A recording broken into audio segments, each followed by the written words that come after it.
Hi, I'm Joyce, and I'm from China. People think my life is perfect. A pretty face, wealthy parents, and an elite school. But what good is any of that if my family doesn't love me and favors my genius brother? All I ever wanted was for my dad to be proud of me. But I made my brother disappear, and that ruined my life. Let me start from the beginning. I look like Mom, thankfully. Dad's beauty is mostly internal. Mom is the prettiest woman I've ever seen, and she looked more like my big sister than my mom. She looks like you, but I hope she doesn't have your brain, or she'll turn out useless like you. Well, I had learning difficulties and barely spoke more than a few words until I was 5. Dad hated me. He spoiled my brother Dustin rotten. I wanted to impress him too, but Dustin, 3 years younger than me, was already a genius. Dustin loved me, no matter how much Dad compared us. He never let it get between us. Like this one time on my 8th birthday, Dad decided to celebrate Dustin instead of me. He invited all his employees and business partners. Dustin was on stage reciting this long old English poem called Beowulf, and people were already yawning and checking their watches. Mom and I were late because we were at the salon, and when we finally walked in halfway through the poem, every single head turned our way. People looked at us like we were movie stars. Dad came rushing over, looking pissed. What are you all staring at, huh? It's just 2 girls who care more about their looks than their brains. Joyce, you're just a disappointment. Go upstairs. Actually, do us all a favor and stay there. I went to my room, and a few people, including Dustin, gave me the thumbs up and told me how pretty I looked in my dress. So I gave them my best princess bow, threw a couple of kisses like a celebrity, and kept walking. Once Dustin started 1st grade, my parents adored him even more. Dad gave him the entire 2nd floor, 3 private drivers, and 1 jet. Maybe you're wondering why a 6-year-old needs a private jet. Yeah, me too. But when you're that rich and that obsessed with your genius kid, I guess a bicycle just doesn't cut it. Anyway, once, Dustin took me on his jet to France for breakfast. And when Dad found out, he freaked out and grounded me for weeks. I knew I would never make Dad love me, so I thought maybe being close to Dustin would help. Whenever he did something wrong, like breaking a glass or messing up the floor, I'd take the blame, thinking maybe that would make Dad look at me differently. Joyce, stop! You don't have to cover for me. Dad's not gonna love you more because you're suffering, and it kills me when he talks about you like you're nothing.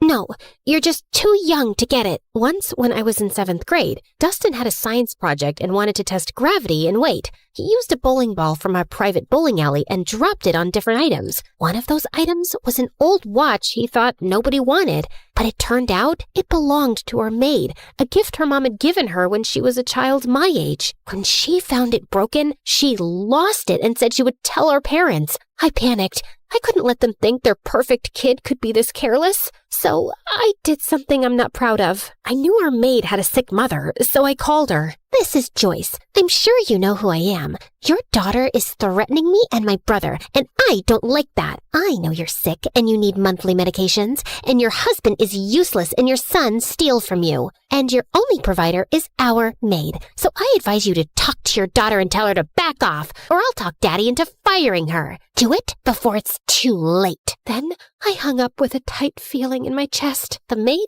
didn't say anything after that. She just kept working quietly for days, and I felt terrible. I kept giving her money from my pocket anonymously for years. Then 9th grade arrived, and something completely unexpected happened. One afternoon, I was humming in the school bathroom when the music teacher happened to be hiding in one of the stalls trying to catch girls who were vaping. She heard me, asked me to sing, and ended up loving my voice. She even said I could be the lead singer for the Christmas choir. I was over the moon. And no, of course Dad didn't come to the choir. Only Mom came. And she didn't even stay until the end because Dad called her to come home for whatever reason. But everyone else was so impressed by my voice that a few people came up to talk to me afterward, including this kind-looking man who honestly resembled Keanu Reeves, if Keanu had a paunch. I'm Peter Anderson. I'm a music producer. You've probably heard the rumors that I'm a fraud, but this town loves gossip more than the truth. Anyway, I see real talent in you, and if you're interested, I'd love to help you become a singer. Here's my card. Maybe we can talk more in my office. I was so happy that someone finally noticed something in me and wanted to help me shine, even if it was this half-fraud kind of a mess person. Of course I kept his card with me, and I didn't tell anyone except Dustin. So I guess you're the child who'll make our family proud after all.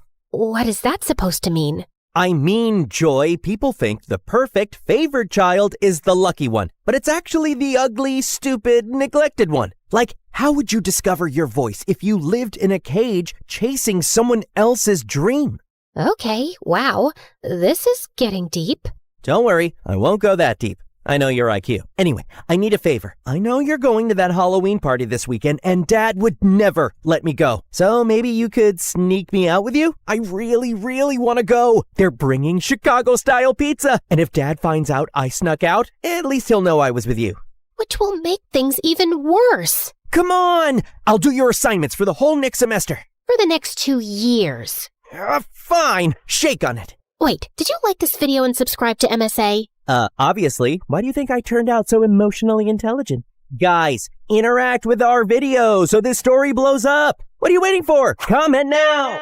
That weekend, I snuck Dustin out and we headed to this huge party 5 blocks away. Dustin was wearing a white ghost costume. Way too simple for a genius, but whatever. I dressed like Amy Winehouse, and honestly, I looked really cool. The party was wild. Everyone was having fun, and a bunch of kids were wearing the same ghost costume as Dustin. I kept an eye on him until this cute guy came up to me and started talking.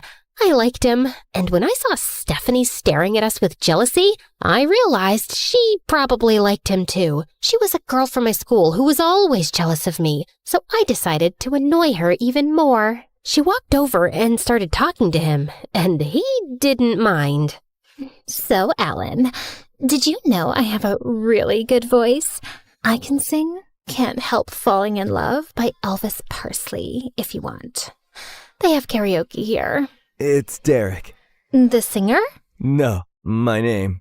Anyway, I'll show you how it's done. Then she rushed to the karaoke machine and sang in front of everyone. Her voice wasn't bad, and I saw Derek nodding along. When she finished, everyone cheered, and she looked like she owned the world with that smug smile. I don't know what came over me, but I ran up, grabbed the mic, and started singing too.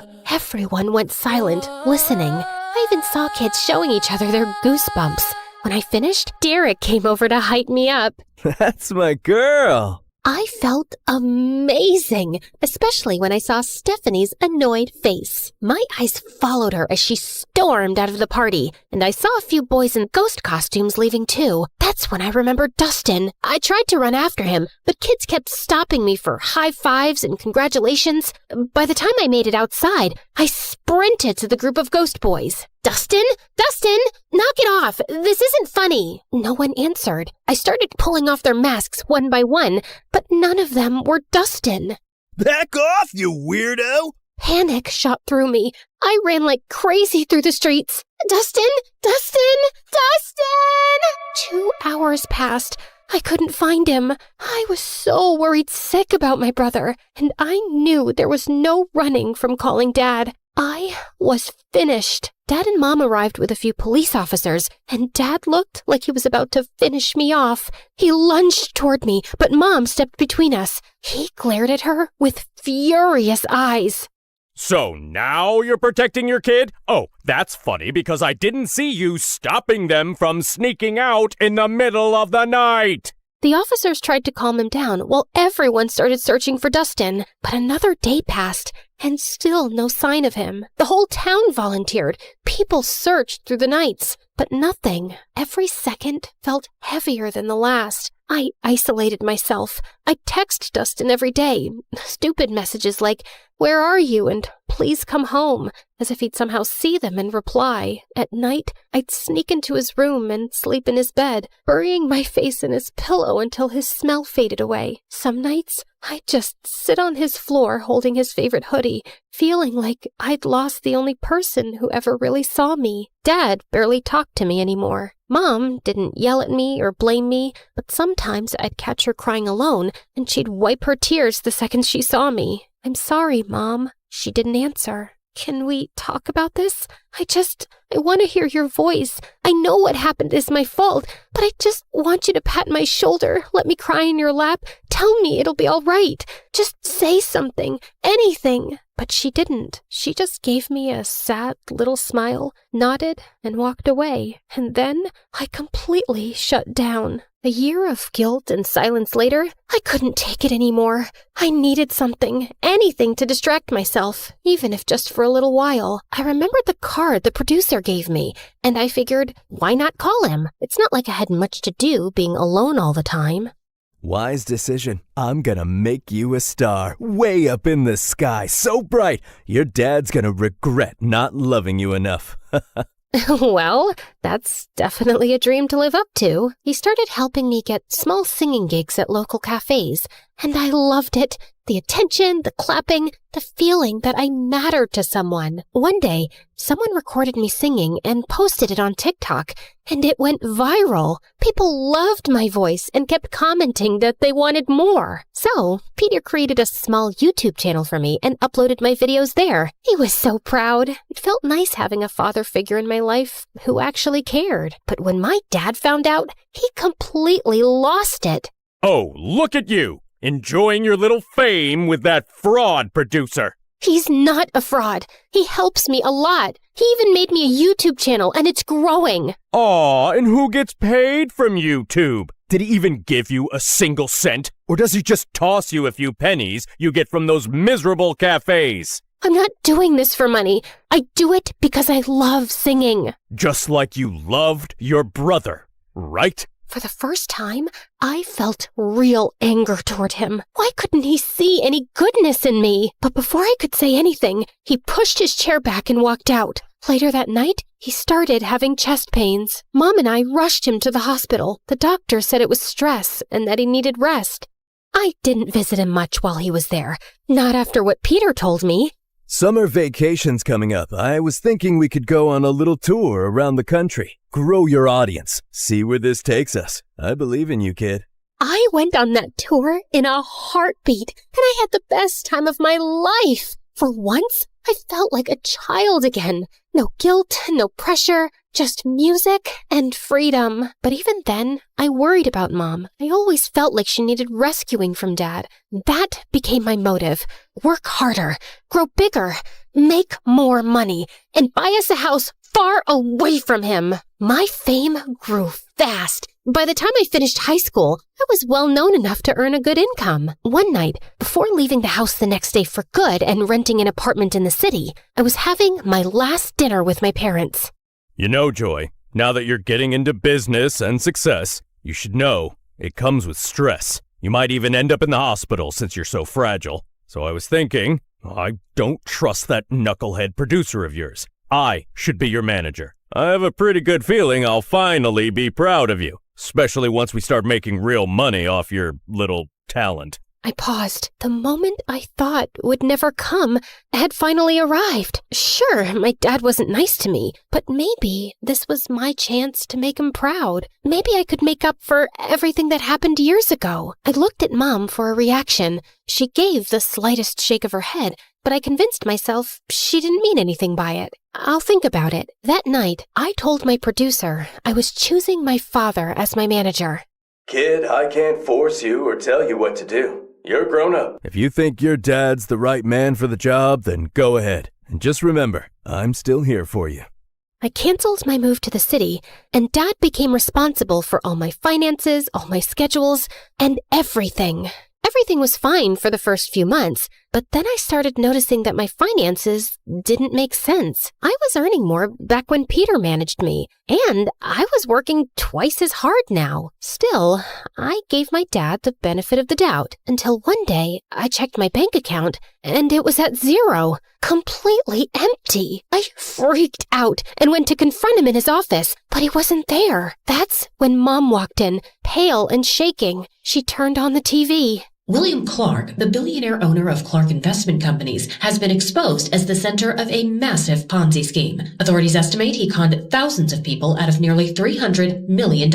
Records show the fraud began in the early 2000s, and officials confirm he fled the country this morning. The FBI is now searching for him. Back to you, James. I stared at the screen, frozen. My dad, the man who made me feel small, unworthy, and desperate to impress him, built his entire empire by scamming people. It was my biggest regret, choosing the wrong man to trust. I ran to my mom and hugged her. He stole from me, Mom. He hurt me, and he always made me feel incomplete. All I ever wanted was for him to be proud of me. Where did I go wrong? Mom wrapped her arms around me. You were focused on the wrong parent, honey. Every time I tried to hold you, I could feel myself breaking. And I didn't want you to see that. I didn't want you to carry my pain on top of your own. Words were never my thing, but I always loved having you around. After Dustin, everything fell apart. You shut yourself away, and I didn't know how to reach you. But your father's gone now. Good riddance. It's just us. I've saved some money. Let's start over. I hugged her tighter. Her words came late, and in the hardest moment of my life, but somehow I felt happy. I never knew you could feel so happy and so sad at the same time. After that, everything happened in a blur. The FBI seized our mansion, our cars, and everything inside. Mom and I moved into a tiny apartment and hardly left it. Then one day, someone knocked on the door. It was Peter. Didn't I tell you? I'll always be here when you need me. But who's gonna listen to my music after what my dad did? Joyce, what defines Joyce is what Joyce does, not her father. It's time to rock again. Remember your YouTube channel? I've been saving everything we earned from it for something big, and today's the day. No, I can't. I just want a quiet life with Mom. I'm sorry. Actually, I gave an interview this morning. I told everyone what your father did, including how he stole from you. People are sympathetic. I've read the comments. They love you, Joyce. They want you back. Wait, you did an actual interview? For me? Wow. Peter helped me restart my career, and people were happy to have me back. And soon enough, I was a huge success and making good money too. One day, before one of my biggest concerts, Mom told me that Dad had been arrested and was facing decades in prison. She said he wasn't feeling well and wanted to see me. I decided to see him one last time before closing his chapter for good. I know you probably think I was stupid, Joyce. No, you committed every sin in the book, but stupidity wasn't one of them. You know what? I actually feel sorry for you. You spent your whole life putting down an innocent little girl without a shred of guilt. Well, you weren't like Dustin. For Christ's sake, he was the only one who made me proud, and you had to take that away from me.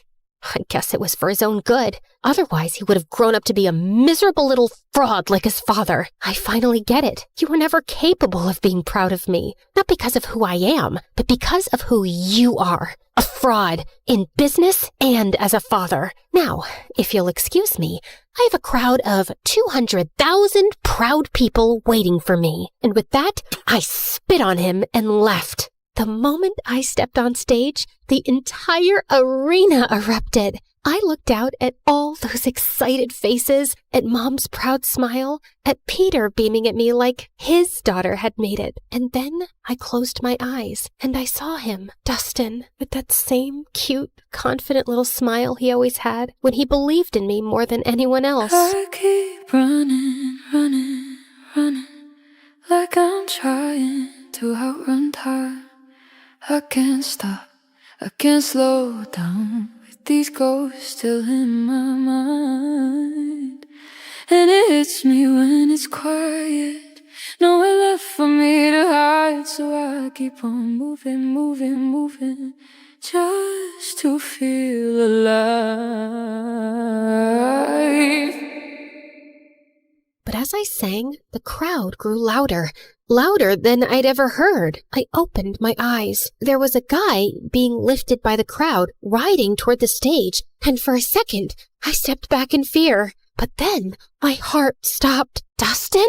I signaled for my security to let him through. He climbed onto the stage, and I swear the world went silent around us. I looked at him like I had just seen a ghost. The hostess rushed forward, tears in her eyes. After your mother's interview about your missing brother, the internet made it their mission to find him. He's been missing for 10 years. We interviewed him and confirmed with your mom. He is your long-lost brother. My knees almost buckled. I couldn't breathe. But Dustin spoke first. I was taken by some shady people. They asked Dad for ransom, but he ignored them. They took me to Mexico. We got into a car accident. I lost my memory. A kind Mexican couple adopted me. I didn't know who I was, but I always felt like someone out there loved me. I just didn't know it was you. My heart shattered and healed all at once. I dreamt about this moment every day, always imagining myself as the stupid, reckless sister who failed you. I never pictured meeting you like this, as a woman with a life and strength and dreams of her own. Welcome home, brother. I threw my arms around him, and he broke too. And when I looked up, the whole arena was crying with us. I turned back to the microphone, wiping my tears. Thank you, everyone. I learned something I wish someone told me sooner. You can't buy love. You can't chase approval. Not even from the people you want it from the most. The greatest person you can learn to love is yourself. And once you do that, everything else falls into place. Thank you again. And now, if you'll excuse me, my brother and I have a lot to catch up on. And with that, we walked off the stage together for the first time in years, and the first time all over again. Because sometimes the people who make you feel the smallest are just trying to make themselves feel big.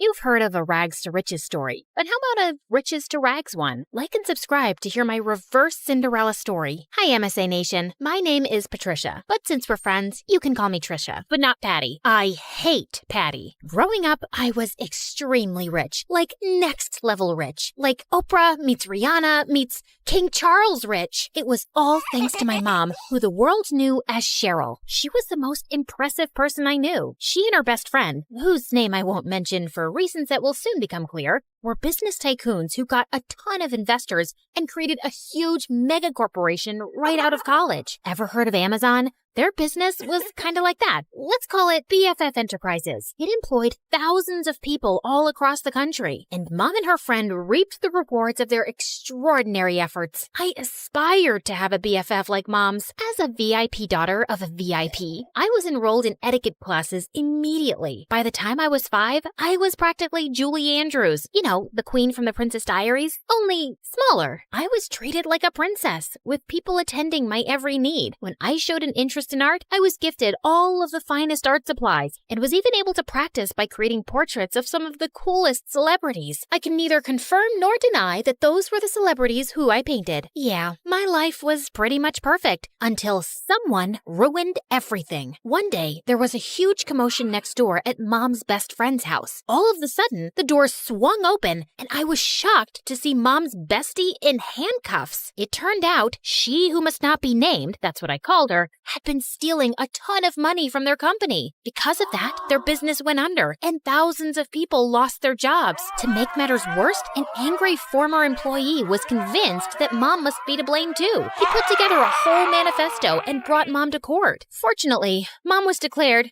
innocent. I knew she always would be, of course. She who must not be named was proven guilty and sent to jail. The employee who had lodged a case against Mom ended up behind bars for defamation too. Mom's name was cleared and she and I lived happily ever after. That's the end of my story. Thanks for tuning in. Just kidding. It got a whole lot worse from there. Even though she was innocent, the public knew Mom as the face of the company, and they were mad. Mom and I weren't exactly well-equipped to fight off an angry mob, so the government intervened for our safety, and we were forced to join the Witness Protection Program and completely change our identities. We were given cover stories and everything. So, remember before when I said my name was Patricia? Well, that was sort of the half-truth. I had a different name before all of this mess. A gorgeous name. But that and everything else were taken from me when she who must not be named ruined my life. I was pulled from my life of glamour and ease and relocated to here. Yeah, the house was a serious downgrade from what I was used to. See what I mean about an opposite Cinderella story?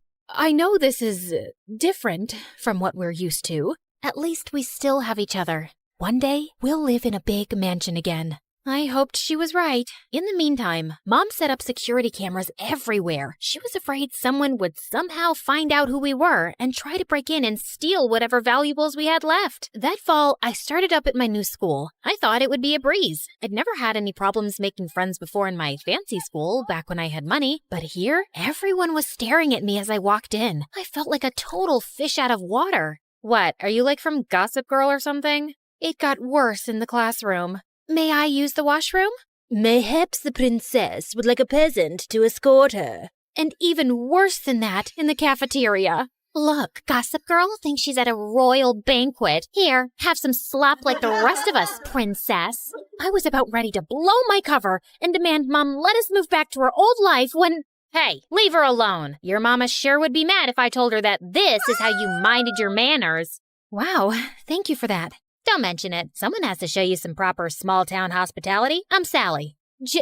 Patricia. Where are you from, Patricia? I grew up in the big city with a ton of money. My paternal grandparents invented trail mix, but my dad walked out on me and my mom and took all of our riches with him. Oh my goodness. I'm so sorry to hear that. We used to have more money too, but, well, it's complicated. It's hard, what with being one of 6 kids. Hey, if you'll let me, I would love to help you learn the ropes of a small-town life on a budget. Under Sally's wing, I started to really get the hang of my new life. She taught me all the tips and tricks to finding the best deals while thrift shopping. $5, final offer. The art of sandwich making. The more cold cuts, the better. Even how to use a lawnmower. She was a hoot. While all the other neighborhood kids were riding bikes, Sally would show up places driving her dad's lawnmower. And you don't need a license for this? Nope. Weirdly, though, I never actually saw Sally's dad, but more on that later. Sally encouraged my painting, even if it meant using unconventional canvases. She was the most thoughtful friend I ever had. In turn, I taught Sally all about how to host a proper high tea, and even how to ballroom dance. Sally was a total girly girl at heart, and I could tell she appreciated feeling like a princess for once. Over time, Sally and I became inseparable, and we especially loved taking her lawnmower out for joyrides. Hey, instead of zooming around town, why don't you put that machine to good use and mow my lawn? I'll throw you $20. $30, final offer. The haggling skills Sally taught me were really coming in handy, and that's how Sally and I started earning some extra cash. In the beginning, we had a handful of customers, mostly our friends' parents, who paid us to mow their lawns and rake their leaves. But then, Sally had a fabulous idea. Trisha, you're such an excellent artist. We should offer painting services too. You can even do customized designs. Oh my gosh, Sally,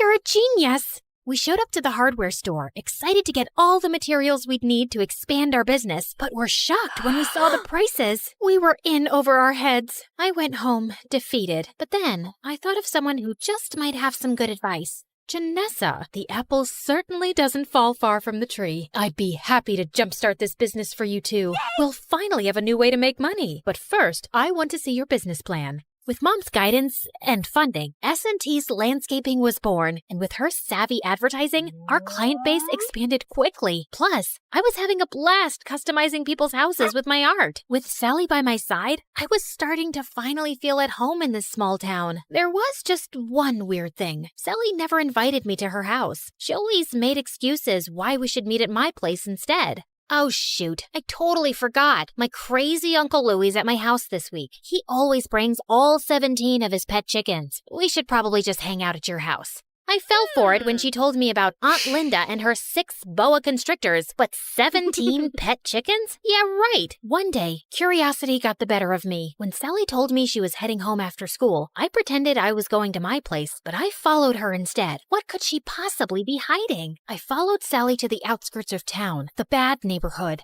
Whoa, Sally lives here?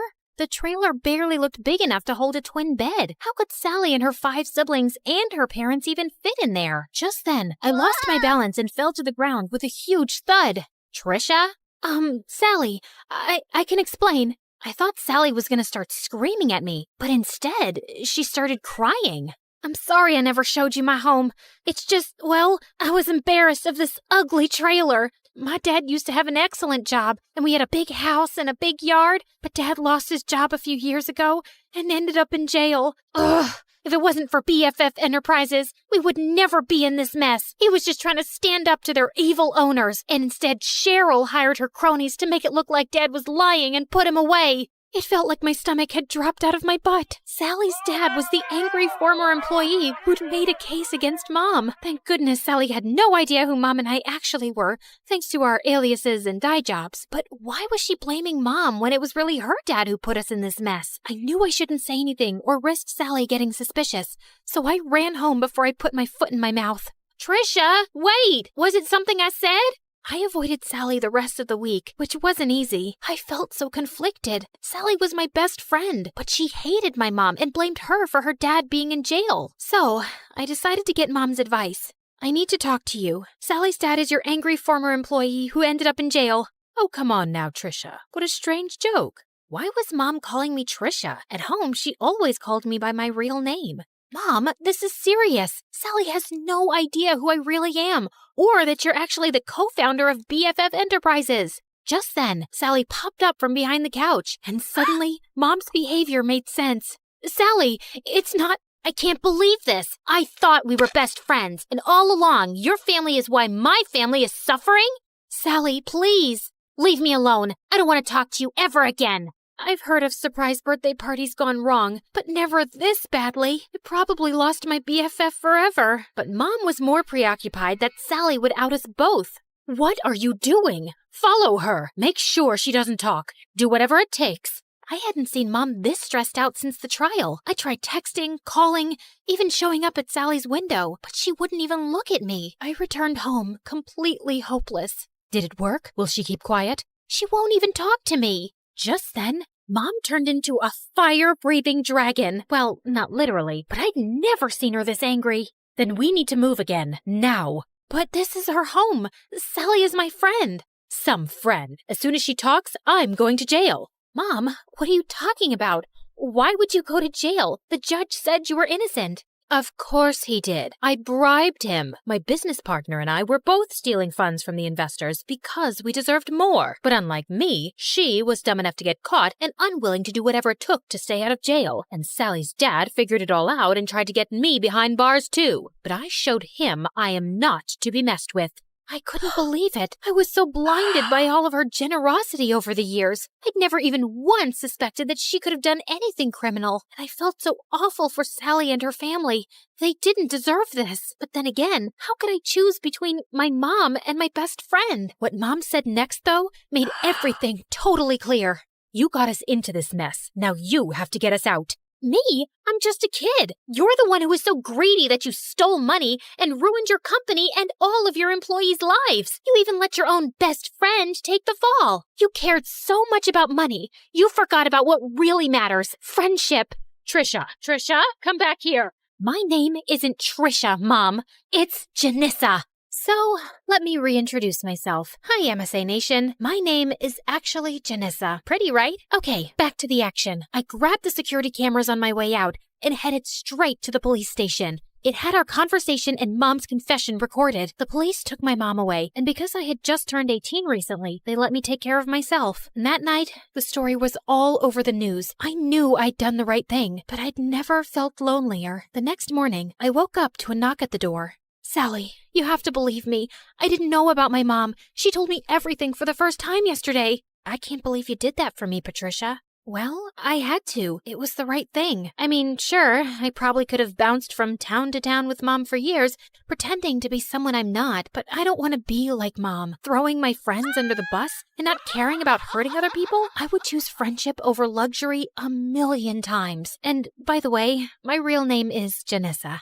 It took months, but after campaigning tirelessly, we finally got Sally's dad out of jail and back home where he belonged. With Mom behind bars, I was finally free to come out of hiding. Even though I was totally free to move back to the city, I decided to stay put in this small town. After all, this had become my home. I even asked Sally's family to move in with me. Plus, Sally's dad was able to take over the landscaping business. With him in charge, business is booming. Everyone is just so thrilled that he's back home where he belongs. We did have a company name change, though. I'm just so happy to have my best friend by my side.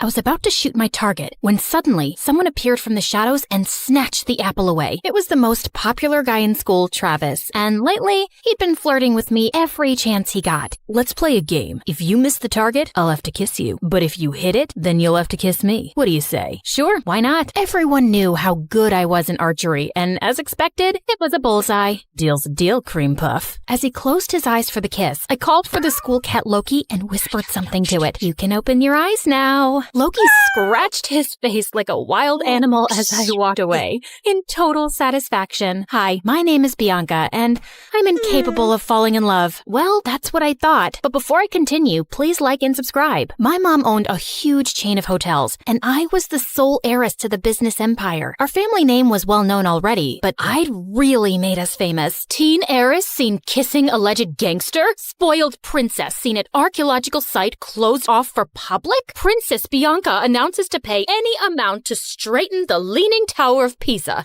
Oh, each headline is worse than the one before. Alleged gangster, Mom. We broke up. And you know my keen interest in history. I had to see that site. And come on, am I the only one annoyed by that Leaning Tower?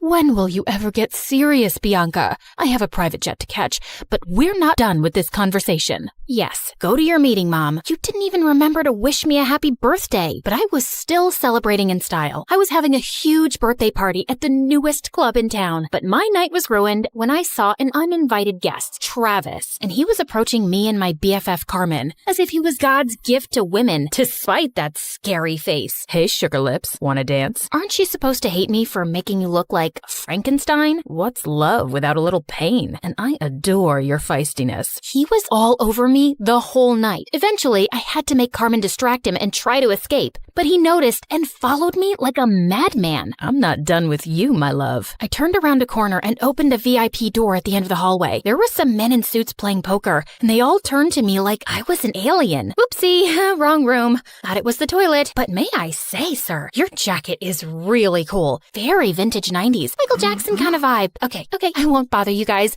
May the best man win. Bye. Travis was nowhere to be seen, so I took the chance to finally leave the club. But of course, I couldn't avoid him at school, and he was being such a nuisance that eventually I got a restraining order against him. My life was finally peaceful, till a few days later when Carmen told me that her cousin from the village would be joining our school. Since when do you have a cousin? Ever since he was born? You never told me about him. I love to collect snake skins and samurai swords in my basement. I didn't tell you about those either. What? Friends should share everything. I think some secrets are good. Oh my god, my cousin's here. I turned to this guy who was walking towards us like he was the king of the underworld. Judging by his walk, he knew he was a fine specimen of the male species. But suddenly, he tripped over nothing and fell into the fountain nearby. And then he immediately got up like nothing happened. I felt like I was watching a comic cartoon strip. Are you sure he's not some hot model you paid to act as your clumsy cousin? Nice way to say that he's hot and adorable. He then spun her around like she was a cotton ball. Carmen, my favorite girl. I missed you so much. The guy turned to me and I was stunned.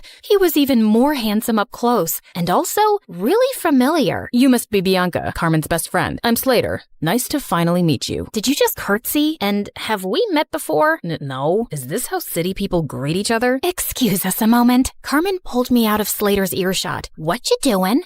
Talking to my best friend's cousin? Why does that require you to bring your face so close to his? I just thought he looked really familiar. What's your problem? I just think you're finding an excuse to flirt with him. Now listen up, Bianca. You're never serious about any boy, and you just play with their feelings and dump them. And you're not allowed to do that to my cousin. He's not even my type. Relax. Just don't get involved with him that way, or it's friendship over. Understood? Loud and clear, ma'am. Since then, the three of us started hanging out together, and I was having a hard time believing someone like Slater existed. Sheer perfection on the outside, but with the poorest balance a human could possibly have. He tripped, slipped, and stumbled everywhere. He even got a black eye while tying his shoelaces. But one night, while I was admiring one of the paintings at home, it hit me like a bolt of lightning. I remembered where I'd seen Slater before. You gotta trust me, Carmen. Your cousin's up to something shady. Mom and I attended this art exhibition downtown last month, and Slater was there. He was one of the artists. We even bought a painting from him. Only his hair and eye color was different, but it was him, and he wasn't clumsy. He must have been a look-alike. Slater has lived in the village his entire life and just got here last week, and he can't even draw a circle, trust me. I even showed Slater's picture to Mom, and she said it's him too. Now she's contacted the artist to buy more of his work,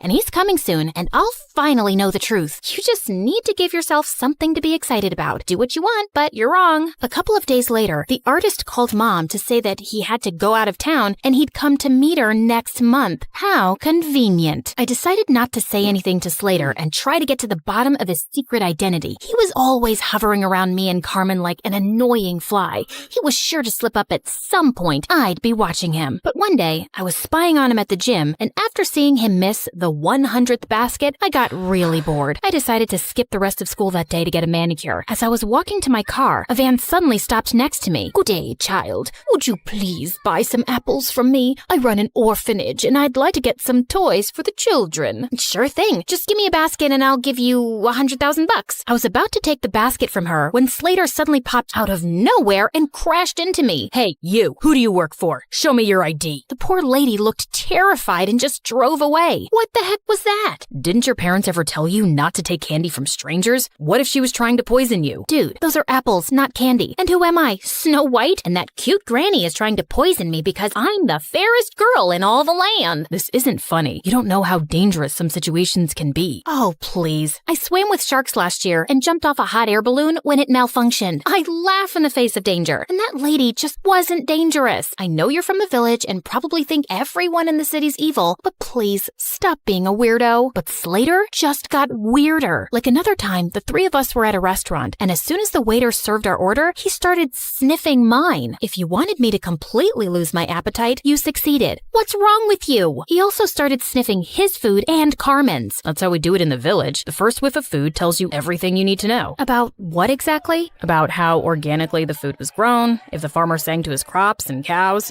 I ordered a giant brownie sundae with whipped cream and sprinkles. Are you insane? Just give me that. Just then, there was a loud crashing sound next to us, and Slater jumped towards me and brought me down to the floor, covering me like a human shield. He was looking down at me, and I was a little breathless. And then, I saw everyone else staring at us like we were mental. Apparently, a waiter had just dropped a tray full of glasses. Oh, my bad. I thought it was a gunshot and maybe some robbers had come in. I just acted on instinct.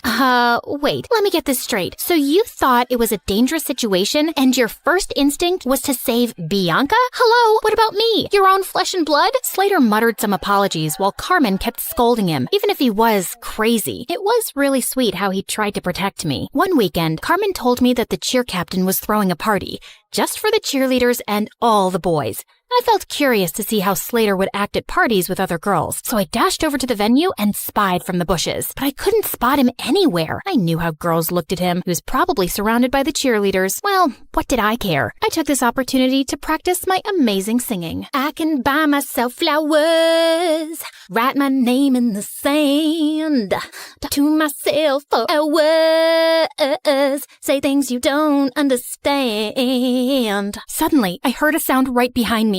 Slater, what are you doing here? Same question for you. I came here to sing flowers, 'cause there are flowers here, duh. What about you? It's too loud inside, and everyone was acting wild. It was scaring me. Just then, a huge bug came flying at our faces, and Slater tried to smack it away, but he ended up slapping me instead. Oh my god, I'm so sorry. My hand is so stupid. Bad hand. Gosh, Slater, why are you so freaking clumsy? I don't know, just born that way, but I get even clumsier around you, 'cause attractive girls make me nervous, and you're the most beautiful I've ever seen.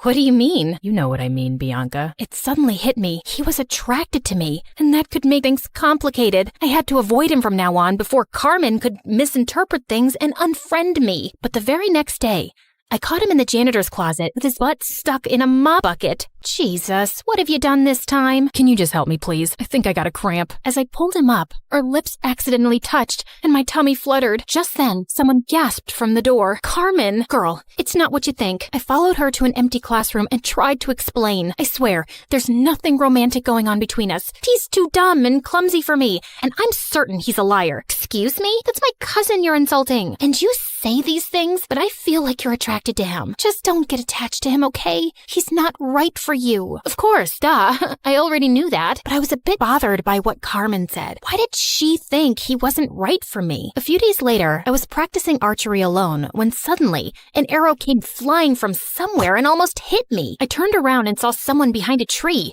I dashed over and found Slater. What are you doing here? Trying to kill me now? No, what? What just happened? You happened, Slater. You nearly sent an arrow straight into me. You're a hazard to society. Oh God, I'm so sorry. I didn't realize my arrow came your way. I mean, I didn't even know anyone was here. I would never hurt you, I swear. But let me make it up to you with an ice cream shake. Come on, let's go. I wasn't finding his act convincing. Why was he always around me? He was beginning to seem as obsessed with me as Travis. And what if he tried to hurt me on purpose with the arrow? By the way, are you free tonight? I want to talk to you about something. Just you and me, alone. Okay, sure. But we're alone right now. You can't tell me over ice cream shakes? What ice cream shakes? Oh, yeah, that. No, tonight's better. I'll send you the pin location. Driver, I'll get off here. Thanks. See you later, Bianca. And then he just jumped out of the car and walked away. This dude was so weird, but I was really curious about what he had to say. Later that night, I was surprised to learn where he was taking me. The rooftop of an old building. There was no elevator, so we had to climb 8 flights of stairs, and he was holding on to my shirt like a kid. Wait, what if he tried to push me down? Can you move away? I need some personal space. But what if I trip and fall down the stairs? You know how clumsy I get. Why would you invite me to a rooftop then, idiot? You'll see. When we finally reached the top, I was surprised to see a candlelit dinner. What's all this? Obviously a date. Were you expecting a crime scene? Didn't your cousin warn you about me? She did, but I just don't see why she's so against the idea of you being my girlfriend. You're beautiful and amazing. She was trying to protect you because I have a history of not being good with relationships. May I know why? And before I knew it, I just found myself opening up. Growing up, I saw how my dad broke my mom's heart and left her for another woman. Since then, mom's not even the same person. She just buries herself in work. And dad kind of broke my heart too. Leaving like that, I'm just afraid to let anyone come close. I know that you don't trust me, but I hope that someday you will, and I'll get to know you better. I feel like you're someone worth knowing. He looked at me earnestly and then started leaning in. I found myself closing my eyes, and when his lips touched mine, I felt something electric. Wait, that was a mistake, Slater. I care a lot about my friendship with Carmen. I can't. Okay, I understand. But later that night, all I could think about was Slater and that kiss. Maybe I could talk to Carmen and she'd come around, but I still couldn't shake off the idea that Slater was lying about himself. As luck would have it, Mom told me the next day that the artist was back in town, and he was displaying his work at a gallery that night. Well, Slater wasn't going to be the only one in disguise. I went dressed up as someone completely different, and I was thrilled to see him. He might have a different style, but I was certain it was Slater. And as I was walking past him, I accidentally tripped and fell forward, scraping his arm with my pen. I'm so sorry. I'm not very good with the walking. Clumsy, like you people say. Oh, it bleeds. It's fine, miss. I'm okay. Excuse me. I need to use the bathroom. And the next day at school, Slater was wearing a full-sleeved shirt, just like I'd expected. So I spilled my juice all over him. Oh my God, you're wet. You'll have to change your shirt. It's fine. It'll dry up. No, you'll get sick. I won't. I'm as strong as a cow. I tried a few more tricks, but he was able to avoid all of them. I guess I just had to do it by force. After our classes, I followed him outside school, and just as I was ready to jump on him from behind, he turned around and pinned me to the wall. Bianca, why were you trying to attack me? How did you know, Spider-Man? And all I wanted to do was this. I pulled up his sleeve, and sure enough, he had a long cut on his arm. Ha! So you're really that artist. I've exposed you, you big fat... Suddenly, there was a growl behind me. I turned to see 2 guys holding 2 rabid dogs and pointing at us. Bianca, just run. Slater grabbed my hand and we ran like crazy from the dogs. After sprinting down several blocks, he pulled me into an old building and we ran up the stairs. We climbed all the way to the rooftop and we could hear those guys behind us. Okay, there's no other choice. We gotta jump. Excuse me? I must have heard you wrong.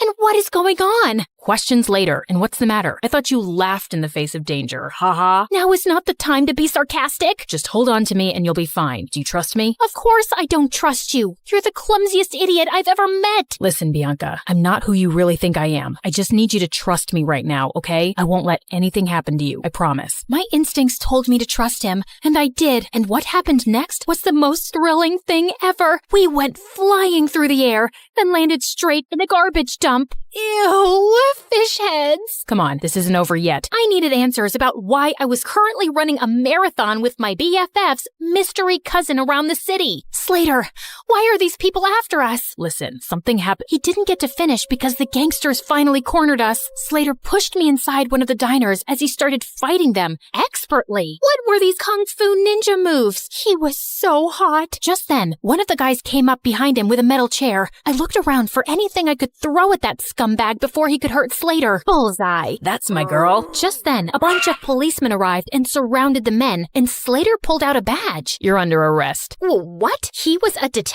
As those jerks were being taken away, Slater finally told me everything, starting with how I unknowingly got involved with an international mafia gang. You walked in on them one night at the dance club and saw something you weren't supposed to see. You've been in danger since then. Oh, those guys. But I swear I didn't even see anything. They couldn't be sure of that, so you've been their target since. I was already in town looking for this gang and posing as an undercover artist, but when we found out that they were looking for you, I joined your school to be closer. We also thought we could catch them using you. You mean using me as bait? I didn't mean use you like that. We just knew they'd come after you. So that date on the rooftop, was that also a ploy to get the gang members there?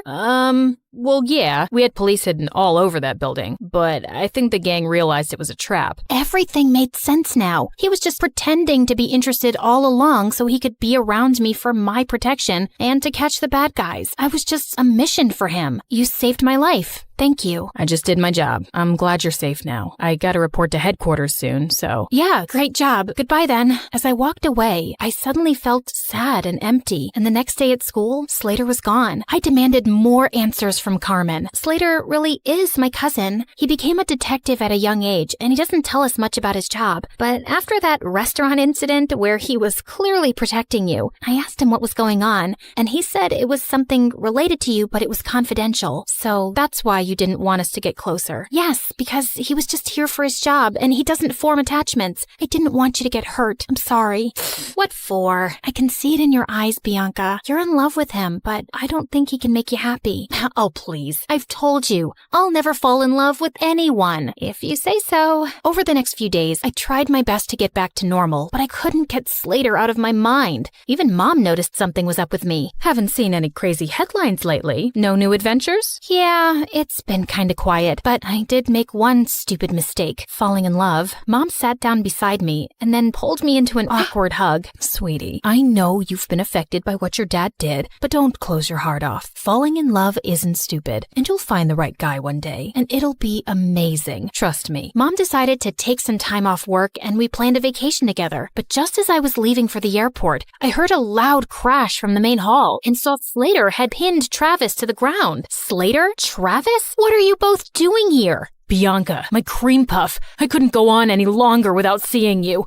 I can't live like this. You really need to tighten security around here. Found him crawling through the dog door. As Slater handed over a screaming Travis to the guards, he turned to me. Why are you here, Slater? Same reason as Travis, actually. I really missed you. Wait, where are you going? Sorry, can't disclose the location. It's top secret, so whatever you want, make it fast. I got another mission. Okay, so what is it? I need you to fall in love with me and be my girl. Oh, well, that sounds like it's gonna be a very hard mission. I'm not afraid of challenging assignments. He pulled me in for a kiss and then hit his forehead against mine. So you're naturally clumsy. Only when I'm in love.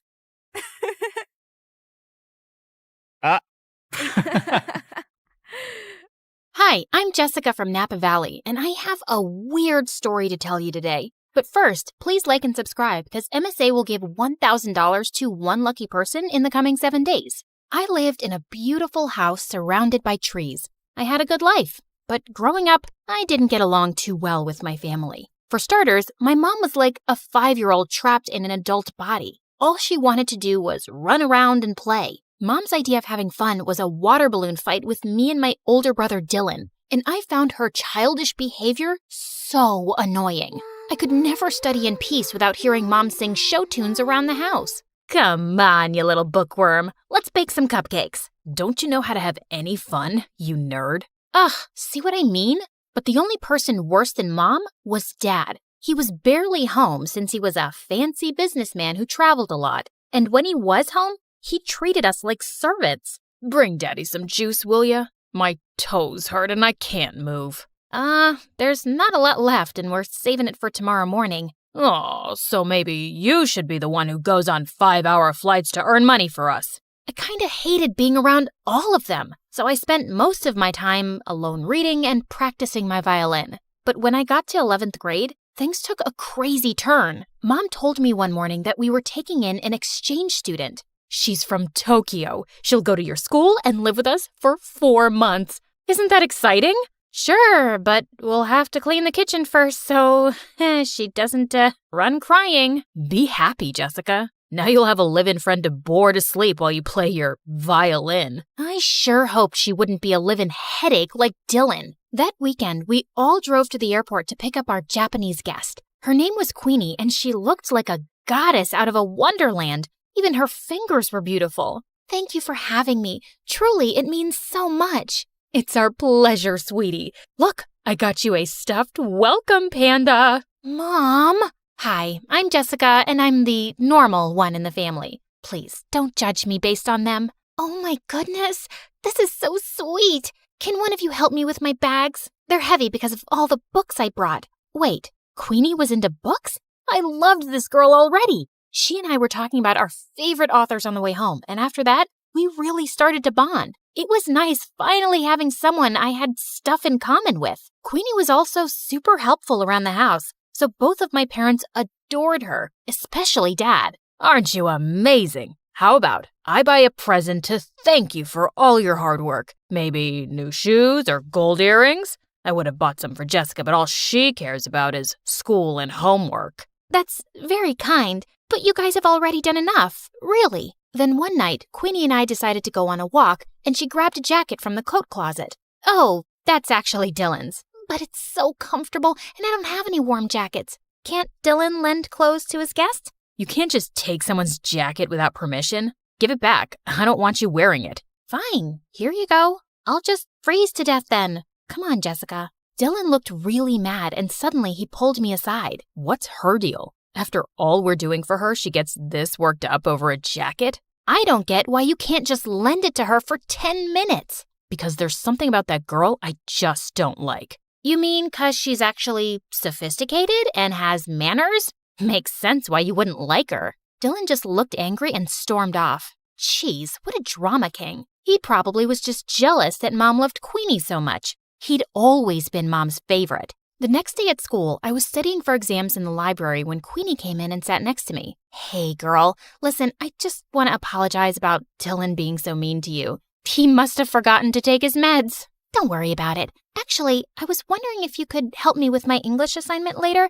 I'm still not fully comfortable with the language. Yeah, of course. Thank you so much, Jessica. I'm really grateful for you. Queenie hugged me super tight, and I realized I was her only real friend here. I could just feel how sad and lonely she was. I waited for Queenie at her house for several hours, but she didn't show up, even though I called and texted her 100 times. Then finally, Queenie arrived carrying a small box. Sorry I'm late. I was buying you a present. Here, open it. Aw, Queenie, you didn't have to get me. At that second, I saw a hissing rat and I started to scream. Jessica, calm down. This is a pet rat. I have one just like him at home. He's so sweet. Just hold him. Queenie let the rat crawl on my arm, but he bit me. Minutes later, I had to go to the emergency room, and Queenie burst into tears. I swear, I had no idea that rat bites were poisonous. I have the exact same one at home, and he's such good company. It's okay, Queenie. The doctor said I'll be fine. Just don't go around giving people pet rats in the future. Queenie just kept apologizing and hugging me. I felt bad for her, but man, it had been an exhausting day. And for some reason, things kinda went downhill after that. Queenie wanted to be around me 24/7 and do everything together. I was thinking I could come with you to your violin lesson today. I've always wanted to play an instrument. I have a recital tomorrow, Queenie, and don't take this the wrong way, but I need a little space. We already go to school together and live in the same house. Of course, I totally understand. Your mom wants me to make dinner anyway. I was relieved that Queenie wasn't upset, but when I knocked on my violin teacher's door, I saw he looked mad. What is it now, Jessica? Haven't you caused me enough stress today? Caused you stress? What are you talking about? Your mother called in to tell me you wanted to quit the violin for good. The recital is tomorrow night. I have 24 hours to find a replacement. My teacher slammed the door angrily, and I was so confused. Why would Mom tell him I was quitting the violin? I went home to confront her when I saw Queenie standing by the kitchen, smiling at me. How was your violin lesson? Was your teacher disappointed that you quit? How did you know about that? Wait, unless you were the one who said I quit? Yeah. I was a little hurt that you didn't let me observe your lesson. So I thought a good punishment would be taking the violin away from you for a while. I'm sorry, punishment? Queenie, you're not my mom. How could you do that? Playing the violin is one of the only things that gives me joy. Like you already don't have enough joy in your life? You don't appreciate anything your family does for you, especially your mom. You make it so obvious that you think she's dumb. You're just an ungrateful witch. That made me so mad that I slapped Queenie hard across the face, and then I stormed off to my room. I refused to speak to Queenie that whole morning and didn't even say thank you when she made me breakfast. I suppose all sisters fight once in a while. Honey, Queenie's going to come to school late today. We have to renew her passport. Good. Get it renewed ASAP so she can go back to Japan. And she's not my sister. Jessica, what's gotten into you? Queenie just smirked at me and I left. I tried to forget about her at school, but around lunchtime, I got a text from her. Jessica, where's your mom? I haven't seen her all morning. Is she okay? What was she talking about? Hadn't they gone to the passport office together? I called and texted Queenie to find out more, but she didn't answer. And when I called Mom, her phone went right to voicemail. I started panicking and went home as fast as I could to see what was going on. And I found Dylan on the porch looking super upset. I just got a text from Queenie asking where Mom is and if she's okay. What is she talking about? Neither her or Mom are answering their phones. Why would Queenie send a text like that? Something's going on. We have to call the police. Okay, but go tell Dad first. I found Dad in his office and told him everything, but he shrugged like it was nothing. What's the big deal? She'll turn up soon enough. So you're not worried at all if Mom's okay? You don't think those texts were weird or... Quit bothering me, Jessica. I could use a break from your mom.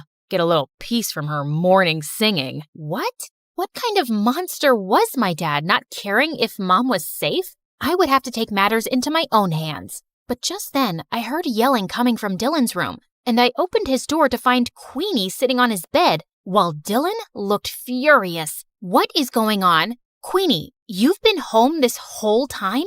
Do you know how many times we tried calling you? What is going on with our mom? Sorry, that's not a question I can answer. Jessica, this girl's a creep, and I know she had something to do with Mom being missing. Look, Queenie, I know we had a fight yesterday, but we really need your help. Queenie didn't answer me. She just walked towards the door with her arms crossed. You two won't find your mom anytime soon. I'm making sure of it. You're making sure? Queenie, tell me right now where Mom is, or what? You'll go to the police? You'll accuse a poor, helpless exchange student of making your mom go missing with no proof? I don't see that working out, and I'm not done with you guys yet. In fact, I've just started. With that, Queenie pushed me off of her and walked out of the room. Dylan and I immediately went to the police station and reported everything. They sent out a search team to look for Mom and then did an investigation on Queenie. And to our shock, they discovered Queenie wasn't an exchange student at all.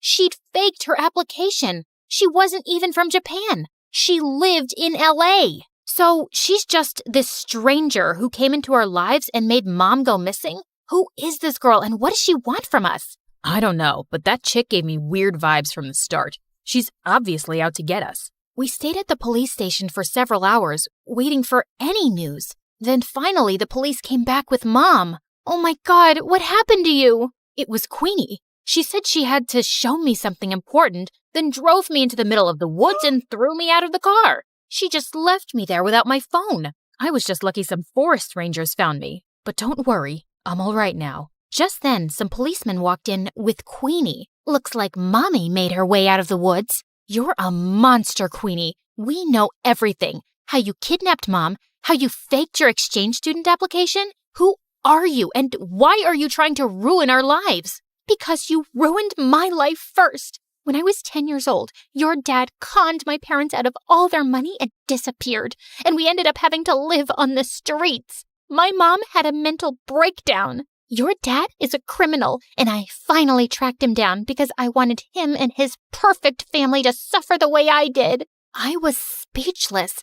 I knew Dad had been a jerk, but he was a crook too? Queenie was admitted into juvie, but we insisted that the police look into her family's case. And 2 days later, the police came to us with some news. It turned out that Dad was part of a group of con men that had been going around in disguise all over the country for years, scamming people. And as soon as Dad got home, they arrested him. He kicked and screamed and shouted at us to do something, but we didn't. A part of me almost felt relieved to see him go. I am so sorry, you guys. I never knew much about your father because he always told me to mind my business and kept everything a secret from me, and I stopped asking. That's why I was never happy in our marriage. He was the worst. He never cared much about you or us.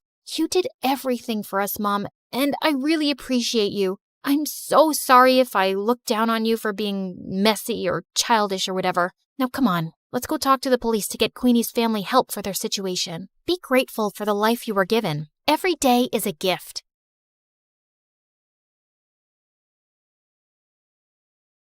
Hi, I'm Alicia, and I'm about to tell you how I met the love of my life. But before we get into that, please like and subscribe to MSA. If there's one thing you have to know about me, it's that I wasn't an ordinary little girl. Being raised by a single father who was an ex-army officer does that to you. I had rules, discipline, and responsibility drilled into me since I was very young. And growing up, I found other kids my age really immature. I don't know why he'd break up with me. I wore the clothes he liked, woke up at 5 every morning to do my hair because he liked them curly, and pretended to love watching wrestling.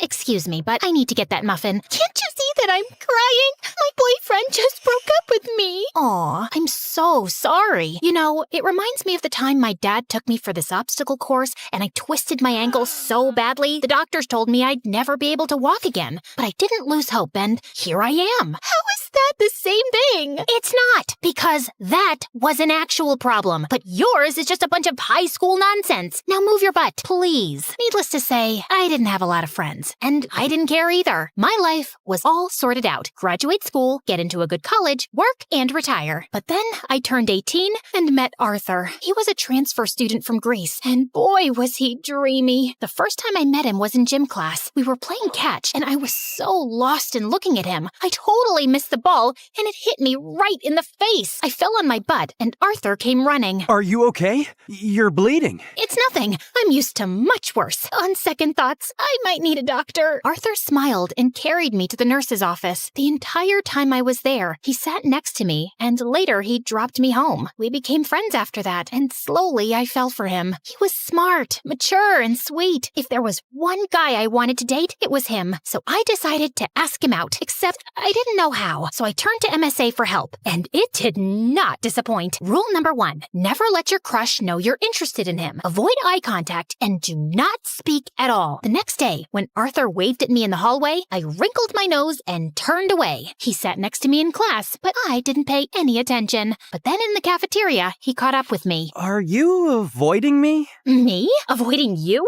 Oh, don't be silly. I was just really busy thinking about global warming and how it's impacting the fish population. Oh, that reminds me. I have to water my fish.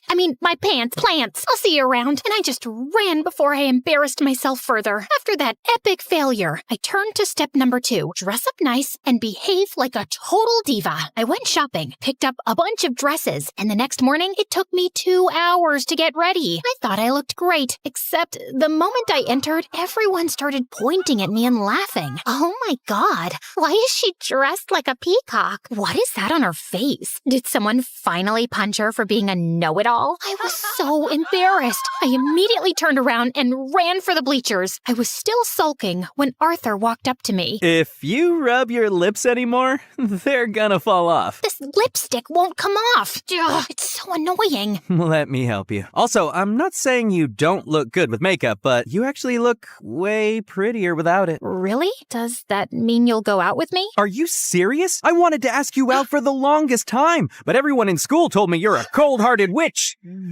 cold-hearted girl who hates people. That's not true. I hate dumb people. There's a difference. So, you and I, dinner tomorrow? I'd love to. My first date with Arthur was perfect, and he told me that his parents were divorced like mine, and he lived with his mom and 9-year-old brother Charlie. We started dating soon after, and spent all our time together. People in school were also nicer to me since I was Arthur's girlfriend, and even Dad liked him a lot. Life was just better with him in it, until things started getting weird. Some days he would come to school looking like a half-dead zombie, and other days he would skip school altogether. His grades were slipping, we were barely seeing each other, and I knew something was wrong. So one day when he canceled our date, I went to his place with his favorite ice cream. But when I knocked on the door, some kid opened up. Hi, you must be Charlie. Is your brother around? Is that ice cream? Give me it. Hey, that's not very nice. Say, ma'am, could I please have that tub of ice cream? Repeat after me. Sure.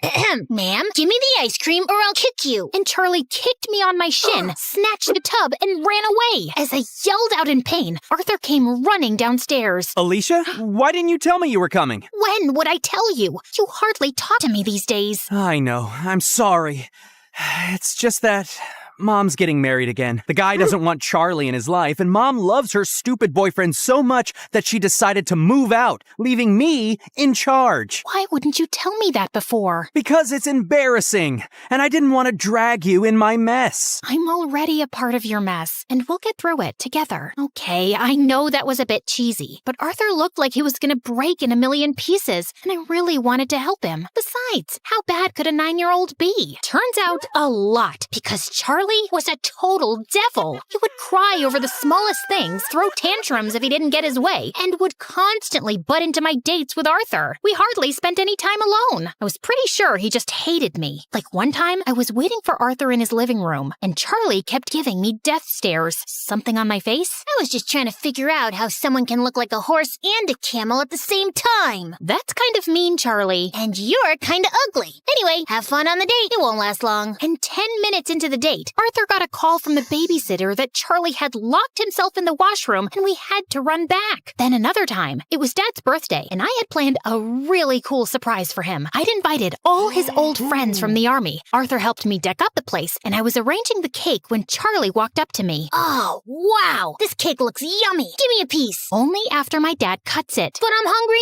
now. Then eat something else. There's a whole pizza on the counter. Are you stupid? I said I want the cake. Charlie tried to get the cake, but I got in his way. He shoved me away, and I accidentally knocked into the cake, which crashed to the floor. Whoopsie. Guess no one gets to eat it. What happened? I heard some noise. Your brother ruined my surprise. I just asked her to give me some cake. And I asked you to wait. Relax, Alicia. We'll get a new cake. I'm sure your dad won't know. That's not the point, Arthur. Your brother is a spoiled brat. He needs some discipline. You put that kid on a leash, or I swear I will. He's my brother, not some dog I can put a leash on. I know he made a mistake, but he's just a kid. You know what? We'll just leave. We wouldn't want to ruin your evening any more than we have. Perfect. Arthur took Charlie's hand and they left. I wanted to stop them, but I was too mad. Later that night, when I calmed down, I realized I might have been too rude and called Arthur up, but he didn't answer. He didn't even show up to school the next day, and neither did Charlie. So I went to his place to talk to him and saw Charlie crying on the porch. What's wrong? Arthur wasn't here when I woke up this morning,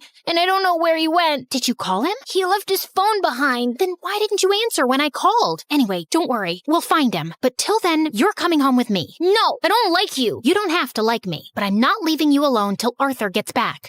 So annoying. We waited the whole day for Arthur to show up or get in touch, but he didn't. By nightfall, I decided to sleep in the lounge and offered Charlie my room. If you need anything. The next morning, Arthur was still a no-show. I couldn't reach his mom either. And then remembered he told me she was out of the country on her honeymoon. Next, I asked his friends and colleagues, but none of them knew where he was. Eventually, Eventually, I contacted the police, but even a week later, they had no news of him, and I was worried sick. What could have possibly happened to him? Meanwhile, Charlie refused to go to school or shower. He mostly kept himself locked in my room and reacted rudely to any nice gesture I made. I was losing my mind. So I turned to Dad for help, and he promised he'd get a word out to his colleagues in the army to track Arthur down. I still don't know what to do with Charlie. He shuts me down every time I try to talk to him. He's been through a lot, Alicia. What he needs is some distraction to keep his mind off things.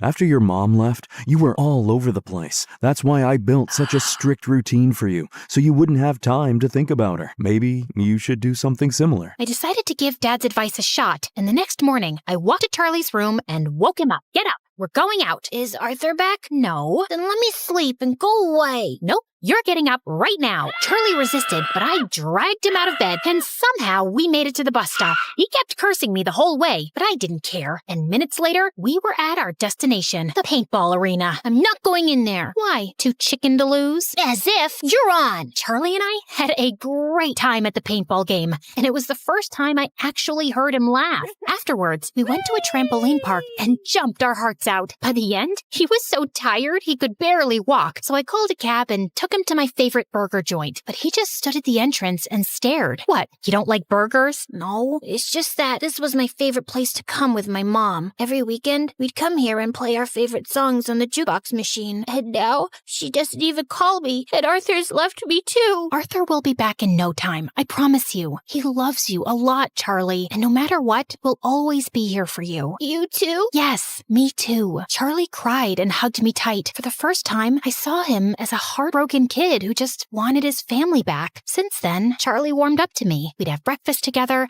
and he would always make my bed when I got home from school. He was a lot calmer and hardly threw a tantrum. I couldn't wait for Arthur to come back and see how much progress Charlie had made, but we still had no leads on him. I wanted to be strong, but with each passing day, my hopes of ever seeing him again were getting dimmer, and it broke my heart. Finally, one night, I broke down in front of Dad. I don't think Arthur's coming back, Dad. It's been weeks, and no one knows where he is. If he was in town, we would have found him by now. And Charlie, he's lost his mom and might lose his brother too. What can I even say to him? What? I turned around and saw Charlie standing at the door. You've been telling me all along the police will find him. You said you were sure. No, I'm sure he's fine, Charlie. I was just... Stop lying. Why do all grown-ups lie so much? I hate you. All of you. And Charlie just ran out of the house. Dad said he'd go after him. And as I was sitting in the kitchen in despair, the phone suddenly rang. It was the police, saying they'd found Arthur in a hospital close to town. I rushed to the location and texted Dad on the way. The doctors at the hospital told me that Arthur was brought in a few days back by the forest rangers. Apparently, he went on a hike and got injured, and since then, he'd been in a coma. I was sitting next to him when Charlie walked in with Dad. How is he? He hit his head, but he's out of danger. Doctors say there's a very good chance he'll be just fine. Charlie, promise me, no matter what happens, you and I will never fight again. I promise. I will never scream again, and I will always be a good brother. He will wake up, right? What do you think?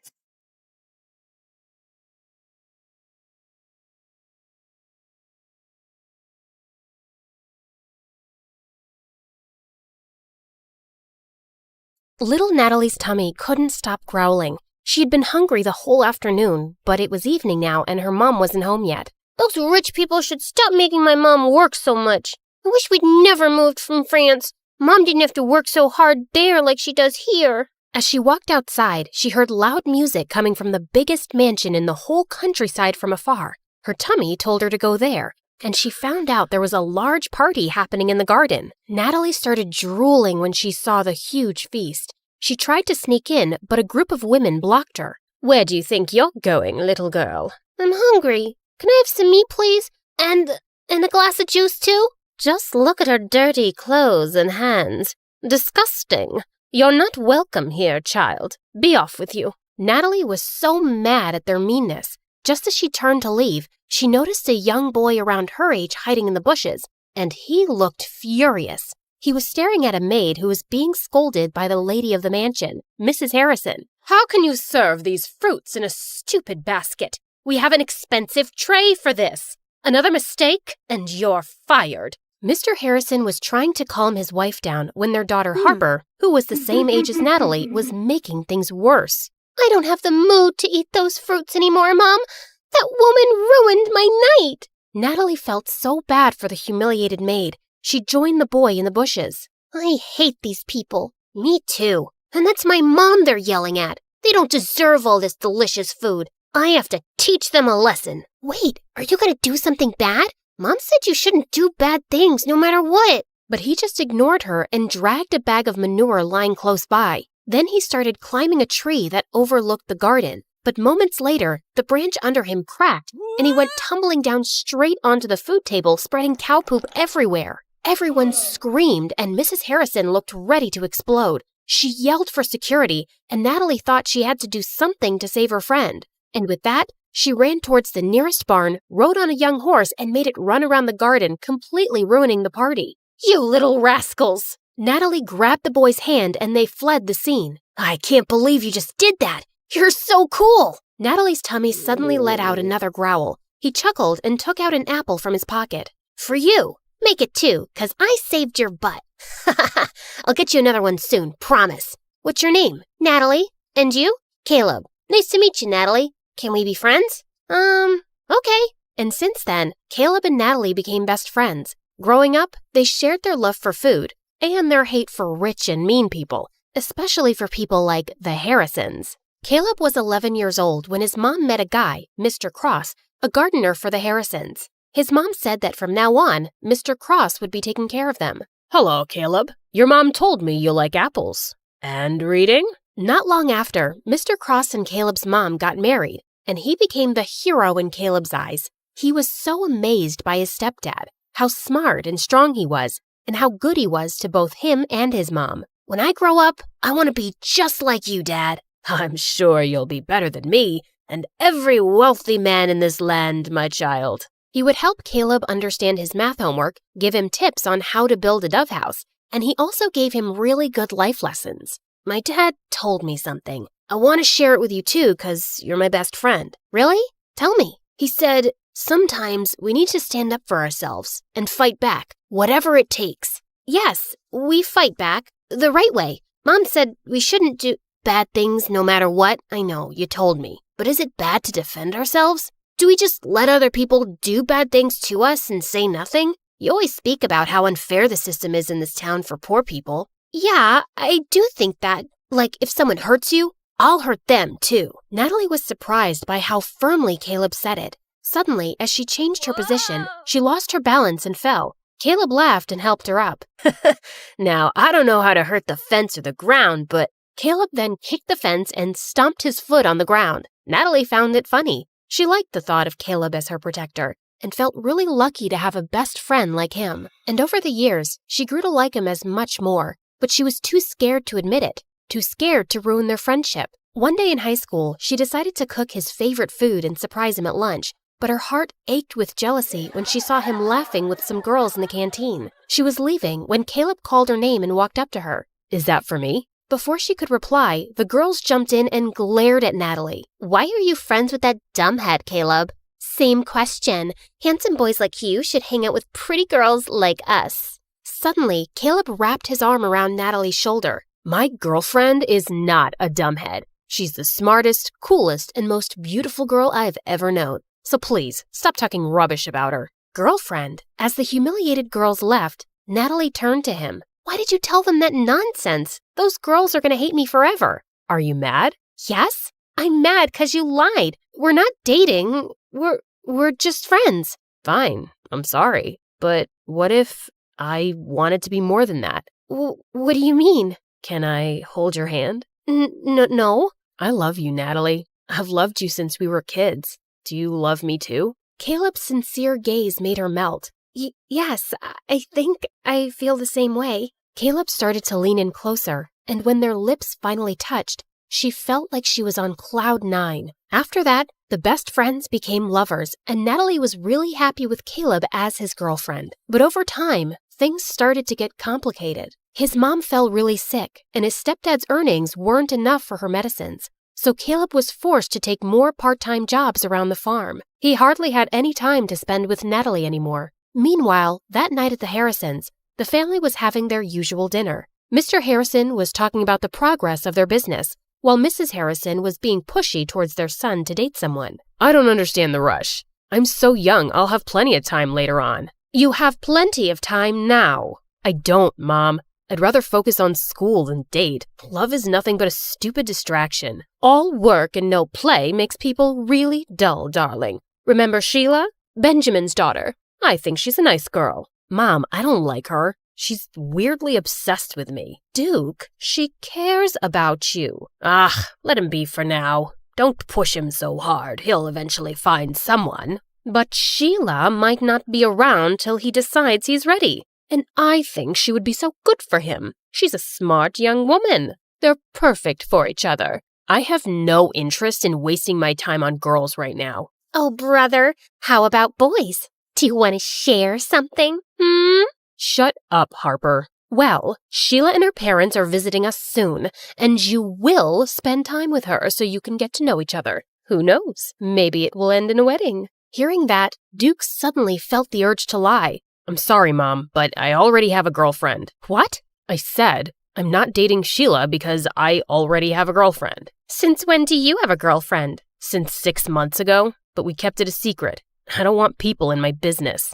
Duke left the table and decided to take a walk in the gardens to cool off. Suddenly, he heard someone behind him and turned around to see it was just Mr. Cross. Oh, sorry, Master Duke. I didn't mean to disturb your walk. You look a little upset. I'm not. It's really nothing. Just sometimes parents can be too much. Do you have kids, Mr. Cross? A son, the same age as you. Maybe I'll introduce you sometime. Duke was feeling too preoccupied, so he just smiled at their gardener and walked off. That weekend, Natalie's mom caught a serious flu, so later that day she went to town with Caleb to buy some medicine. While they were in the pharmacy, his stepdad called him. I need to stop by a dad's friend's place to pick up a package. Wait for me in the town square. I'll be right back. Natalie bought the medicines and sat on a bench in the town square. Her favorite thing in that old place was the old horse statue in the center. They're such gorgeous and magical creatures. Just then, she noticed that its red eye patch was lying on the ground. She picked it up, and as she placed it back on,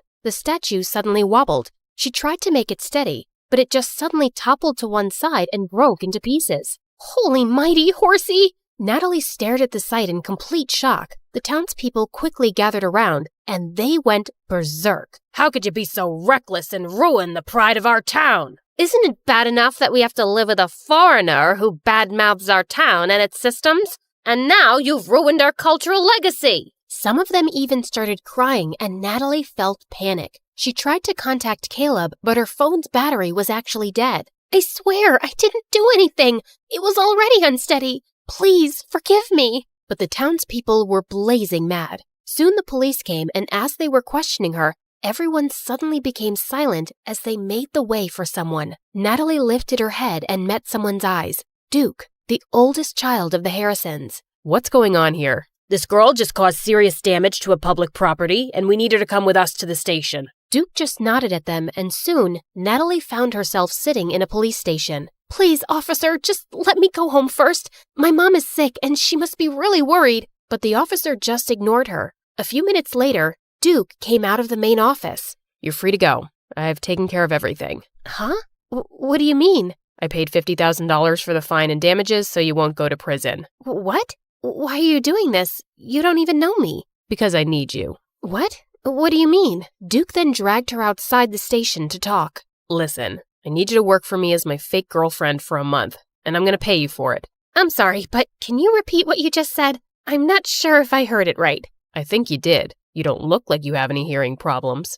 Is that how you joke? Because it's super lame. Even hyenas won't laugh at it. Do I look like a clown to you? How can you offer me a ridiculous job when you don't even know if I have a boyfriend or not? Look, I don't care whether you're single or whatever. I'm not interested. I just need you to pretend to be my girlfriend and convince everyone that we're in love, especially my family. But why would you need a fake girlfriend anyway? You can just have a real one. Just choose any girl but me. You rich people are used to getting whatever you want anyway. I asked you to be my fake girlfriend, not to become an interviewer. In private, we'll be practically strangers minding each other's business. I can prepare a contract tomorrow. What makes you think I'll accept your offer? I don't want this weird job. Don't worry, I'll think about another way of repaying you. There is no other way. Accept my job, or return my money immediately. It should be the exact amount that I spent to save your sorry little butt. Natalie wanted to yell at him for blackmailing her, but she knew she couldn't pay him back. Let me think about it. I don't have much time. I'll give you a day. Let's meet at the cafe tomorrow, same time as this. Before Natalie could say anything more, he turned around and left. When she got home, she found Caleb's messages saying that he'd be staying at his stepdad's friend's house for the night. Natalie really needed to talk to him, but she was also worried about how he would react. She also didn't want to tell her mom about this yet and stress her out. So later that night, she went to her favorite spot on the farm to think it over alone. Suddenly, Caleb appeared beside her. Hey, what are you doing here? Wait, Nat, are you crying? Tell me what's wrong. She didn't have a choice but to tell him everything. Are you serious? You shouldn't have let him help you. He took care of it himself, and I could never pay $50,000 on my own. But of all the girls, why does he want you? This is stupid. I thought Harper was evil. I didn't expect that her brother would be worse. Look, if he didn't help me, I'd be cold and miserable in jail right now. But he obviously helped you just to force you into this stupid job.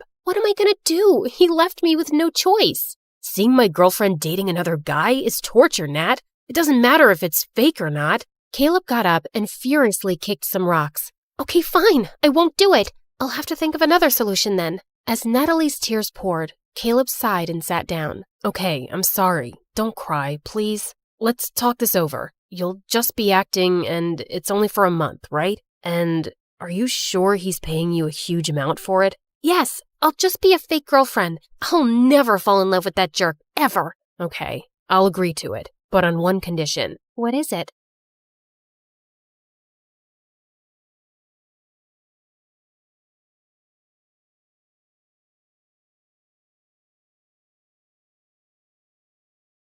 The heir of that painting is a young, charming millionaire, and you will get to know him. You need to earn his trust completely, so he lets you into his life and his home. Then, when the time is right, you will steal the painting from a high-security vault inside his house and bring it back to me. Do y'all remember Eric? You know, the guy Meredith and I were fighting over the night Mom went into a coma? The guy who was so hot he made boiling water look cool? The guy whose smile shone brighter than the sun and whose eyes were deeper than the Amazon rainforest? The guy who... He looks familiar. Oh my God, I've kissed this guy once. Yeah, the guy who stole my heart the minute I saw him. And then Meredith kissed him. Do you girls know him? Not super well, but I'd rate him number 8 on my list of good kissers. And I've kissed tons of people, so that's pretty high. Oh, Pierre, you really gotta see his brothers. They look like... Ugly old girls, I know. I know everything about him, but how well does he know you? He and his family lived in our neighborhood only for a month, and that was years ago. I don't think he'd recognize me now. Yeah, she's not that memorable. You're all still going in disguise. We have to convince him that you're just a stranger who has randomly bumped into him with no agenda. Also, he must believe you're very rich, so he doesn't think you're a gold digger. From Pierre, we learned that Eric's mom had passed away at his birth, and his dad had remarried a woman years later who already had children of her own, the quadruplets. The world makes sense again. Thank you. Eric's maternal grandmother recently left the painting to him in her will. His father is a big business tycoon, so they always have security at the mansion. But the painting is even harder to access. The only way you'll make it in and out of there is if you're welcomed into their home. I couldn't believe that of all the millionaires in the world, I had to pretend to like Eric, make him fall for me, and then rob him blind.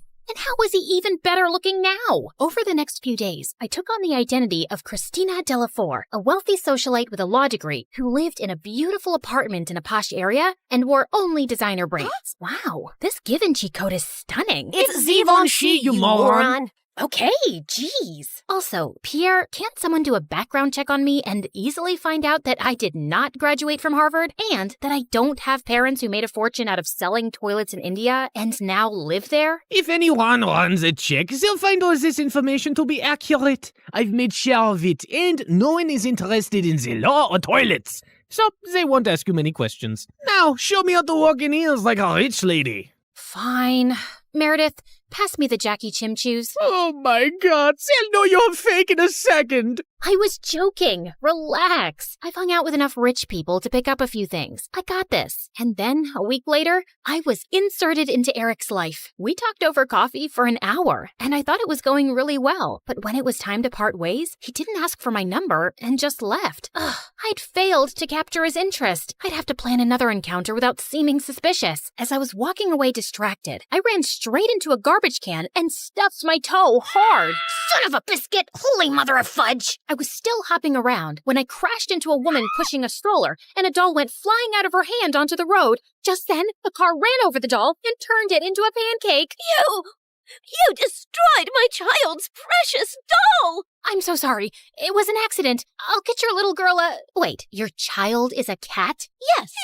And that was my childhood doll, which I passed on to my baby. Look, here's some money. Get your baby another doll. She loves that one, and they don't make those anymore. Your baby is a cat. She doesn't love that particular doll. She probably doesn't even love you. She'd eat your face in your sleep if you weren't the one to feed her. Now, please. Just then, someone tugged hard at my purse, and I saw a thief running away with it. You've got to be kidding me. I took my heels off and sprinted after the thief. He jumped over a fence into a park, and I followed. I was gaining on him and sent a flying heel at his head. Just then, someone ran past me, pounced at the thief, and pinned him to the ground. Gotcha! Eric, the park security, immediately arrived on the spot and took the thief away. Aren't you glad I followed you and came to your rescue? My rescue? I hit him with my shoe to slow him down and was about to catch him, but then you swooped in at the last minute, and now you want credit? Whoa, easy. I was just flirting with you. Oh, sorry. Wait, you said you followed me? Yeah, I felt stupid that I left without asking for your number. I definitely want it now. You became even more interesting when you stubbed your toe, murdered a doll, yelled at the cat lady, and chased a robber. Eric and I started seeing each other, and even though I knew it wasn't a real relationship, it still felt wonderful. We both hated rom-coms, but were always up for watching horror movies. We supported different baseball teams and had heated debates about who sucked more, and we both loved eating from street vendors and walking around the city at night. I enjoyed his company more than I cared to admit, and my heart skipped a beat every time he took my hand or gave me a goodnight peck on the cheek. And then one night, as we watched a fireworks show in the park, he pulled me close and kissed me, and I practically melted in his arms. Soon enough, he told me his parents were hosting a party at their house, and he wanted to introduce me to them. This was the first time I'd be in his mansion, and I needed to make sure I got invited often enough to find out where the vault was. Eric's dad was lovely, but his stepmom looked at me with a stare so icy it could make hell freeze over. I escaped from the party for a while when the dancing started. Yeah, that's when Meredith dropped by as Catwoman with a cheeseburger, but soon enough, Eric came around to call me in for dinner, where the quadruplets also joined us. So, Eric told us your parents sell toilets in India. Yeah. It's a great business because everyone needs a toilet, right? And you know the population of India. Multiply that with toilets and you have a fortune. What is the population of India? Well, I don't have an exact figure. It's just a lot of people. Suddenly, I had a queasy feeling in my stomach. Didn't you get made fun of as a kid? If you were in my school, you'd be called the Toilet Princess. Rubber Queen. Duchess of Poop. Guys, cut it out. You're not in high school anymore. Wait a second. Have we ever met before? What? No, I really don't think so. Oh God, why was my stomach churning? You know I'm really good with faces, and you remind me a lot of this girl we met in a neighborhood in Connecticut years ago. Guys, remember? She had a twin sister. Oh yeah, I remember those twins vaguely. The blonde one was prettier, right? Dang it! Has to be someone else. I'm an only child, and I've always lived in Boston till I moved here. Yeah, Eric told us you're a lawyer from Harvard. So who's the baddest person you put behind bars? Not that kind of lawyer. I'm actually an environmental lawyer. I was really feeling sick now. Maybe it was that burger I ate? Like you have trees as clients? What do they pay you with? Leaves? Hey, why are you turning green? You love trees so much that you're becoming one? You guys stop. You're not even that funny. No, look at her. She's green. I think I'm gonna hurl. Eric called a doctor immediately, who said I had food poisoning. He gave me some medicines, and Eric insisted I stay over for the night in one of their guest rooms. I fell asleep immediately and woke up a few hours later feeling thirsty. As I made my way down to the kitchen, I realized I had the perfect opportunity to try finding the vault. Just then, I heard some low voices from some room, and I slowly crept up to find Eric's stepmom talking to one of the bodyguards in the library. Were you able to figure out how to unlock the vault? There's no way. I've tried everything for weeks. I'll have to use a tiny explosive device to destroy the lock. The vault is all the way up in the attic. No one will hear a thing. But we have to steal a painting the day after tomorrow while your husband and Eric are away on business. Are you ready for this? And then he pulled Eric's stepmom into his arms. I can't wait to run away with you, James. I'm so tired of seeing you secretly, and I am completely ready. As the two locked lips, I turned around and tiptoed away as fast as I could. Okay, so the vault was in the attic, the lock could only be destroyed with an explosive device, and I couldn't let Eric's cheating stepmom and traitorous bodyguard run away with it. The next morning, when Eric came to check on me, I decided to tell him the truth for once. Eric, I have something really difficult to tell you. I got up last night to get some water, and I heard your stepmom and this bodyguard James talking. They were talking late at night? Yeah. Do you have some vault in this house with some painting inside? How do you know that? That's what they were talking about, breaking in and stealing the painting. They're planning to do it the day after tomorrow, and your stepmom said something about running away with James. I saw them kiss. I'm so sorry. I wish I hadn't. No, I'm glad you did. This is gonna be a huge blow for Dad. But it would have been much worse if we'd found out everything afterwards. Thank you for telling me. And please, keep all this to yourself. I know I can trust you. Eric kissed me gently before walking away, and 2 days later, when the bodyguard and Eric's stepmom were about to escape with the painting, police officers immediately arrested them. This is fantastic. They might link the museum robbery to the bodyguard and stepmom too, and assume the painting is now safe. So it'll be easier for you to steal. Good job, mon chéri. I knew you was a smart twin. After Pierre left, I sank into my armchair, but then I noticed Meredith staring at me. What? You should be happy, but you don't look happy. What's up? Nothing. I just can't wait for this job to be over. You can steal the painting soon, right? You know exactly what to do, and Eric trusts you. By the way, have you two kissed? I've been dating him for 2 months. Of course we've kissed. We text every day and you never mentioned it. I didn't know I had to. So, how is it? It's fine. It's whatever. It's like kissing anyone. My memory's a bit fuzzy, but you know I've kissed him. You never let me forget. And I definitely wouldn't call it a whatever kind of kiss. Yeah, okay. It's nice. It's good. Nice? Good? Oh, wow. Don't make me jealous with all the passion. Okay, you want to know what kissing Eric is like? It's like flying through space, like a meteor that explodes into 1,000 stars, and then jumping into really cold water that makes you feel alive all over, and then feeling warm and tingly down to your toes, like having hot chocolate next to a fireplace on a snowy winter night.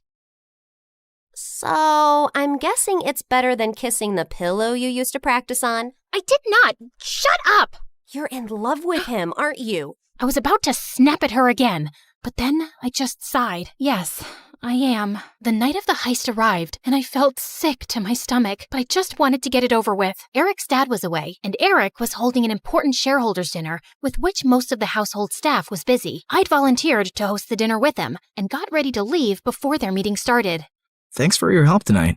You're the best. Oh, it was nothing. Don't thank me. So, I'll see you tomorrow at our coffee shop? It's a date. As Eric walked away, my heart felt like it was breaking into a million pieces. This was the last time I'd ever see him again. I gulped down my tears, and instead of leaving, I sneaked up unnoticed to the attic. Inside, I found a heavy metal door to a vault. I took out the tiny explosive device Pierre had given me, placed it on the lock, and activated it. In a few seconds, there was a tiny pop and a sizzling sound. Then, I heard the lock click open. I walked into a tiny, dark vault and found the painting under a glass case. Praying to every god that no alarms would go off, I lifted the case carefully, put the painting in my bag, and started sprinting down the stairs. But just as I'd reached the second-floor landing, one of the Ninja Turtles blocked my way. What are you doing? Hey, bro! You know when I stayed over a few weeks ago? I dropped a necklace, and I was looking for that guest room, and I got lost. But it's fine. I'll just get new earrings. See you later. He suddenly grabbed my bag and pulled out the painting. Do you think I'm a moron? A moron? You? No way. Sorry, which one are you? Michelangelo. Okay, no one has time for that. Now listen, Mike. You're definitely the smartest of your brothers, and just a tiny bit better looking than all of them too. We're identical. That's what they want you to believe, but I know you're better. I think you and I can strike a deal, okay?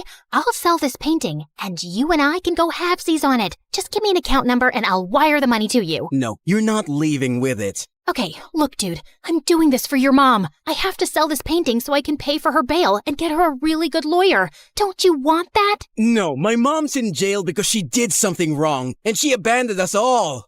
She shouldn't have stolen Eric's painting. Why do you care about Eric? Don't you hate Eric? He's so good looking and smart and perfect and gets all the ladies. It makes you guys look even worse than you really are. You should want to hurt him. So let me take the painting.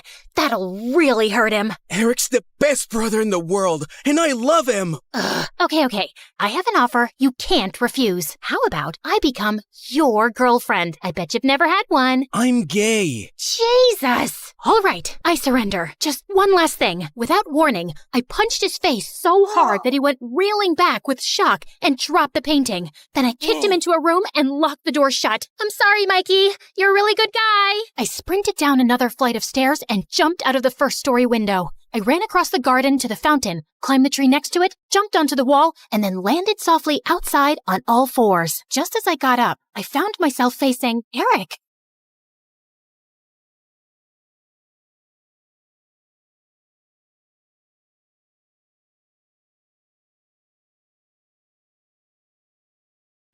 Hi, I'm Blair, and I'm about to tell you a crazy story. Before we continue, please like and subscribe to MSA. Growing up, my parents fought constantly over money. Dad was a struggling sculptor, and Mom, who was a waitress, cursed the day she met him because we constantly had money problems. She always said dropping out of school was her biggest mistake, so she made sure I studied hard. That's how I earned a full scholarship to one of the city's top schools. But my true passion was painting. I fell in love with it at 5, taught myself through YouTube, and by 13, I was winning major school competitions. Dad was proud, but Mom didn't like it one bit. Art's a hobby, Blair. You can't make a career out of it. Definitely not a successful one. It was my dream to become a world-famous artist. Well, mine and my best friend Ashley's. She was an artist just like me, and we'd been best friends since middle school.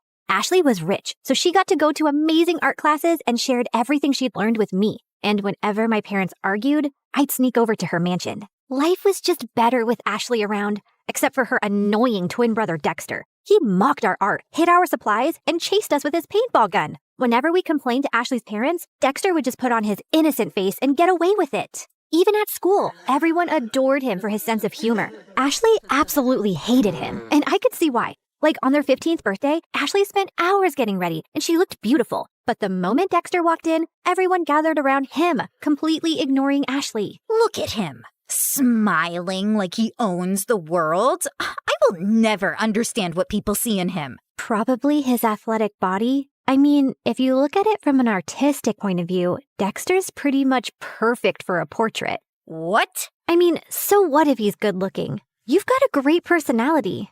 That's what you tell ugly people, Blair. You're also so much more creative and way smarter. People would notice that someday. Notice what someday? That you're a total jerk. Aw, are you jealous because no one's paying you attention? Go away, Dex. It's her birthday too. Don't make things worse. Fine, I'm sorry.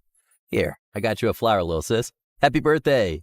But as soon as Ashley took it, the flower squirted water all over her face, ruining her makeup, and Dexter ran away laughing. As we grew older, Dexter just got more annoying.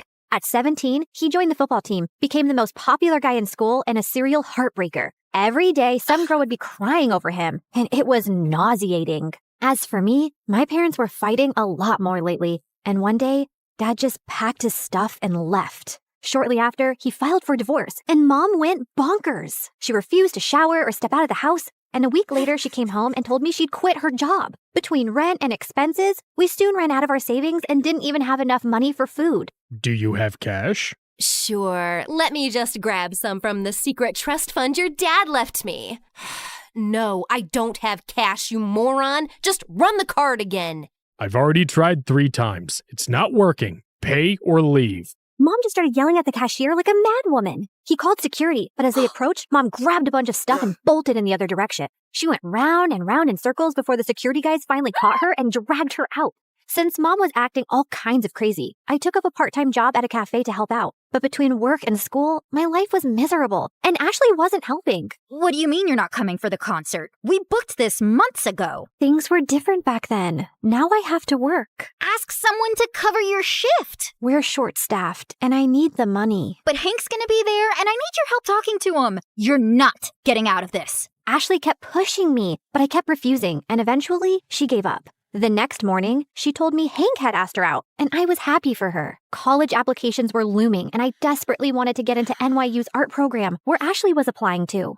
It was expensive, and I needed a strong portfolio for a scholarship. I couldn't risk my mom finding out, so I stayed late after my shifts at the cafe to work on my portfolio. One day, while I was heading back home, it started raining heavily. It was already late, so I couldn't get the bus, and was waiting for a cab when someone walked up to me with an umbrella. Dexter, what are you doing here? I was just across the road running some errands, and by errands, I mean date that didn't go too well. Anyway, I saw and I thought I'd help.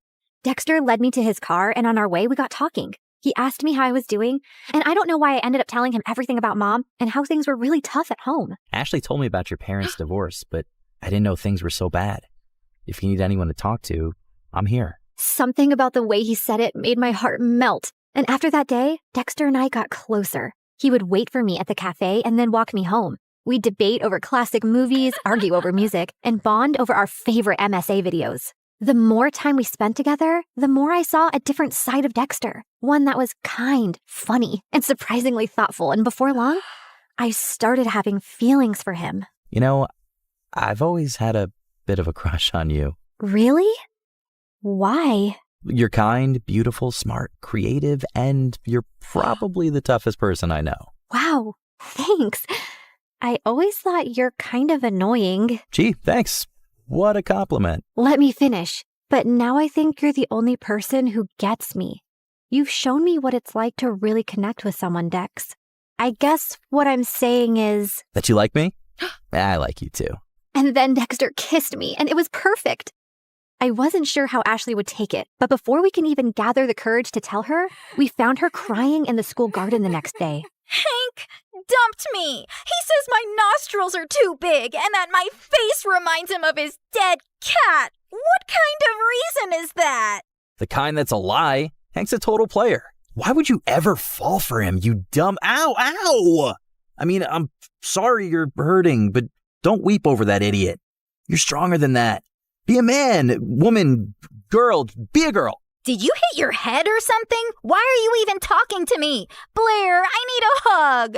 The next few days were a mess. Ashley was hung up on Hank and dragged me along for endless shopping sprees and salon visits to distract herself, and I didn't think it was a good time to tell her about me and Dex, who I wasn't even getting to spend any time with. She was also home all the time, so Dexter started sneaking into my room late at night. This is not fair. You're totally ignoring me. I know, but she's miserable, and she needs me. Hey, Han, remember when you needed her, but she was too busy falling in love? Anyway, my football team's having a party tomorrow night, and I'd love for you to come. It's low-key, just close friends. How close are we talking? Close enough to do this. Dexter leaned in to kiss me, but before he could, someone knocked on my door. Ashley! He hid under the bed as I opened the door. Who are you talking to? No one. I was just humming to myself. La la la. See? You tell me, what's up? No time long see. You're being weird. Anywho, I need your help. I've heard the football team is having a party tomorrow and Hank's gonna be there. I need him to know that I've moved on and this party is perfect for that. I have the invites. You're coming with me. No excuses. But I have to work on my portfolio. I promise I'll help you after the party. Please say yes. Ashley looked desperate that I couldn't refuse. Dexter was furious, though. He didn't answer my calls or reply to my texts. Even at the party, he ignored me. But I could see he kept looking my way. Ashley had hired some guy to be her fake boyfriend, so she left for the dance floor with him while I waited for Dexter. I was near the pool when I almost slipped, but someone held on to me. Careful there, sweet cakes. You'll hurt yourself. Blair, right? I'm Hank. I know. Great. Then let's skip the introductions and dance. I don't want to. Come on. She said no. I turned around and saw Dexter looking furious. And who are you? Her boyfriend? Yes, now back off! Or what? You'll hit me, pretty boy? You bet I will. Dexter punched Hank right in his face and he stumbled backward. Hank charged at Dexter and the two got into a fight. Everyone gathered around and I caught sight of Ashley's face in the crowd. She looked furious. I ran over to her, but I slipped and fell in the pool. I don't remember much after that, but when I opened my eyes, I was in a room with Dexter and Ashley staring at me. What happened? You passed out. You don't know how to swim? I didn't exactly grow up with a pool in my backyard, so no, I don't. You're bleeding. That's no big deal. Yeah, no big deal. Just like it's not a big deal to hide from your best friend that you're dating her idiot brother. How could you not tell me? I don't know, okay? I freaked out. You've always hated Dexter, and then you'd just broken up with Hank, so I didn't want to rub my relationship in your face. You don't have to treat me like I'm a child who doesn't have a handle on her emotions. Anyway, you've chosen Dexter. Although I can't understand why him out of all the boys on the planet. But you did, and you're my best friend. So I'll accept it on one condition. Never, never make out in front of me, or I'll projectile vomit all over you. Deal? Deal. After that, things went smoothly. Dexter and I could now date openly, which made me really popular. One of his friends asked me to create a portrait for her dad. He loved it so much that he gave me a lot of commissioned work. Soon, I was making enough to quit my job at the cafe, and life became a lot easier. I even finished my art portfolio and was working on some last-minute changes one night when Mom barged in. You're applying to an art college? Why didn't you tell me? Who told you? Doesn't matter. Have you forgotten how much we've struggled because of Dad? And who will even pay for this college? I don't have that kind of money. I'll get a scholarship, Mom. I made a portfolio. Look. No, art school is too expensive and not worth it. You'll join a community college and stay close to me. Now give me that. Mom snatched the portfolio from me and left. I followed her, but she locked herself in her room. No matter how much I begged, she wouldn't open the door. Mom didn't get out of her room the whole day, and since submission was only 2 days away, I had no choice but to give up on my dream. I was talking to Ashley and Dexter about it when he came up with a brilliant idea. Dad knows the dean personally. How about I talk to him and get you a personal interview? And we can ask my friend whose dad bought paintings from you to let us borrow those. It could be your portfolio. That'll work. It should. I'm not letting you give up on your dreams, Blair. What about Mom? She just has to make peace with it. I know you love her, but what she's asking of you is not fair. She's acting like the kid in this relationship. The interview was scheduled for 2 days later, and I spent every second preparing. On the big day, I felt really confident. But as I was on my way, I got a call from the admissions office saying that my interview was canceled. Apparently, I had called and canceled my interview, claiming my mom was unwell, even sending medical reports as proof and withdrawing my application because I needed to take care of her. I tried telling them so many times that it wasn't me, but they just cut the call. I had no idea how Mom had found out about my interview, but I was furious that she'd done this. I went back home to confront her, but to my shock, I found her passed out on the floor. I called 911 and immediately rushed her to the hospital. On my way, I messaged Dad, and by the time we reached, he was already there. And what he told me next shocked me. A month ago, your mom fainted at work and was diagnosed with a rare heart disease. She needs a transplant, but since she couldn't afford it, she turned to me for help. But why didn't you tell me? We're trying to arrange money, and we wanted to wait till then to tell you. She didn't want to worry you. And here I thought she was lying when she submitted those documents. What documents? I explained about NYU and my interview with the dean. I don't think your mom's behind this. She was skeptical, but after seeing your portfolio, she was impressed. She told me she was changing her mind about you pursuing an art degree. I thought she threw my portfolio away. No, sweetie. She was proud of you. But Dad, if Mom didn't call them, then who did? Does anyone else know that she's sick? Yeah, Ashley's dad knows.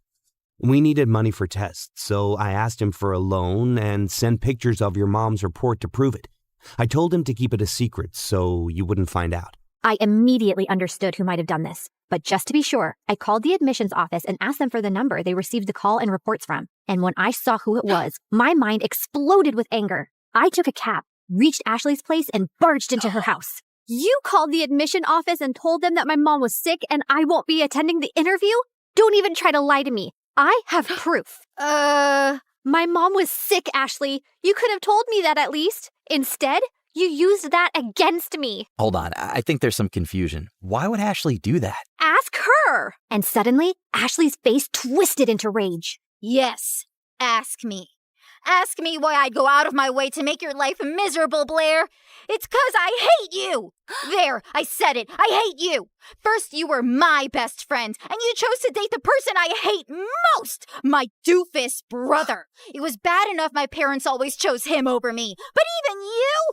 Also, I couldn't stand how perfect your life was. You have a football jock boyfriend. Everybody loves your art. Everybody loves everything about you. Heck, even the boy I liked likes you more. I didn't want to go to college and be second to you again.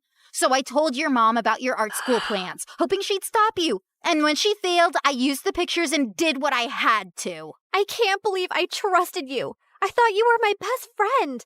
How can you do this to me? You've shattered everything we had. I never want to see you again. We're done. Don't think I'll cry over it. I'm going to NYU, Blair. I'll make new friends. You disgust me. Whatever. I never saw Ashley's face again, and Dexter told me that his parents heard her entire confession and ended up grounding her big time. She didn't even get through NYU, but I did, thanks to Dexter's dad who got me a second interview. Mom stayed in the hospital for a few more weeks before coming home. A month later, we found a donor. It was tough to get the money for the surgery, but we managed, and Mom made a full recovery. Today is my first day in college, and I couldn't be happier.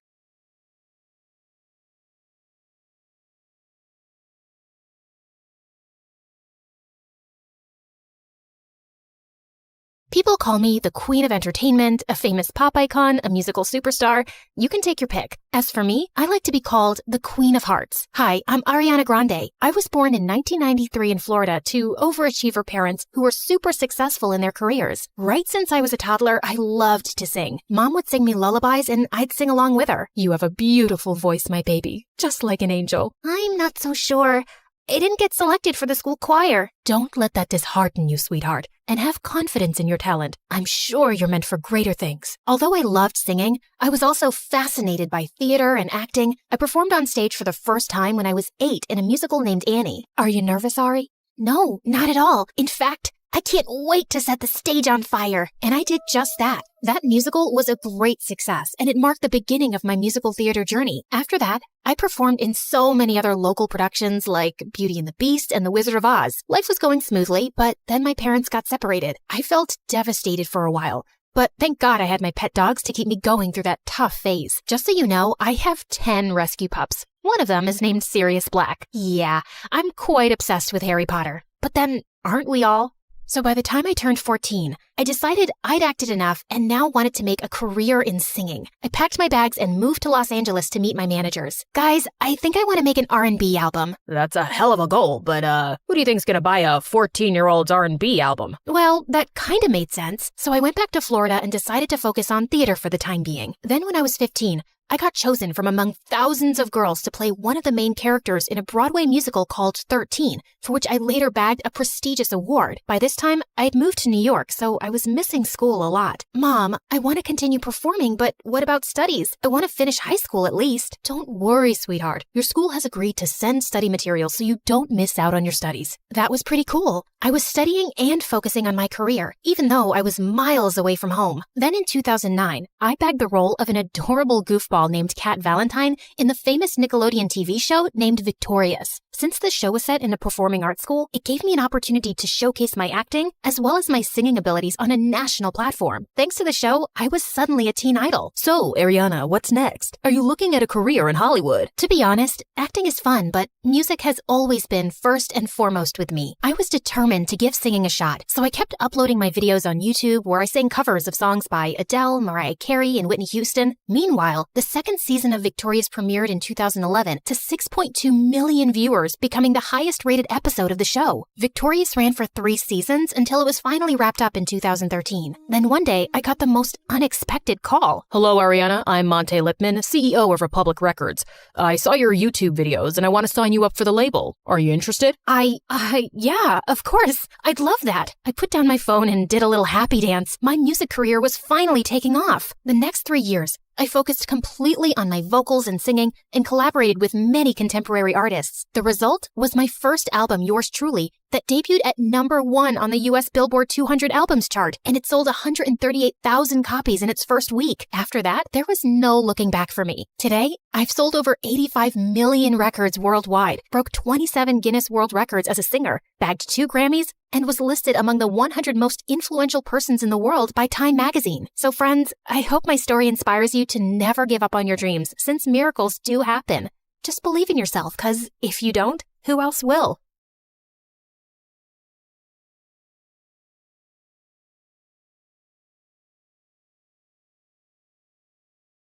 As Hermes, messenger of the gods, I've borne witness to countless tales spun across the tapestry of Olympus. With my winged sandals, I have traveled across the realms of the universe, carrying tidings that have altered fates. Among these tales, one that stands out in my mind is the story of Persephone, and how a twist in her fate affects every mortal until eternity.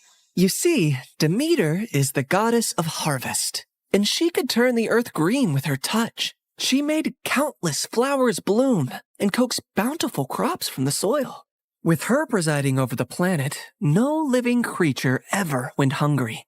She took great joy in her role, but her heart belonged entirely to her daughter Persephone, the Maiden of Spring.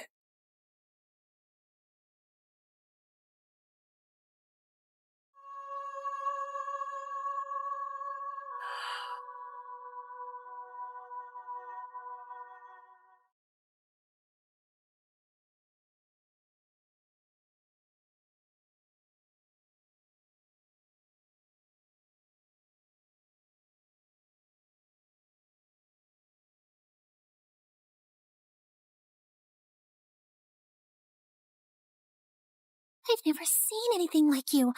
Are there more of you nearby?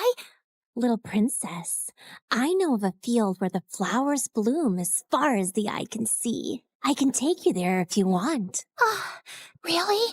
Oh, that would be a sight to behold. Then come with me, sweet child.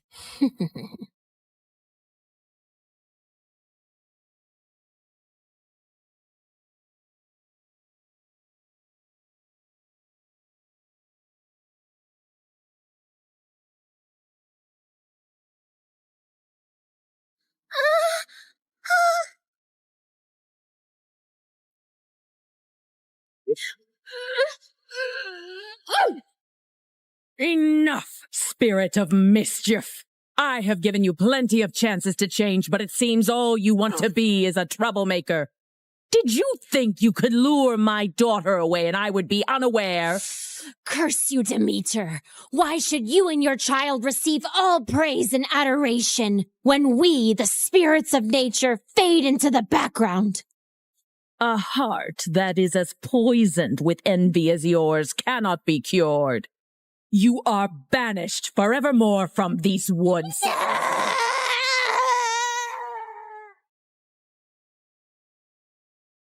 Did you forget that you are not allowed to venture into the forest alone? I'm so sorry, Mother. I only wished to see the magical flowers. And you shall see many wonders, my child, but always within the safety of my reach. The world holds great beauty, but also grave danger. Come now, it's almost dawn. Let us go out into the meadows and make our own magical flowers bloom. That sounds perfect, Mother. Demeter always wanted to keep Persephone close to her. But as her daughter grew older, she turned into a beautiful young goddess who attracted the attention of many young suitors. Any time a god smitten by Persephone's beauty sought her hand in marriage, Demeter sternly turned them away. I cannot marry her off, Hecate. She is too delicate for the harsh world outside. Huh? These gods who come after her, they only see her beauty, not her gentle soul. They cannot care for her as I do. Demeter, you must be mindful of what Persephone wants too, or she might grow to resent her cage. A cage? Is that what you would call it? She has everything here that she could possibly desire. She's a powerful goddess, and under my guidance she can wield life from barren soil. any god she marries will only dim her light. No, she will be here with me forever. Innocent and loved. I do not desire to leave your side, Mother. I will stay here, forever. But fate had different plans for Persephone. On a rare trip to Earth's surface, the Lord of the Underworld, Hades, was wandering through a grove of trees when his gaze fell upon a scene that held him transfixed.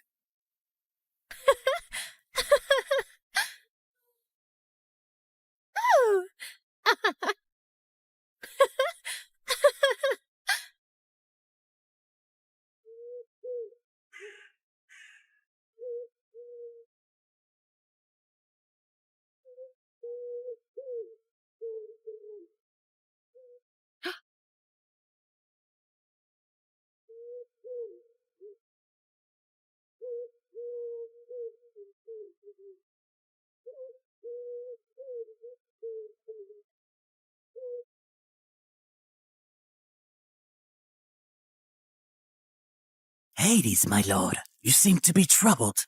What weighs on your soul? As you well know, when my brothers and I overthrew our father, the kingdom was divided among us. Zeus received the sky, Poseidon the sea, and I the underworld.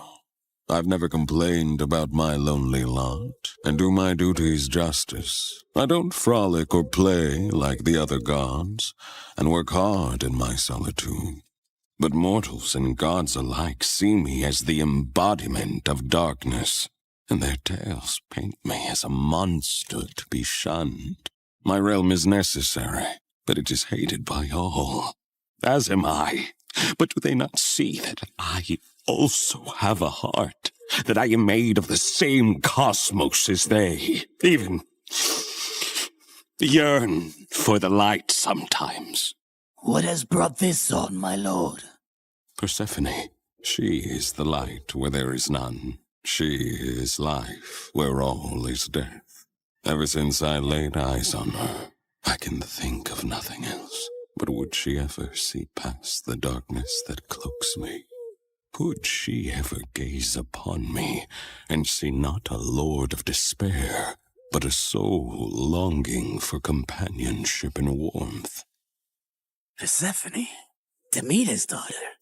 Indeed, her radiance rivals the dawn, but she is of the upper world. I must have her as my queen, as my wife. Her presence would bring joy and life to a realm that only echoes with loneliness and sorrow. And I must believe that even in the underworld, love can find a place to blossom. My lord, her mother would never allow it. Perhaps there is a rightful path to this union. I will go to her father Zeus with a proposal of marriage. I only need his permission according to our customs. Get my chariot ready and prepare for my departure. Today, either I win a queen for my empty halls, or I resign myself to an eternity of despair.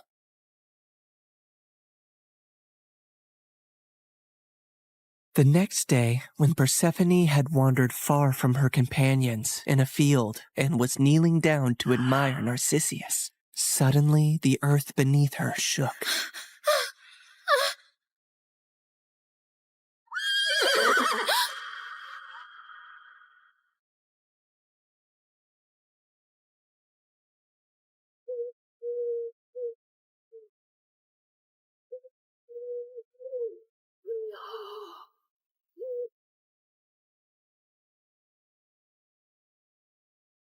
Fair Persephone, be not afraid.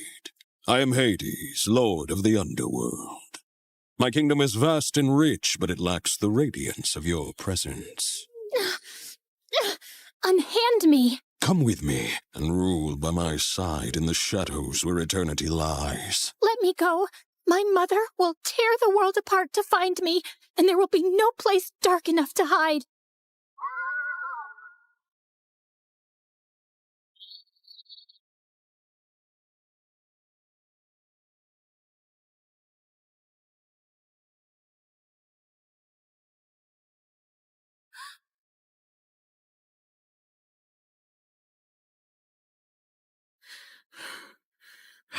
Where is Persephone? Something has happened to her. I can feel it. Leave everything and search for her now.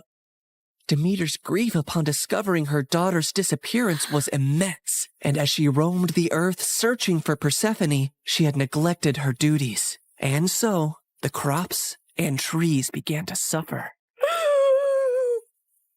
My daughter! My heart! In her desperation, she sought the counsel of her old friend, Hecate. Hecate, you who see into the shadows, help me find my daughter. You must seek Helios, Demeter. His all-seeing gaze pierces through deceit and darkness. Taking the advice to heart, Demeter ascended to the chariot of the sun, where Helios guided the day. Helios, please, you must tell me where my Persephone has gone. You see everything from your throne. Surely you must know. I can't bear this pain any longer. Helios the sun god had indeed seen everything that fateful day, but had chosen not to interfere. However, he was moved by Demeter's grief. Demeter, your daughter has been taken by Hades to the underworld. He desires her as his queen. That cannot be. My daughter, queen of that cold, dead realm? I won't allow it. Perhaps it is not as dire as you fear. Persephone's grace could bring life even to the underworld. Also, he is one of the most powerful, wealthiest gods in the universe, and she would rule by his side. Is that so terrible? This is an outrage! How dare he take my daughter? Did Zeus know about this too? Zeus allowed it. In her fury, Demeter descended back to earth. Return my daughter to me, or I will let the earth perish in my sorrow. I will let this world turn into ice and ash. I will plunge it into eternal winter. Meanwhile, in the underworld, Persephone wept in despair and lashed out at Hades any time he tried to speak to her. To rule the underworld by your side? I want nothing to do with you. You've stolen me away from the sun, from my mother. I understand your anger, Persephone. I only hope, with time, you will see me and my world differently. Until then, I will respect your wishes. As enraged and heartbroken as Persephone was, she eventually got tired of her despair and ventured out of her chambers to observe Hades and her new home.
I built this for you, to remind you of the surface and to give you a place of peace. I've never seen something like this. It's so beautiful. As are you, my queen.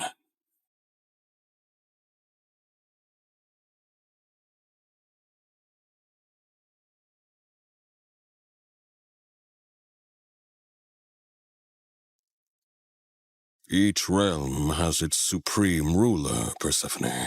But here, you and I will rule together as equals. You will never be beneath me, but always near me. Meanwhile, on the surface, Demeter's grief and rage was a storm that screamed across the lands. Where she walked, earth cracked, rivers ceased their babble, and crops withered to dust under her shadow. As she withdrew her blessings from the world, famine began to spread far and wide. The cries of suffering mortals eventually reached the ears of Zeus on high Olympus, who could no longer ignore the matter. So he convened a meeting of the gods. Demeter's wrath endangers all. We must find a solution that honors both her demands and the laws of gods. If my daughter wishes to leave the underworld, let her return to me, or I shall never again let the earth bear fruit. Very well, Demeter. If Persephone wishes to return, she shall, if she chooses to stay with Hades. So be it. With a heavy heart, Demeter agreed, and Zeus commanded me, Hermes, to negotiate Persephone's return. So I descended into the gloom of the underworld, where Hades sat upon his throne with Persephone by his side. Her face was as pale as the ghosts around her. Hermes, why does Olympus disrupt the quiet of my realm?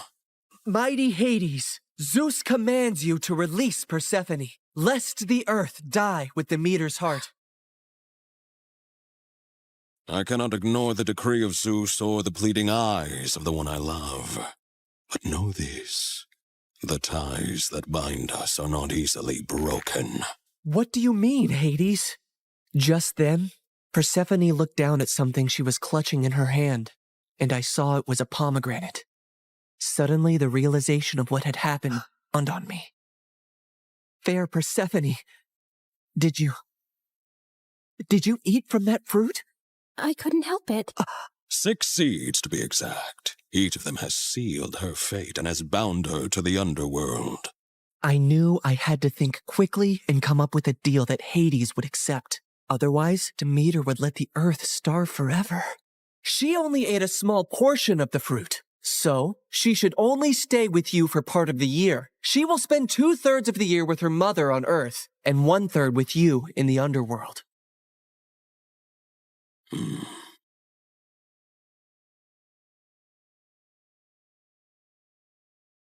Go now to your mother, but feel compassion kindly in your heart towards me, and do not feel sorrow upon your return.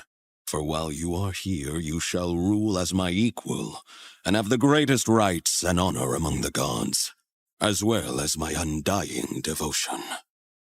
Persephone assured him she would return on the agreed time, and he arranged his chariot for her to depart.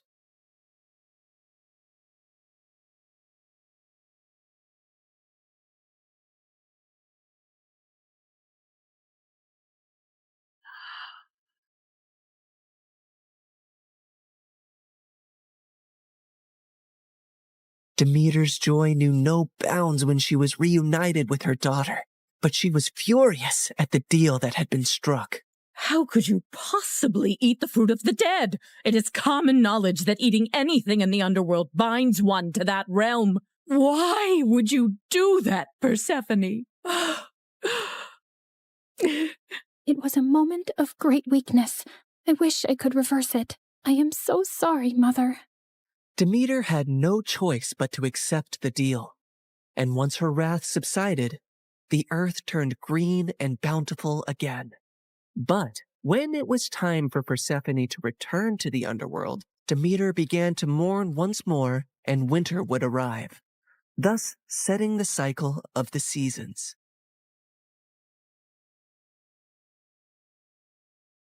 My daughter, my soul, your return brings life to this world. Mother, in the darkness, I've learned the secrets of the deep earth, and in your light, I bring forth life. Together, we bind the world in a cycle of death and rebirth. And so, in this tale of compromise, the dance of the seasons has found its rhythm. An enduring love story was also set into motion, for even eons later, Hades and Persephone are often mentioned as Greek mythology's most happily married couple. I can give you all the wealth of the earth, Persephone, but I cannot give you the sun and the breeze. I know you long for them when you are here. You have given me more than I ever expected to experience in my life, Hades. You have given me respect, power, and a love that is genuine and rare. With you, I feel the most like myself. With you, I feel free. So you do not regret your decision to eat the pomegranate seeds? Never, my love.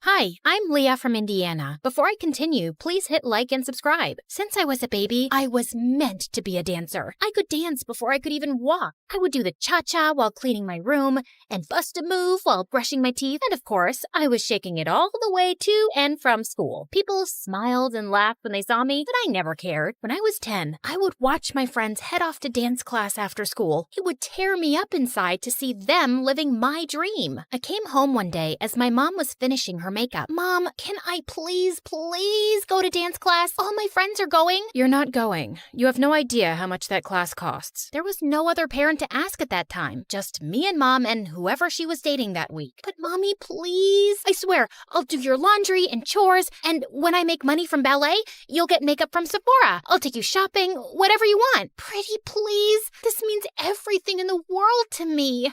We'll see if that ever happens. Right now, I don't have time for this. I'm going to be late. The answer is no, and that's final. She left me alone in the cold house while she sped off in Ted or Fred's Ferrari to some fancy dinner. For me, another night of instant noodles. I felt devastated with how my life was going, just dreaming about my dream of dancing. But then I turned 12. I was alone, like always, and before I could blow out my candle on my plain cupcake, it flickered out. Oh no, there's still so much to wish for. I was about to leave for school when Mom barged in. Hold on, Leah. You have mail. My mom handed me a card with my name and address on it. Who's it from, Mommy? To Leah from Aunt Lucy. Who's Aunt Lucy? I haven't spoken to her in years. I don't talk to that side of the family. She gave me a ticket. Mom snatched it immediately from my hand. That's not a ticket. It's a check for $10 million.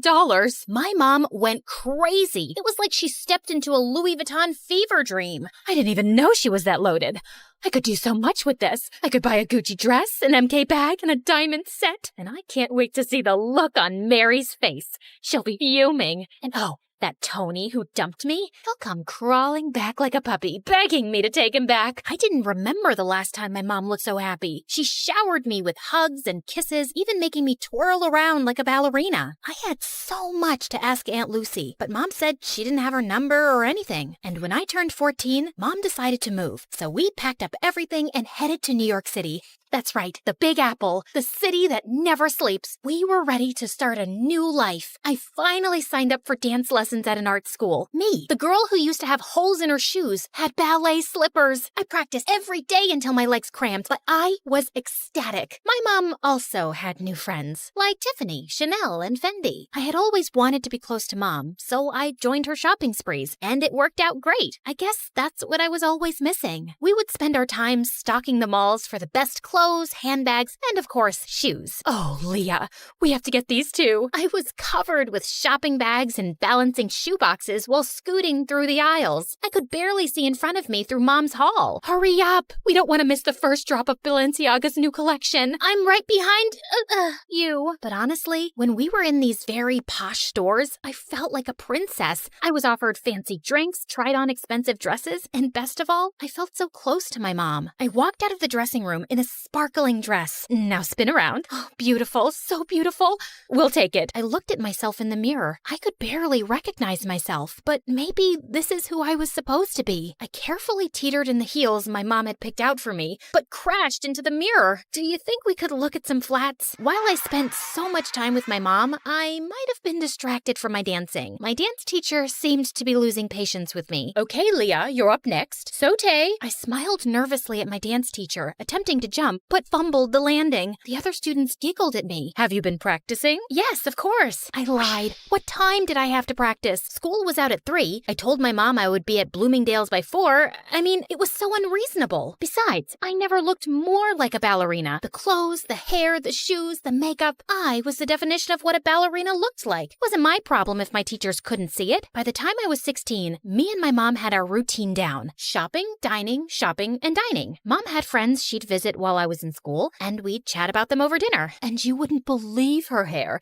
It's turned this terrible orange color. And her roots, her roots could be seen from outer space. Honestly, Leah, I'm beginning to think you're my only real friend. She loved me. My mom loved me. Just then, 2 men walked into the restaurant and surrounded us with serious faces. Jeannie Roberts? Yes? What is your problem? They flashed their badges at us. It was the police. You have to come with us. Excuse me? I am not done with my dinner. I want to speak to your manager. Jeannie Roberts, we need to talk to you about your tax evasion. This is ridiculous. You don't have the right person. You're gonna ruin my blouse. Mom, what's going on? Leah, I will call you as soon as I can. Can you let up a little? This is silk. The police dragged my mom out of the restaurant. I didn't know what else to do, so I ran back to our apartment. I paced and cried, staring at my phone. My mom was arrested. What on earth could I do? Finally, at midnight, the doorbell rang, and it was Mom. Mom, what's going on? Listen, I have to be quick. You need to get help. Otherwise, they'll put me away for good. They said tax evasion, but you haven't done anything. We have the money. Tell the police we have millions of dollars. We don't, Leah. It's gone. My stomach dropped. I need you to get me out of this trouble. I need you to go see Aunt Lucy and ask for the money. They have people watching me. They'll pounce on me if I try to leave the city. But you said you didn't know anything about her. Yeah, I just remembered her address. Go to her and get the money so I can get out of here. I had no other choice. It was just me alone, and I had to save my mom. I hopped on the first train I could find. There were 1 million people on the subway, and I squeezed my way through the crowd. The train car jerked, and the guy's soda splashed all over my face. He glared at me. Hey, watch it. But he splashed me. Finally, I arrived at my aunt's house and knocked on the door. Her house towered over me with dozens of closed shutters and fading awnings. I'm not interested in buying anything. I'm not selling anything. I'm Leah. Are you Lucy? I'm looking for my great Aunt Lucy. Leah? I ran to her and opened my arms for a much-needed hug, but I was taken aback when Aunt Lucy sidestepped me like she was avoiding a bug. Do you know you look very sticky? I know. I took the subway here. My mom asked for your help. You helped us before, and we appreciate it, so I didn't help you. Well, with the money you graciously gave us, you helped us a ton. That was your father's last investment. I was instructed to cash it out and send it to his next of kin. That's you. My dad? I can only recall bits and pieces of him. I know. You're not missing out. So, Jeannie's in trouble. You want something from me? Why should I bother? We're family, aren't we? I always disliked your mother. Spoiled, selfish, and vain. Does the apple fall far from the tree? You look just like her. But I didn't look like myself. She wanted me to leave, but I couldn't. She was my only hope. I kept pestering and pleading with her for days, buzzing around her like a pesky fly. Finally, after what felt like forever, she talked to me. This used to be a hotel, you know. I took care of everything, and I was great at it, but it's hard for a person my age to manage everything around here. There's too much space and too many stairs. I have a few guests coming over, but I don't have much staff. I would like to see how useful you can be. Whatever you need, I can do it. I needed to win her over to save my mom, so I got to work by cleaning out the fireplace. Large chunks of ash rained down on me, covering the floor in a thick blanket of gray. Ugh, oh my God, what a mess. Leave this and go wash your face. And when I scrubbed the windows, one of the panes cracked and a large piece of glass fell. I caught the glass right before it hit the floor. Oh no. I heard some guests coming, so I quickly shoved the glass under the bedspread. A large older man entered the room and plopped down on the bed. The glass made a large crunching noise and the man screamed, "New sheets! You must need new bed sheets!" I scampered out of the room and caught Aunt Lucy giving me the death stare. On the way to get new bed sheets, I bumped into a flower vase and knocked water everywhere. I sprinted off into the hall and grabbed the mop to clean, and then thud! The rest of the guests slipped and fell. Oops, I think I forgot the wet floor sign. Ugh, it's gonna be one of those days. I totally screwed up, and I knew there was no way she'd forgive me. So I hid from her, and when she finally found me, I started bawling like a baby. She couldn't be mad at a sobbing girl, right? I could see her face soften, and I figured I had a chance to get on her good side. I tried to make up for all the mistakes I had made. I gave my aunt a foot massage, made her fresh juices and warm soup, and in my final efforts, I polished her dresser and found a music box. Don't break it. Oh, I wouldn't. I love it. I'm a ballerina too. Well, maybe. I used to be. You're a little young for used to be anything. For me, this ballet feels like Aunt Lucy and I were finally talking, and it felt like the ice was melting. She told me how she used to be a dancer. When I was a baby, my dad would tell her all about how much I loved dancing. I finally got through to my aunt, but I still needed her help. I brought up how desperate I was to save my mom. I was wrong. You're not like your mother at all. Okay, enough of all this. Let's go. We took a car downtown and met my mom. What on earth happened, Jeannie? You are still as disappointing as ever. Ugh, here we go. Why did you even bother to come here? You could have sent the money with Leah, but I guess belittling an innocent woman is more your speed. Aunt Lucy asked Mom for her tax forms, but all she got was silence. Mom, just give her the paperwork. She'll help us. What's wrong with you? Okay, fine. I'll just leave. And then Mom spilled the beans. She had conned us. The cops were fake. The tax problem was fake. All a scheme to get money from Aunt Lucy. I can't believe this, Mom. How could you do this? I had to. The bank was going to take the apartment, so I had no choice. I was in debt and knew only you could convince your aunt. I'm sorry. I know I spent a little, but I spent on you too, and it was for us, right, Leah? It made you happy, right? You were happy, and that's what made me happy. But I'm behind on all of my classes. We're out of money, and we don't even have the apartment. And now you're definitely not happy anymore, so I'm not happy. And I don't see how I could ever become a dancer. Enough. Leah, you need to go to school and work on your studies. You want to be a ballerina? Yes, of course. Then you are coming with me. And Jeannie, you need to pay all of this off. You'll need a source of income to dig your way out of this. This is an impossible situation. I know I made a mistake, but I want to change. And I can't live without you, Leah. I had doubts, and I was furious too. I even stepped outside with my aunt to leave. But then I realized I couldn't abandon my mom, not even after all the things she did. Okay, Mom, I think we should try to be a family, all of us together. I believed that this time it was going to work out. The three of us went back to the hotel and were ready to start our new lives together. But the next morning, Mom, I ran around the hotel but couldn't find my mom. Her clothes and purse were gone. I searched up and down until I got to the front desk. The cashier's box was completely empty. She left and took my Aunt Lucy's money. I was devastated. I brought her here, and it all happened because of me. What should I do? I had brought on enough trouble, and I had to earn and return every penny back to my aunt. Leah, are you leaving too? I'm so sorry, Aunt Lucy. I just wanted us to be a family. I don't want to cause you any more trouble. I thought it would be better if I just left. I'm so sorry about my mom. I wanted to believe that she would be different, but she wasn't. Just the same horrible, selfish woman. Leah, you don't have to go. It's not your fault. We're family. Sometimes the family you're given isn't the family you end up with, and that is okay. Really? Really. I love you. And I do have some good news. I made a few phone calls, and you have an audition next week. Oh, thank you. I love you too, Aunt Lucy. At the audition, I danced my heart out, and for the first time ever, I was supported and loved by my Aunt Lucy, and that sounds like the perfect kind of family to me.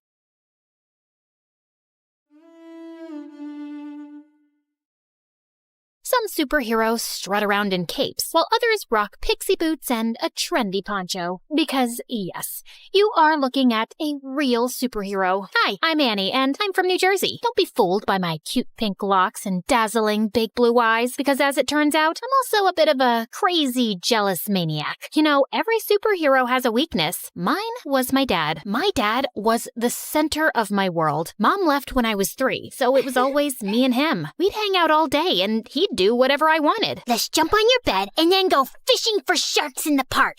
I've just made the bed and it's raining outside, but whatever makes you happy, my angel. My dad was the best. He was my superhero. We did everything together and made a big effort to share each other's interests. For example, he learned the names of all the dogs from Paw Patrol. You're such a Sky. In return, I learned to play chess, which was Dad's favorite game. Kapow! That's a chick and a mate. One time, when I had a high fever, I asked him not to leave my side for 1 minute. I promise, Annie, I never will. And I totally believed him. He even made a pulley system to get the Uber food delivery to my bedroom window without leaving my room. But then, the worst thing happened. A couple of days later, instead of making me breakfast, he grabbed his car keys and let a babysitter in. I must go to work today, Angel Annie. Teresa will look after you. No, Daddy, I'll go with you. I'm sorry, sweetie. I have to go alone. It's for the best. Why? Because we need the money to live. Fine. If you want to leave, you'll have to step over me, and everyone knows that's bad luck. And to my surprise, he actually stepped over me to leave. I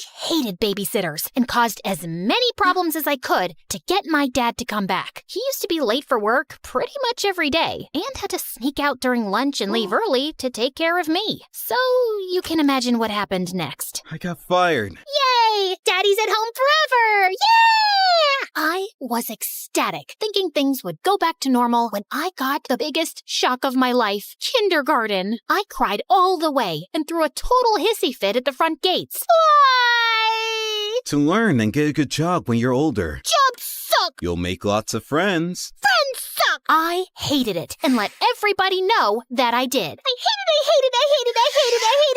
Stop! Dad got more calls from the kindergarten than the principal's secretary. I know what you're thinking. I was a little monster. And yes, I was. I just couldn't help it. I wanted to be with my dad so bad. Soon, kindergarten turned to school, but things didn't improve. I felt so alone and sad without my dad, and I was always getting into trouble. But then one day, I got the best news ever. I know how unhappy you are at school, so I talked with the principal and I'll take a job at your school as a janitor. This way, we can spend all the time you want together, and I can have a job. God knows we need the money. I know it's not glamorous, but would it be too embarrassing for you? What? Just you and me again? This is the best job ever! But there is one condition. You must behave, because if not, I'll get fired. You promise? Oh, I promise. Pinky promise! And for some years, things were amazing. We drove to school and worked together, sat together at lunch, and whenever he'd go past my classroom mopping the floor, he'd give me a goofy wave. For the first time, I focused on my schoolwork because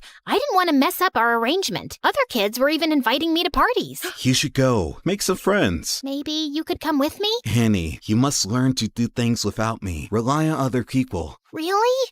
Maybe you're right. I guess I can go for like half an hour. Nah, let's just hang out here and watch TV. But then it all changed. I was supposed to be meeting some peeps at the movies, but then remembered Dad's favorite TV show was on. So I decided to go back home and watch it with him. But when I opened the door, I found that Dad was having dinner with a woman with candles and flowers on the table. Annie, Angel, I wasn't expecting you. This is Fern, my new friend. Hello, Annie. I've heard so much about you. It's great to meet you at last. Funny, I've heard absolutely nothing about you. I was hoping we'd spend some time with Fern, Annie. Three's a crowd. Suddenly, I felt so jealous. Why would he want to spend time with her and not me? Soon, Fern became a permanent fixture at our place. Despite my grumpy face when she was around, she was always super nice to me. Wanna hit the shops? I have the biggest discount card. Maybe you can use it to buy another book on winning over skeptical teenagers. And at school, Dad was always calling her. She even joined us for lunch some days. I tried to do everything to get his attention when they were together, like the time in the canteen canteen. She'd made us all sandwiches, and I pretended to choke.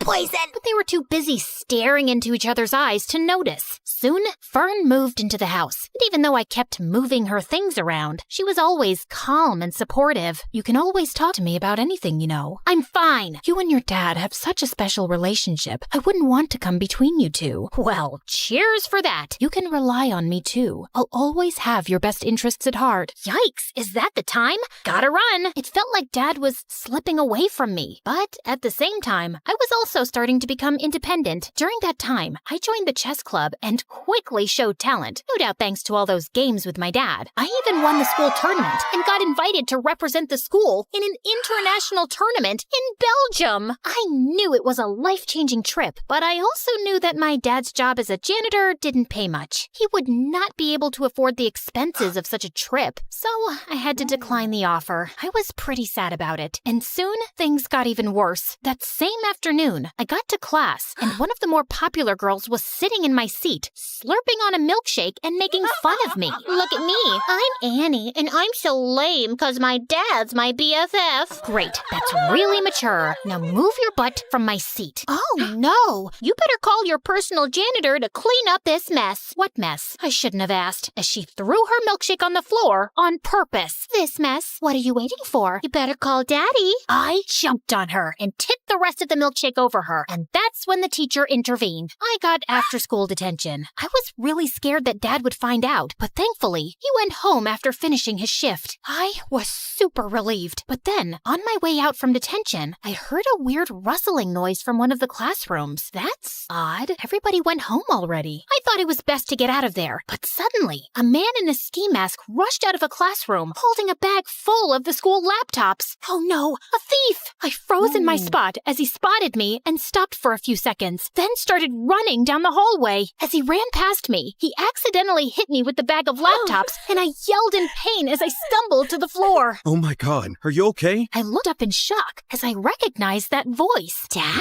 Suddenly, he dropped the bag and ran down the hallway and out of the school. I tried to follow him, but he was too fast. So I sprinted home, and there he was, Dad, completely out of breath and with the ski mask in his hand. The first thing he told me was to keep my voice down so Fern wouldn't hear. Dad, seriously? Stealing from the school? Are you crazy?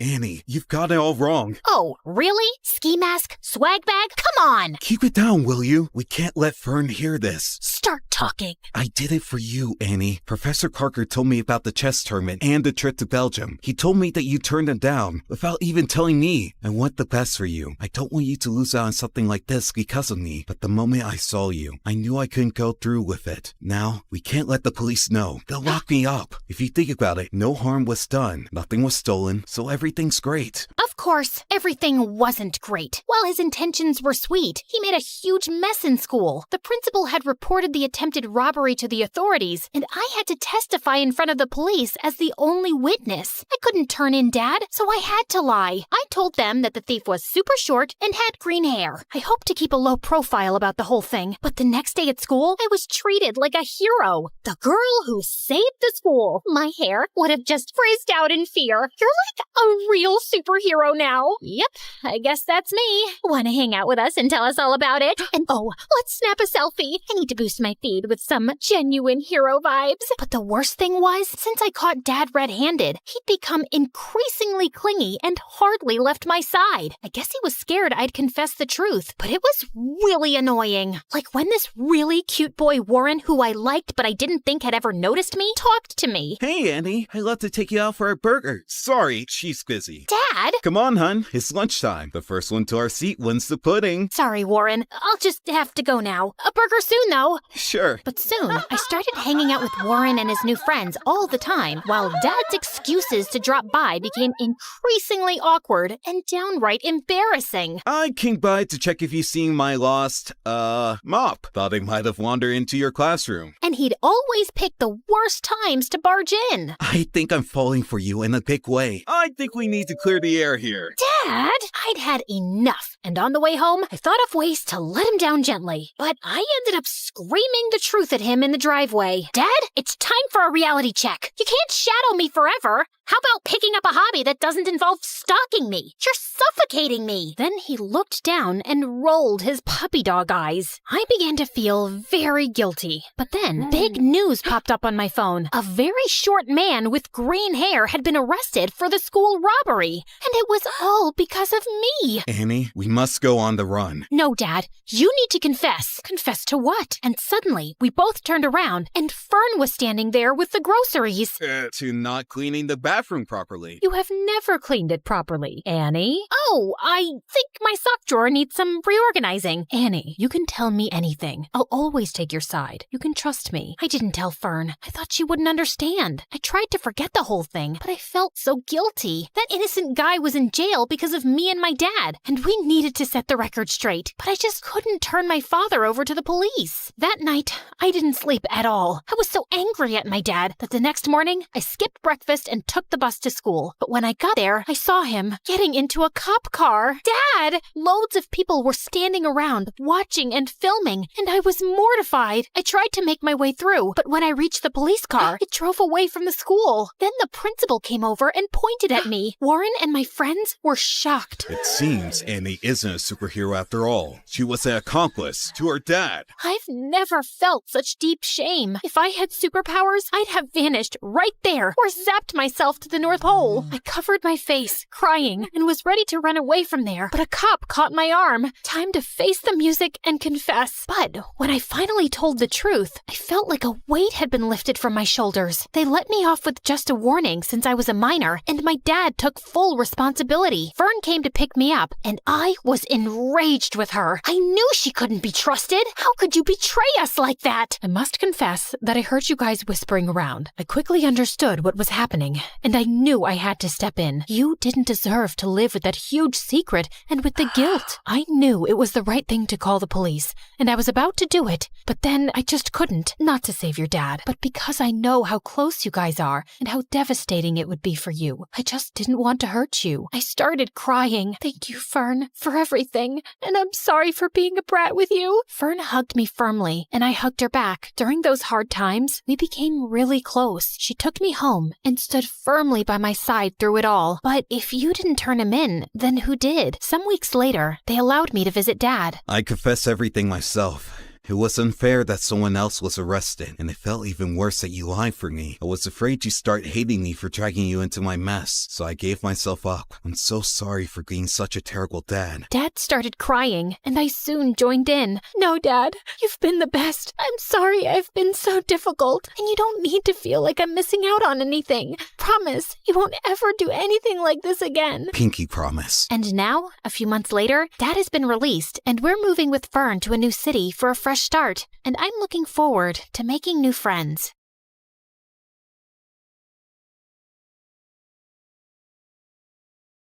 Okay, listen.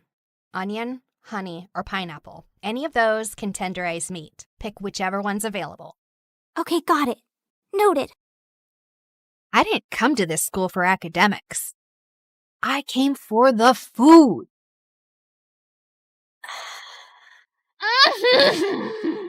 The texture. Oh, the crunch. The glaze. The magic. Ah! There she freaking goes again. Her freaking scream makes me want to freaking lose my freaking appetite. Freaking... And that's exactly why you don't have friends. You treat food like it's your boyfriend. So what? I've got you. They're reopening the Culinary Society for freshmen, and they're choosing 10 new members. The announcement's tomorrow at the auditorium. I'm joining that club. You in a cooking club? Babe, you're way too lazy for that. But I have a golden tongue. What was he doing here? Don't tell me. He also cooks? Broody boy has kitchen skills? The world doesn't revolve around you and your stupid food cravings, you annoying brat. We only passed because of you. We almost failed because of me. You wasted all of this? For what? For your stupid little practice? Goodbye, Wi-Fi. Goodbye, sanity. Welcome to the life at MSU, where the story's changing and the lead is you. So carve your name in the wind, let the legacy breathe. There's a world in the pages that we're starting to weave. Not just a school, but the soul of the story. Turning our scars into stars and our grit into glory. Salty. Sweet. Cheesy. Ooh, spicy. You're clearly riding a flavor high. Did you fall in love?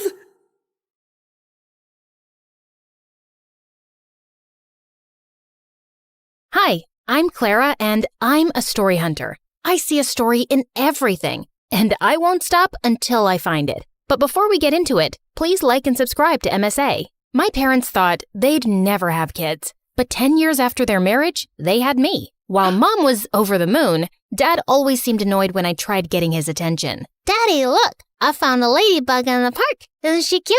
I rescued her from a parade of ants. Could you please take this girl away? I'm on a phone call. Of course, honey. Come on, Clara. Let's read some Nancy Drew. Yay! My favorite! Dad was weird, but at least I had Mom. She was a journalist before she married Dad and had the craziest stories to tell me. And growing up, I wanted to be just like her. When I turned 10, Mom got me my first recording set, and I went crazy interviewing people on the streets. Since how long have you been homeless? That's a cute dog. Did you steal it or buy it? People would pass me weird stares, but I just didn't care. I was following my passion. One evening, I was in a far end of my neighborhood when I missed a turn. The street was empty and it was getting really dark, so I started to walk quickly when a shady black car pulled up next to me. Hey, kid, are you lost? It's freezing out there. Hop in. I'll drop you off. Don't be scared. I won't harm you. See, before he could finish, I punched him hard and ran.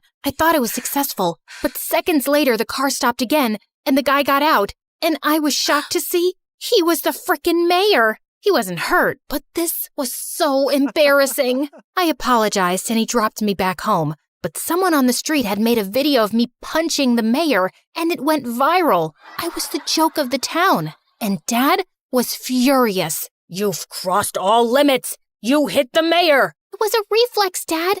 I was scared, and I've read so much about these kidnappers in a black car. All this investigation and these stupid stories are ruining you. What if he wants to take action and drag us to court? I'm a really private person. I don't want this. Jeez, relax, Dad. He won't. He knows it was just a mistake. Why are you getting so worked up? That's it. You're grounded. And no more story hunting. But why? Mom, say something. But as always, Mom said nothing, and I was done for. Growing up, Dad and I drifted further apart. He stayed cooped up in his office while I got busy with school and perfecting my investigation skills. On my 15th birthday, I begged Mom to get me a professional recording set with a mic, but she simply refused. We just don't have the money for it. I decided to try my luck with Dad and ask him for some money. I wouldn't tell him what it was for exactly, but he wasn't in his office. As I was leaving, suddenly my foot got caught in the carpet and I landed on some boxes full of money. Oh my God, Clara, what are you doing in here? Mom, you said we don't have any money. What is all this? It belongs to your dad and it's not your concern. But it's a lot of money, Mom. It has to come from somewhere. Is Dad a mafia guy? Oh my God, he robbed a bank, didn't he? Stop it. Please, Clara, you don't understand. You need to leave, now. And don't say a word about this to anyone, least of all your dad. Promise me. Something was definitely fishy, but I'd never seen Mom so serious. So I did what she said. I wanted to know more, but I just didn't get the chance to go into Dad's study again. Soon, I got busy with school and forgot all about it. One time in 11th grade, Lena, the head cheerleader and the most popular girl, walked up to me. I heard you can uncover any truth in the world. Is that true? That depends on what kind of truth you want. Well, don't tell anyone, but I think Nick's cheating on me. Who's Nick? Do you live under a rock? Nick's my boyfriend. He's the captain of the football team. Got it. What about him? I just told you. He's cheating on me, and I want you to find out the truth. Oh, yeah.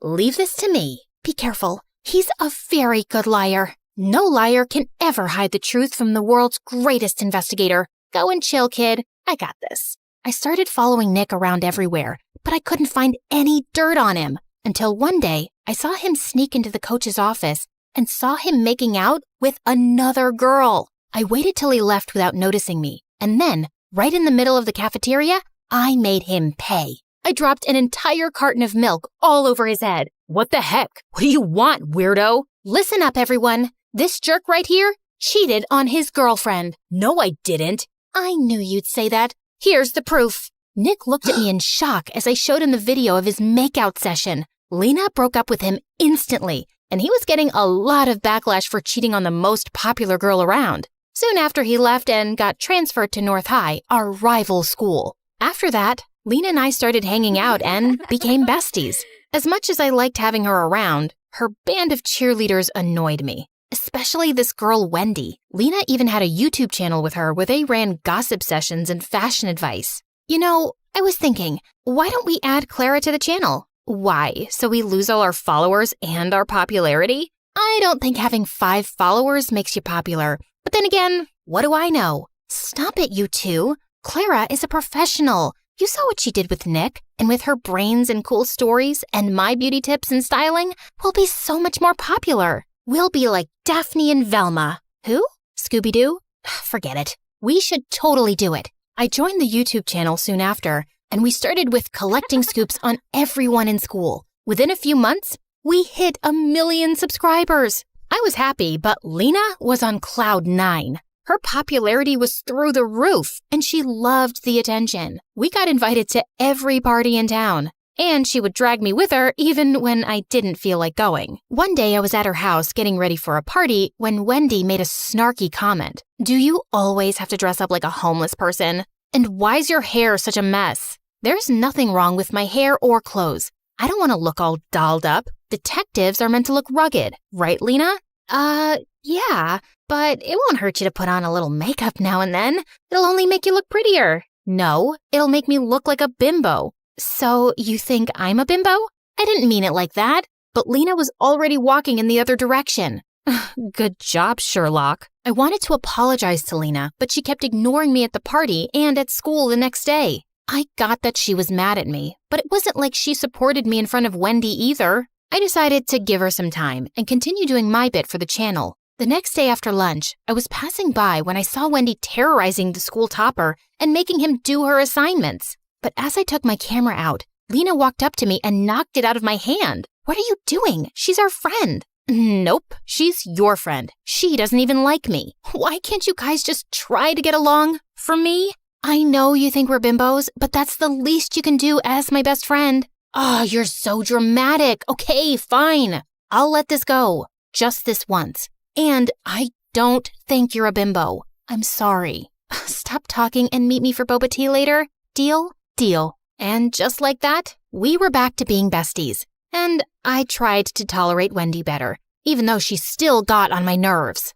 Soon after, the entire school was buzzing over the senior day prank wars with North High, and Lena was determined to crush the rival school, mainly because Nick was their new student body president. We need to ace this. They should never see us coming. How about we break into the school? You can't be serious, Wendy. You guys will get caught. Not with these masks, we won't. And why are you so negative? I'm being practical. It's the dumbest plan on earth. Back me up, Lena. Actually, I like it. No one will ever know. Now, are you in or out? Out. You know my dad. He would ground me for life if I got caught. You know what, Clara? I've been there for all your dumb investigations. I even got you in on the channel. And now, if you can't support me, then you're not a good friend. Hey, that's not fair. It's my channel too. I made it popular. Really? Wow. Tell me why she's here again. Oh my God, I can't deal with you guys right now. I'm going. Lena turned to leave.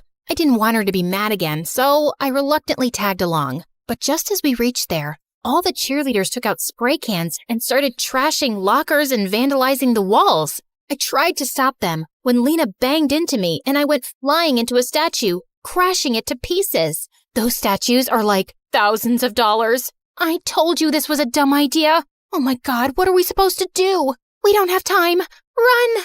As I made my way home, my heart couldn't stop racing. I'd just made the most terrible mistake of my life, and I prayed no one would find out about it. But the next day at school, I felt numb when the principal called me into his office, with both Dad and Nick waiting for me there, along with a few other people from North High. Clara, where were you last night? I was vandalizing property, right? Are you really that dumb not to know that every school has security cameras? The school authorities checked last night's footage, and guess what they found? Nick flashed the phone in my face with footage of me crashing into the statue and breaking it. Everyone else had a mask on, but me. How could I be so stupid? But it was a mistake. Was it? And who are these other girls with you? Do you have a name? I wanted to punch Nick in the face. He knew I wouldn't rat Lena out, even though I was mad at her for putting me into this mess. Now, either you pay for the damages, or you get expelled for a month, or you give me the names of all the other girls involved, and I'll think about reducing your punishment. I can't. I'm sorry, Dad.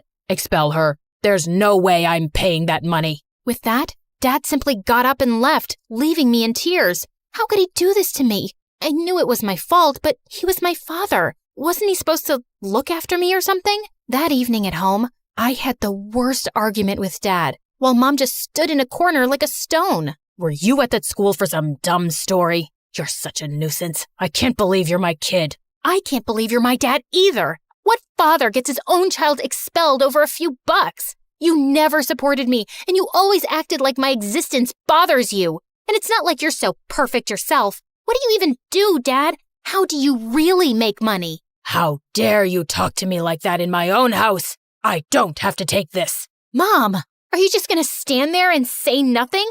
The suspension will go down on my record. How can you be such a coward? What is she gonna say? Listen to me, kid. You better stop throwing tantrums and do as I say, or you'll be out of here. I wanted to scream in Dad's face, and I felt angrier at Mom for being quiet. That night, I felt the most alone I'd ever been. The worst part about this was I couldn't talk to Lena either, even though she'd tried calling me 1,000 times. That night, I slept with the worst headache of my life. And the next morning, I woke up to loud noises and Lena shaking me like a mad person. Wake up, dummy. Wake up. Fine, I'm up. What is that noise? Get dressed and come out. Your mom needs you. It's your dad. He's been arrested. Arrested? For what? Just come down. I rushed downstairs, and I was shocked to see our entire yard was surrounded by police cars and reporters shoving cameras in my face, asking a million questions all at once. How does it feel to be the daughter of a lying thief?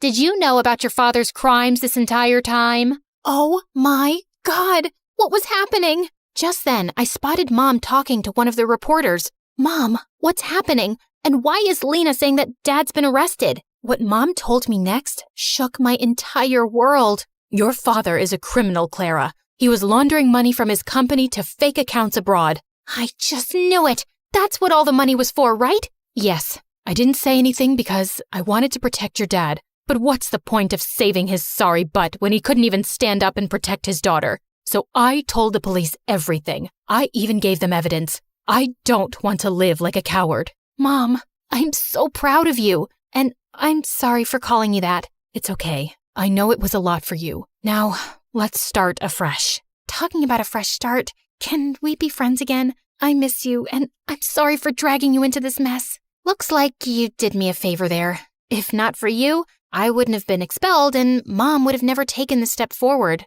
So, thank you. So that means we're cool? Well, will you treat me to boba tea later? And keep that Wendy away from me? You got it.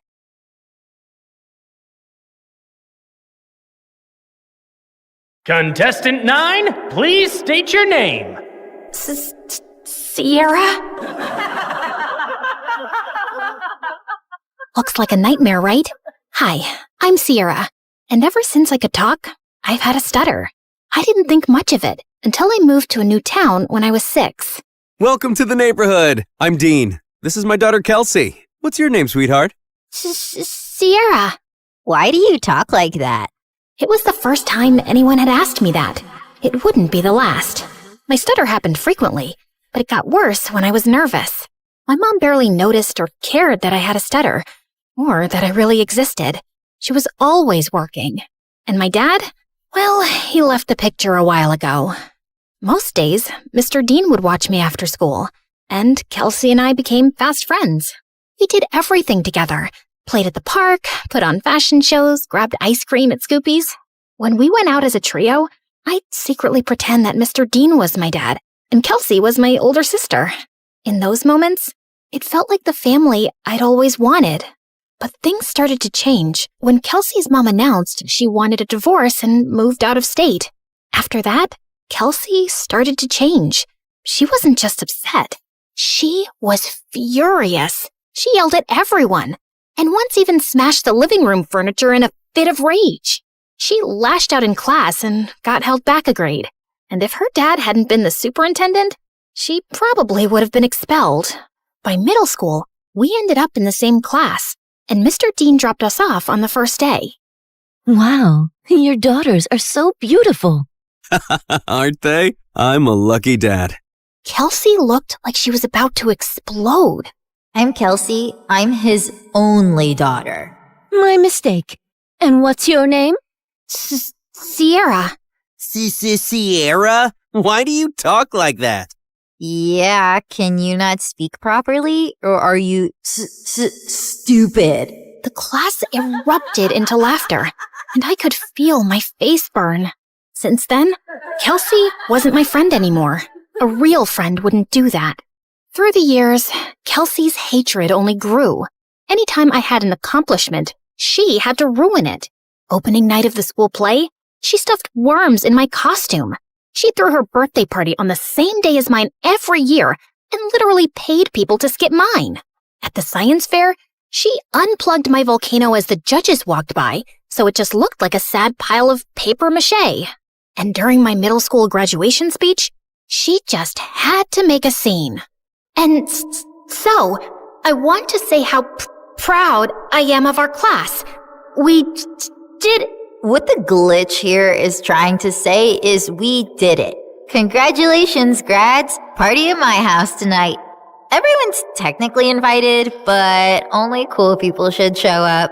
If it weren't for being her neighbor and still being close with Mr. Dean, I would have liked to never see Kelsey again. I'm sorry about my daughter. Ever since her mom left, she's been a different person. I just wish she wasn't so mean. You shouldn't be ashamed of something you can't control. At the end of the day, your stutter is something that makes you unique. I held on to that going into high school. My stutter didn't bother me much anymore. In fact, it was getting better with age. He was right. It did make me different. And I liked that. One Friday in English, we were doing a vocabulary spelling exercise, and I was totally killing it. ESOTERIC. Esoteric. QUERULOUS. Querulous. VACILLATE. Vacillate. Everyone was surprised at how well I was doing. And honestly, so was I. Who knew I was that good at spelling? Sierra, there's a regional spelling bee in a few weeks. You should join. Who knows, you may make it all the way to nationals. That night, as I sat in my room looking over the spelling bee brochure, loud music suddenly rattled my walls. Kelsey was throwing a party in her backyard. A few classmates waved me over. Fine, just for a little. The party was fun, but I couldn't stop thinking about the spelling bee, and I decided I would sign up. I was about to leave when... What's this? She snatched the brochure out of my hand. A spelling bee? Oh, please. Like you could ever win one of these. In case you didn't know, you trip over your words. Give that back. Not so fast.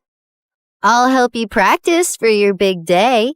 She pulled out her phone and turned the flashlight on as if it were a spotlight. Some other people gathered around and did the same. I felt blinded by all the lights in my face. Why don't you show us what you got? Nothing screams fun like watching you butcher the alphabet live on stage. Your word is quiberate. That's not even a word.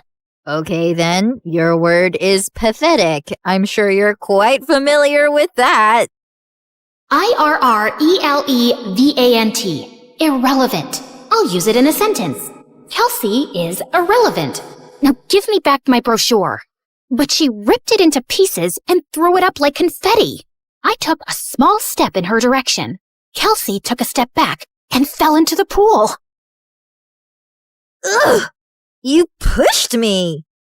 Yeah, right. I didn't push you. Your attitude just slipped. She climbed out and stormed over to me, and I bolted. As I ran, I saw her shoving people in her way into the pool. I made it home and locked the door just as she started kicking and clawing at it.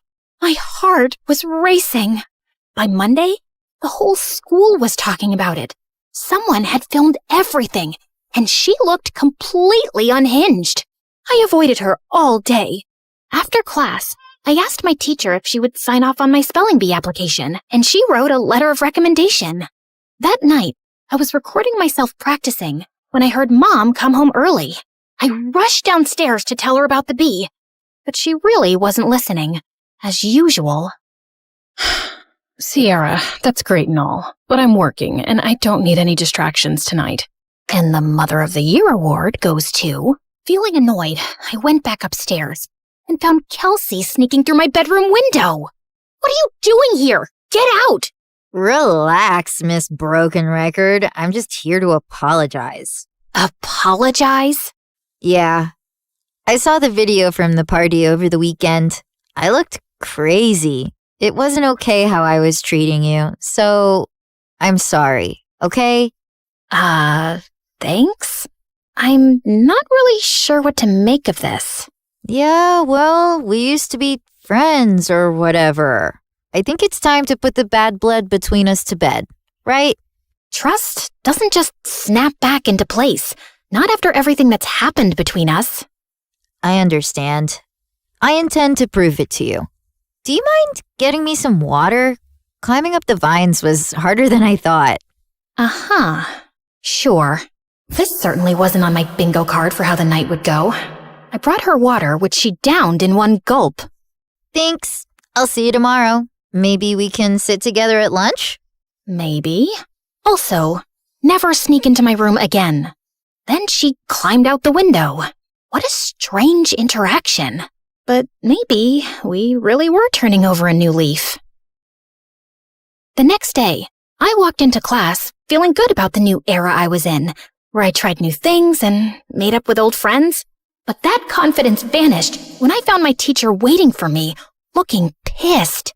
Sierra, you will not be attending class today.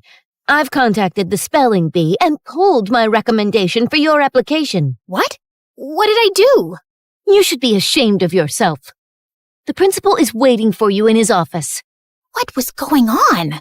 It has come to our attention that the English exam answers were sent to your entire English class yesterday. I'm sorry. I have no idea what you're talking about. That's strange. Given the exam answers were sent from your email address, you'll be suspended for 3 days. Your mom is on her way here to come get you. What? This wasn't possible. I didn't do it. When Mom showed up, the veins in her forehead were practically bursting. I begged her to believe me the whole way home, but she didn't say a thing. When we pulled up to the front of the house, she told me to get out of the car. I can't believe I missed an hour of work for this. You're grounded. Then she just drove off, and I burst into tears. I was wrongly accused, suspended, banned from the spelling bee, and all my mom cared about was missing work. Over the next few days, I stayed home and studied, and I kept practicing spelling words anyway. Failure. Failure. Dismay. Dismay. Okay, maybe I was leaning into the drama a little. When I finally got back to school, everyone basically hated me. A bunch of students had used the answers sent from my email, so the teacher failed the entire class, and now everyone was blaming me. Next few weeks were so lonely. I walked straight out of school one day and went to get an ice cream cone from Scoopy's, and Mr. Dean happened to be passing by. I told him everything that happened. Let's go talk to the principal right now. It was nice to have one person who actually listened and seemed to care. Back in the office, Mr. Dean demanded answers. It was sent from her email account. My hands were tied. Steve, you're talking like you weren't the biggest troublemaker back in school. Honestly, I'm shocked you became a principal. Mr. Dean insisted on seeing the email with the timestamp. It was around the time I was practicing spelling. Wait, I had recorded myself doing that. I pulled out my phone to prove it. We watched me spelling, then leaving when Mom got home. Then Kelsey climbed through my window and went for the laptop, but I walked in. Once she sent me away for water, she sat down and typed out the email. She did this. They called her into the office. Dad, what are you doing here? You framed Sierra for stealing exam answers when she's completely innocent. I did not. He showed her the video. Of course you go to defend her. She's never been completely innocent, Dad. What had I ever done to her? The principal and I had front row seats to their screaming match. Kelsey got suspended for a week, and the principal and teacher apologized to me and reinstated me in the spelling bee. That night, I heard a commotion outside. I looked out my window and saw Kelsey stuffing suitcases into her car. I'm over you, Dad, just like Mom was. She slammed the door, rammed the car into the garage, and peeled out of the driveway. I ran to Mr. Dean, who was covered in food. What happened? We were in a huge fight about what she did to you, and she threw everything in the fridge at me. I kicked her out, and she's gone to live with her mom. As much as I wanted to jump with joy at the thought of never seeing Kelsey again, I didn't want things to be like this. Mr. Dean looked crushed as he walked back inside, and I followed him to help clean up the mess. At school, word got out about what Kelsey did, and people started being nice again. Things weren't just back to normal, they were better. I gave an incredible anti-bullying speech at a school assembly that got a standing ovation. I started a support club where victims of bullying could share their stories. And at every free moment, I was practicing for the spelling bee, often with Mr. Dean's help. He still seemed down about being alone, but when I was around, he cheered up. He drilled practice words with me every day until regionals. And on that day, he was there in the audience. My mom wasn't. I got second place and was qualified for nationals in a month. Afterward, the top contestants did a group photo shoot. I was smiling for the camera when someone put an arm around my shoulder. I looked up. It was the guy who won first. You were a great competitor out there today. Congratulations. His accent, his eyes. Suddenly, I forgot how to breathe. Thanks. Where do you come from? Where do you come from? Sierra, are you kidding me? Is that how you speak, or did I just fluster you?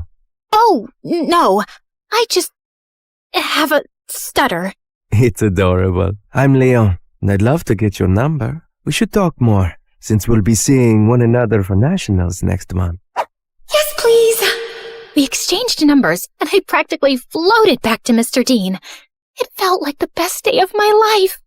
When we got home, Mom was on the porch, arms crossed. She rolled her eyes when she saw us together. And where have you two been? The spelling bee, Mom. Remember? I won second place. She did amazing. You should have seen her. I'm sure, but I was too busy with the logistics of moving. Moving? Work wants me to relocate to California within the next couple of weeks. Mom, no! I have nationals next month. Well, that's too bad. Work comes first. You know that. Work always comes first for you, Mom. It's never me. Oh, stop being so dramatic. What if she stays with me until the end of the school year? What? I have Kelsey's empty bedroom. She can compete in nationals, finish out the year, and then move out to California. Please, Mom. Fine. Within a week, Mom was gone, and I had moved into Kelsey's old room.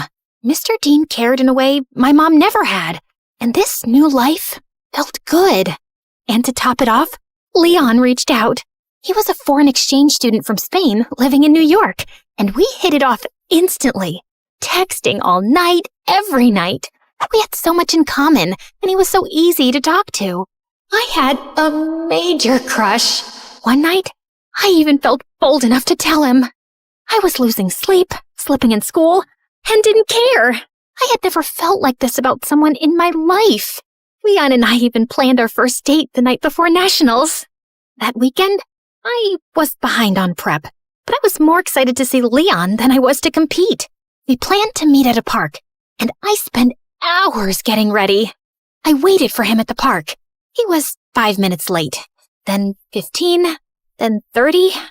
After 2 hours, unanswered calls, and 20 unread texts, I gave up and walked home. I got in bed and cried. Had something happened? Had I been stood up? I barely slept that night.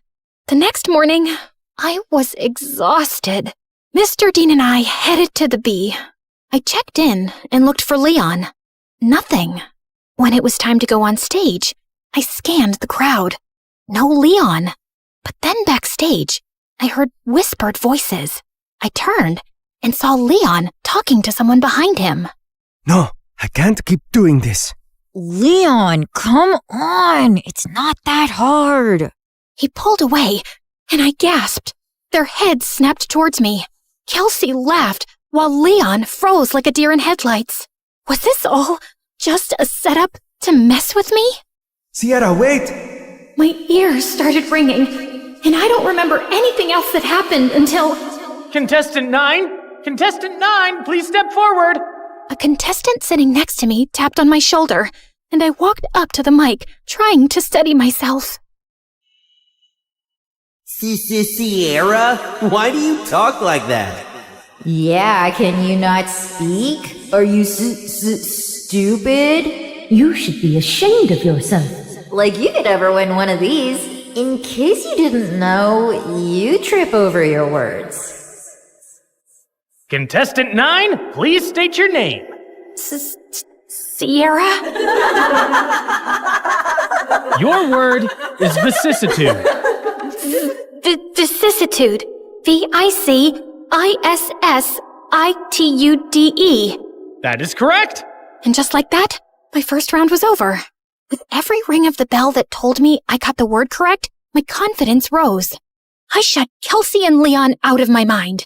Contestants were dropping like flies, but I stayed strong. Until it was just Leon and I. Your word is appoggiatura. Appoggiatura. A-P-P-O-G-I-A-T-U-R-A. Appoggiatura. I'm sorry, that is incorrect. Sierra, if you can correctly spell the word, you will be our national spelling bee champion. Appoggiatura. A-P-P-O-G-G-I-A-T-U-R-A. Appoggiatura. That is correct! I did it! The audience went wild. I got my huge new trophy and went to the lobby to find Mr. Dean. But I heard Leon's voice behind me. Wait, Sierra, please! Leave me alone! Sierra, please, let me explain. It was all Kelsey. She put me up to this. She wanted to get in your head so you'd lose. Wait, don't go to the lobby. I walked through the doors, but Leon lunged at me and pushed me out of the way. The doors had buckets of slime and feathers on them, which all fell on Leon. Why did you push me away?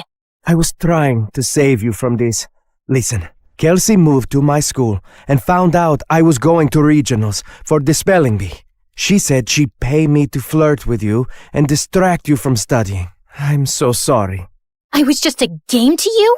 I only agreed because I really needed the money for my mom's treatments. That's why I'm even competing in the bee. I didn't expect to end up having real feelings for you. When Kelsey found out, she stole my phone and smashed it. She even threatened to get me kicked out of school. Just then, my mom and Mr. Dean walked up. Mom, what are you doing here?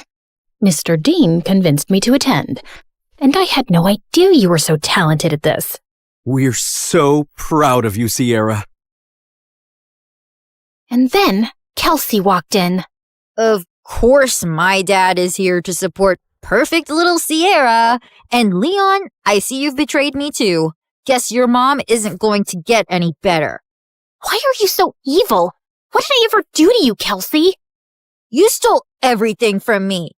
Everything! She didn't steal anything from you, Kelsey. Oh, really? Because I remember the night you and Mom screamed at each other when she found out about your little affair, when we both found out Sierra is your daughter. What? Oh, yeah. My neighbor was actually my half-sister. The girl who ruined my family and took my dad away from me. Is this true? Yes, it is. Even though this was the craziest day ever, the news warmed my heart. I'd seen Mr. Dean as my dad since I was a kid. You didn't lose your dad to me, Kelsey. You lost him because of you. You could have told me the truth. You could have been my sister. But you chose to be a liar, a bully, and a sad little lowlife who only feels powerful when someone else is hurting. I may stutter, but I never had to hurt people to be heard. And why didn't you guys tell me sooner? I'm sorry. He didn't know until I told him once we moved in next door. I wanted to tell you right away, but then my wife left me and Kelsey took the news really hard and started lashing out. We thought it would be best for you to not know. For your sake, and Kelsey's. I was planning on telling you. I figured since we live together now, it was the right time. You live together now? She screamed, grabbed my trophy, and hurled it through the convention center's windows. She got arrested for property damage and spent some time in juvie before going to live with her mom. I told my mom I wanted to stay with Mr. Dean for the rest of high school, and thankfully, she allowed it. I gave the prize money to Leon to help his sick mom, but I refused to date him even after all his apologies. My self-worth wouldn't allow me to be with someone who thought it was okay to play with my feelings for any reason. I'm so proud of you, Sierra. Thanks, Dad.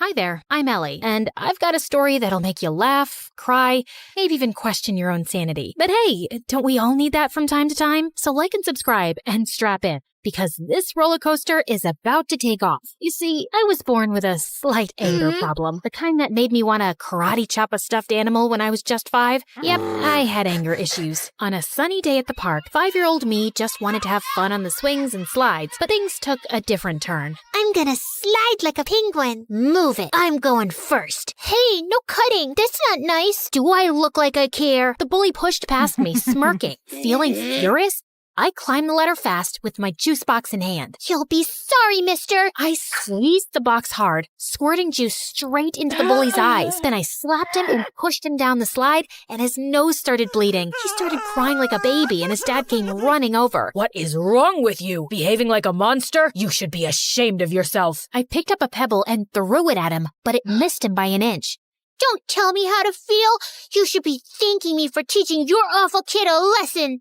I threw another pebble at him and then ran away. Mom and Dad yelled at me all the way back home. I cried and said sorry. Then I jumped onto my parents and smothered them with kisses till they forgave me. Yeah, I think I'm a kind person in general. I mean, as long as I'm not angry. Fast forward to 1st grade, and there I was, little Ellie, eager to make friends at school. One day during recess, I spotted a group of girls playing hopscotch, and I approached them. Hey you, I think we should be friends. No thanks, I already have friends. Well, that didn't go as planned, but I wasn't giving up so easily. Oh yeah? Well, you haven't met a friend like me. I started shouting and spinning with my arms spread out like a wild little windmill. I even threw my sandwich on the ground. I'm fun, I'm cool, and I'll bring snacks to share. So why wouldn't you want to be my friend? Say yes, or you'll regret it. Say it. The girl hesitated, then let out a sigh. Okay, fine, I'll be your friend. Please, just stop yelling at me.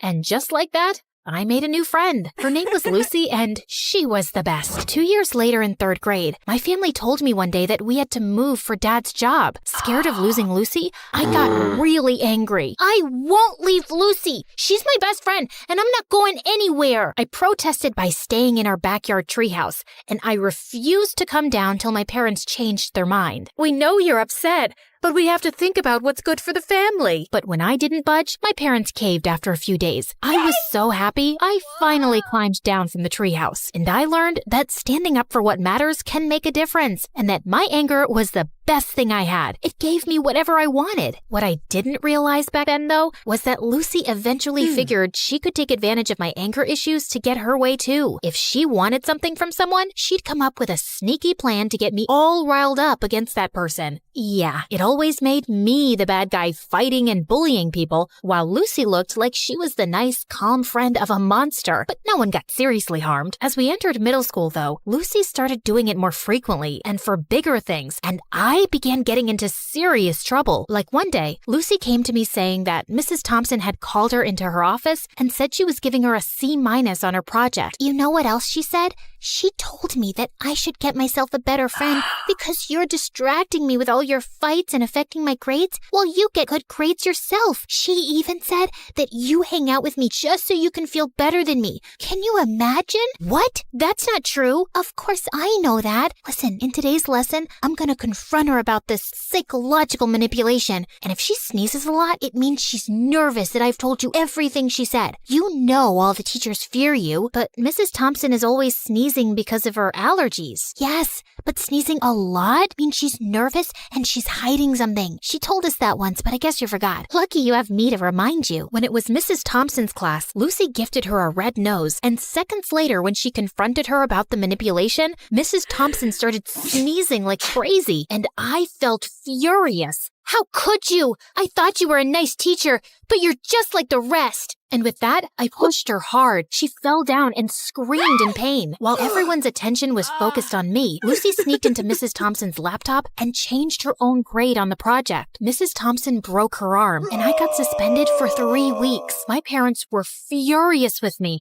and insisted that I tell them exactly what happened. When I did, Mom said that Lucy was the manipulative witch here. I yelled at her and didn't talk to her for days. How could she say that about my BFF? Days later, I visited Lucy, and her mom opened the door and looked at me like I was some cockroach. Ugh, you again. What do you want? I heard what happened with Mrs. Thompson. Why can't you be a normal human being? Poor Lucy, she almost failed her project because of you. What? Yeah, you're crazy and you're affecting my child. She'll end up failing all her classes because of you. Why does everyone keep saying that? Because it's true. Hey, listen, you silly woman. I was about to scream at her when Lucy showed up and pulled me inside her bedroom. Please, Ellie, you can't talk to Mom like that no matter what she says. But I'm a good friend and I forgive you. Now calm down, girl, and take the Snickers bar. I know it's your favorite candy. Lucy had clearly been spreading lies about me, but I was too blind to see it back then. And when I returned to school, things were a bit different. A new girl, Isabella, had joined our class. She was rich, pretty,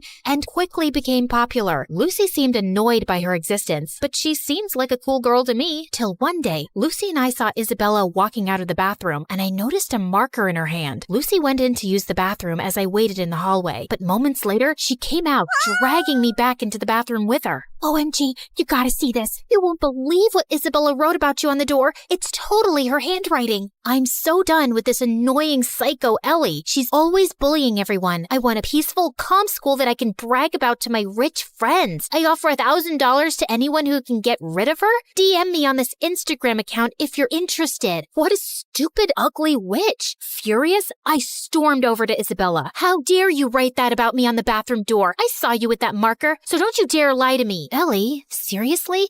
I had a marker, but I was working on an art project. I didn't write anything about you. Oh, yeah? Well, Lucy seems to think it's in your handwriting, and Lucy said that? Okay, you should stop listening to that friend of yours. She's just using you like a puppet. Can't you see it? For some reason, Isabella's words struck a chord with me, like she just said something out loud that I kinda already knew, but I quickly brushed my thoughts away. You don't know anything. Just leave me alone. But Isabella didn't leave me alone. She'd always make an effort to talk to me and waved at me with a smile. I started warming up to her, and we got closer. But that drove Lucy crazy. One day during lunch, I was sitting with Isabella, laughing and chatting, when Lucy stomped over angrily. Ellie, how could you ditch me for Isabella?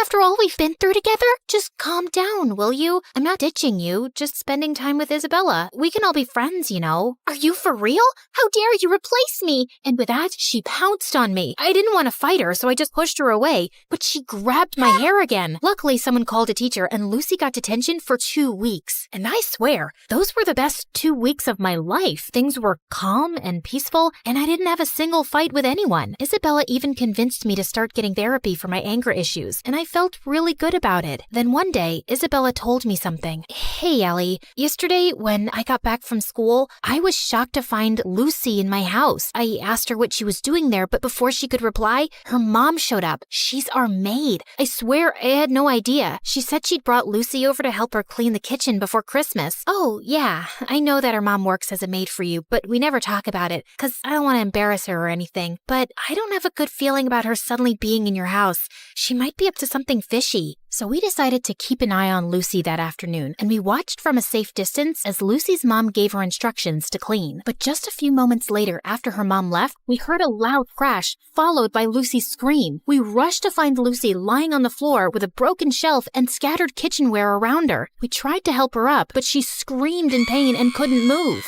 Just then, Lucy's mom and Isabella's parents came running too. Oh my God, what happened? Oh, Mom, I was just reaching for something on the shelf, but it was unstable. It just all came crashing down on me. Lucy's mom turned to Isabella's parents furiously. This is all your fault. You knew this shelf was broken and you never bothered to fix it. I told you so many times. Now my daughter is injured because of your negligence. I'm gonna sue you for this. You'll pay for the harm you've caused my daughter. Isabella's parents tried apologizing repeatedly, but Lucy's mom didn't listen to a word and called an ambulance to take Lucy away. I couldn't help feeling sorry for Lucy, although I was almost sure she'd hurt herself on purpose to cause trouble for Isabella and her parents. She probably hadn't expected it to be this bad. And sure enough, the injury was very bad, and Lucy couldn't walk for a few months. A few days later, the teacher planned a visit to Lucy's house for the class to cheer her up. But the moment we entered Lucy's room, she went ballistic, calling me a horrible friend who'd betrayed her, and calling Isabella bad names too. I was feeling angrier by the second, but I tried staying calm. Just then, Lucy's mom walked in, and she started calling me a bad friend too. Are you here to hurt my Lucy even more, Ellie? You've made it obvious whose friend you really are. But be aware, Isabella, I'm certain she only chose you because you're rich. Ellie has always been a bad, rotten egg. Suddenly, I just snapped. I jumped at Lucy's mom and she fell back and hit her head on the floor. Everyone looked shocked, and I knew I'd messed up big time. I ran out crying. When Mom found out about it, she was so mad. Ellie, I can't believe you attacked Lucy's mom. She called me, threatening to contact child services and telling them that you need to be put in some rehab center because you're a danger for other people. I honestly felt terrified hearing that, and my first instinct was to lash out and scream in my defense. But instead, I took a deep breath and thought of my friendship with Isabella, and it helped calm me down. Mom, I know it was wrong, and I'm really sorry. I'm working on controlling my anger. I'll be better, I promise. Mom looked really surprised and then nodded, but she still took my phone away and grounded me for a month, and I didn't protest. I knew I deserved that. Back at school, Isabella told me Lucy's mom was going ahead with the lawsuit, and I really wished there was something I could do to help. Lucy or her mom wouldn't listen to a word I'd say. But then one day, I was in the school's bathroom when someone knocked on the stall door. It was Lucy's mom. Ellie, I need to talk to you. I've been reading Lucy's diary, and I've discovered the truth about her actions. She's been using your anger issues to her advantage. I sometimes had a feeling that something was off with Lucy's behavior, but I never knew for sure. Are you still gonna sue Isabella's parents or report me to child services? No, I just wanted to apologize to you, and I won't be causing you or Isabella's parents any more trouble. I'll also get Lucy the help she needs. We might even move to another town and live with my sister if it means Lucy can get better therapy. I'm so sorry for everything, Ellie, and I want to thank you for being a good friend to Lucy, despite everything. With that, she gave me a quick hug and left. I felt tears pricking my eyes. I was kind of sad I wouldn't get to see Lucy again, but I also felt lighter and free. Moments later, Isabella walked in. Ellie, everything's gonna be okay. Isabella hugged me tight, and for the first time in a long while, I felt like everything would be okay.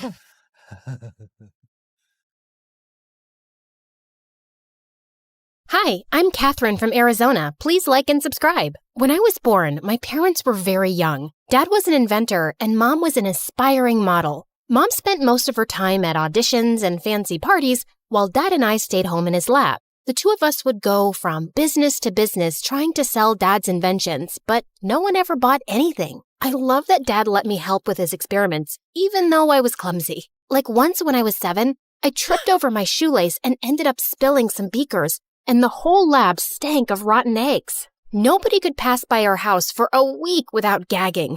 Another time, I left a burner on the lab and went to the park, and by the time I returned, I found a fire brigade outside the house. Mom was furious when she came home, but Dad always had my back. He was the sweetest, but Mom fought with him over everything, especially the fact that he didn't make enough money. And then one day, Mom just left with her new friend. Dad said she was going on a business trip and would be back soon. Well, Mom never came back, and Dad did his best to keep me happy. Once when I was 9, we were at the supermarket and Dad picked up the last bag of marshmallows when suddenly a lady started yelling at him. Hey, I was about to take that. Give that to me. Ma'am, I picked them up first. So what? I saw them first. Don't you have any manners? It's ladies first. Dad gave the bag to her, but I was furious. He was just too nice, and I had to protect him. Plus, there were marshmallows on the line. I acted nice and offered the lady some gum. And seconds later, the witch started to scream.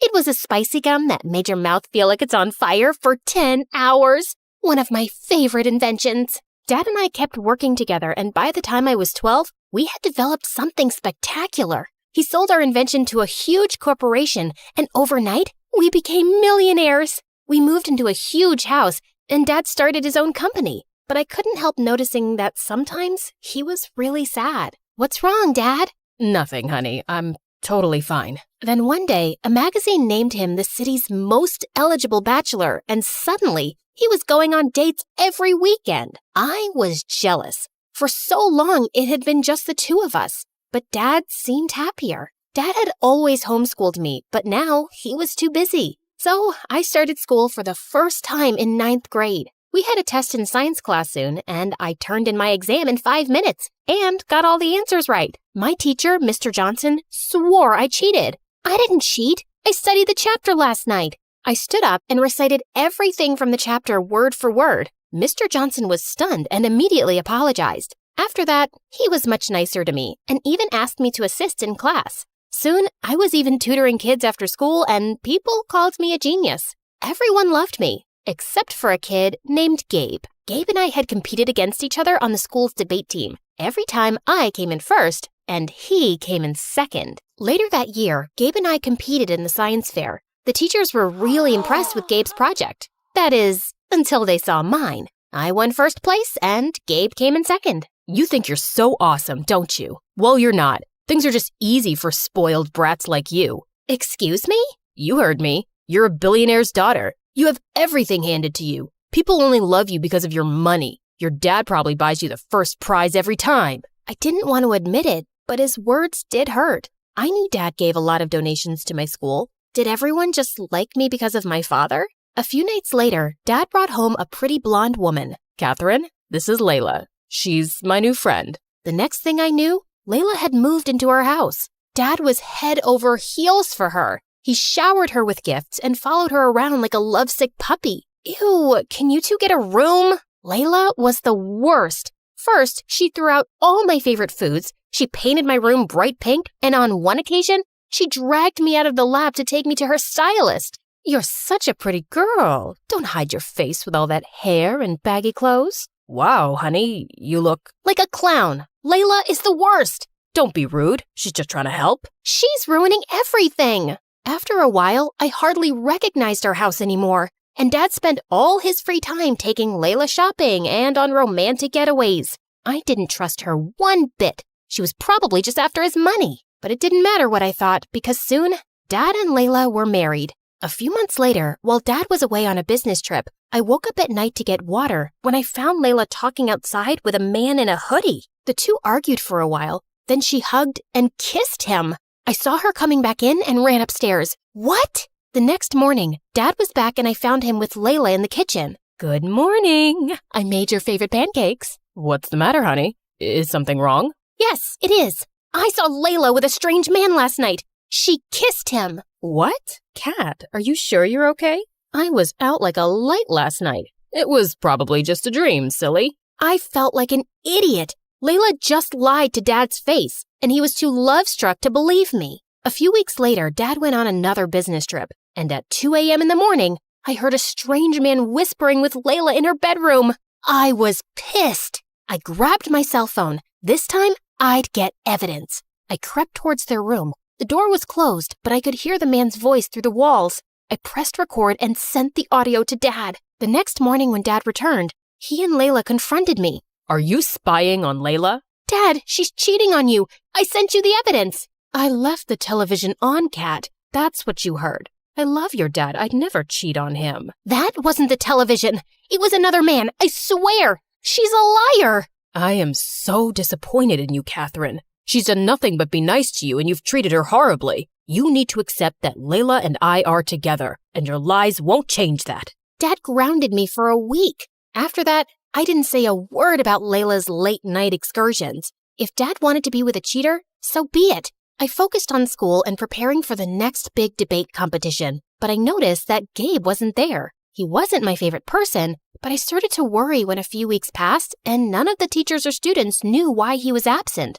Then I remembered that Gabe worked at a local deli after school. One afternoon, I decided to stop by the deli. I saw Gabe at the counter looking like he hadn't slept in days. Gabe, are you okay? What are you doing here? I was just worried about you. I brought you the homework you missed from class. Why are you being nice to me? No one's ever nice to me. You might be my nemesis, but I still care. Suddenly, Gabe burst into tears. He told me about how his mom was sick and he was working day and night to pay for a special surgery she needed. I'm scared I won't be able to raise enough money in time. I can give you the money. I don't want your charity. It's not charity. Consider it an investment. Competing with you keeps me on my toes. Gabe accepted the money, and a week later, he ran up to me and gave me the biggest hug. Whoa, I can hardly breathe, buddy.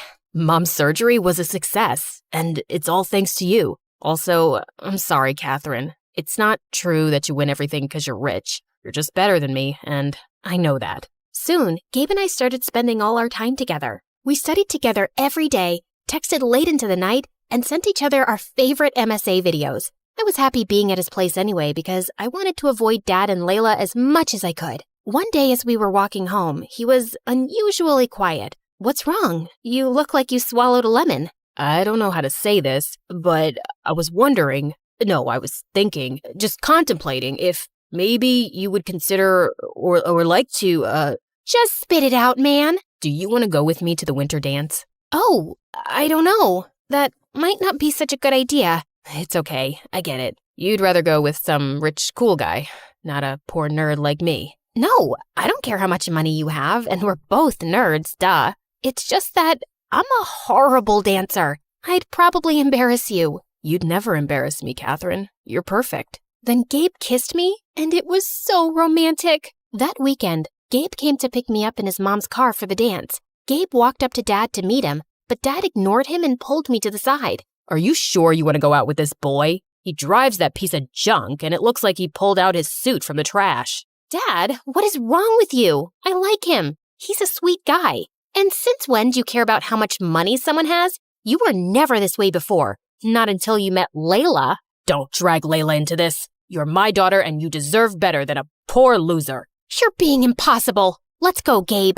Gabe and I had a blast at the winter dance, and we officially started dating. I started inviting Gabe over to my house, and thankfully, Dad didn't create a fuss again. He even tried to be pleasant to Gabe, and I was sure he felt sorry for his behavior. One day, Gabe and I were studying a math test in the kitchen when Gabe excused himself to go to the restroom. He came back a few minutes later, and then Dad stormed into the room. You thief! What? What's going on? Honey, calm down. I saw him roaming through the house near my study, and now my wallet's gone. I know he took it. No, I didn't. I swear. Dad grabbed Gabe's backpack and tossed its contents onto the floor. Then he made Gabe turn out his pockets, which were empty. I know you stole my wallet. Where is it? Stop it. Leave him alone. Gabe ran out of the house terrified. I didn't speak to Dad or Layla for the rest of the night. The next morning, I tried apologizing to Gabe. We need to break up. Your father hates me. No, Gabe, we can make this work. No, we can't. You're a millionaire and I'm poor.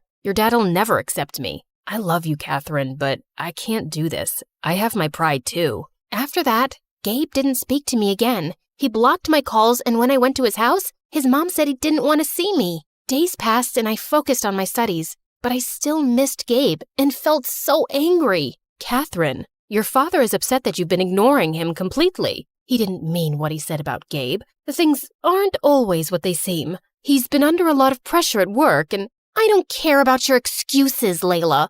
All I know is that my dad was amazing and we were happy till you came along, and now he's changed and everything's awful. A few weeks later, Dad and Layla had their anniversary, and Dad made dinner reservations for us at a fancy restaurant. I said I didn't want to go, but Dad looked upset, so I reluctantly agreed. I was getting ready and decided to wear my favorite diamond necklace, which was in Dad's safe. I went into Dad's office and opened his safe, and inside there were suitcases full of money, stacks of gold bars, and duffel bags full of diamond jewelry. But then my eyes wandered to the table, to Dad's lost wallet, and next to it were some newspaper clippings that made my blood run cold. They were all from unsolved bank robberies with pictures of the masked robber. I examined the photos, and one of them had a close-up of the robber's neck and the birthmark on it. It was just like my dad's. Dad?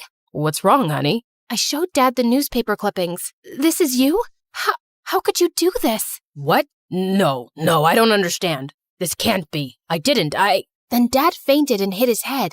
Layla called the ambulance and Dad was rushed to the hospital. I sat in the waiting room while Layla spoke to the doctors. Then she asked me to come into Dad's room. Layla and I have been keeping a secret from you. I have dissociative identity disorder, also known as a split personality. I struggled with it when I was younger, and I had it under control for years. I was his psychiatrist and fell in love with him. He was good for a while, but then his condition got worse. That was your dad in the hoodie outside the house that night, and he was the one you heard in the bedroom. He was supposed to be out of town getting treatment, but both times, he came home acting strange and saying things that didn't make sense. He didn't ever let me tell you because he didn't want you to worry. I have no memories of the robberies, Kat, I swear. I didn't know things had gotten that bad. I'm so sorry, honey. I hugged my dad and Layla. I felt so bad for Dad and for how I'd treated Layla. Dad was released from the hospital. The judge decided not to press charges for his crimes, but ordered him into therapy, and we returned all the stolen goods.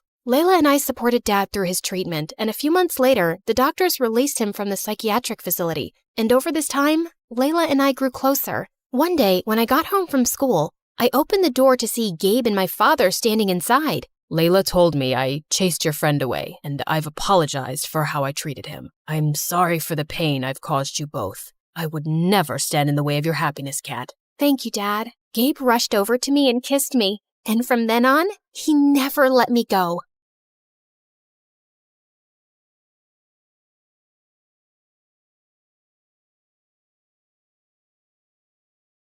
Hi, I'm Emma from Chile. Please like and subscribe to MSA. Show your love for MSA with their awesome bottles and notebooks. Peek at the collection in the description and pick your favorites. My childhood was tough. My parents were always fighting. But when I grew up, I met Clara, and my life started to become better. We met on the first day of high school, and I remember it like it was yesterday. Hi, is this seat taken? No? Great. I saw you sitting alone and thought you needed some company. Is that a choco chip muffin? I love them. You get the best muffins at this coffee house nearby, but if you eat too many, you might get gas or a sugar rush.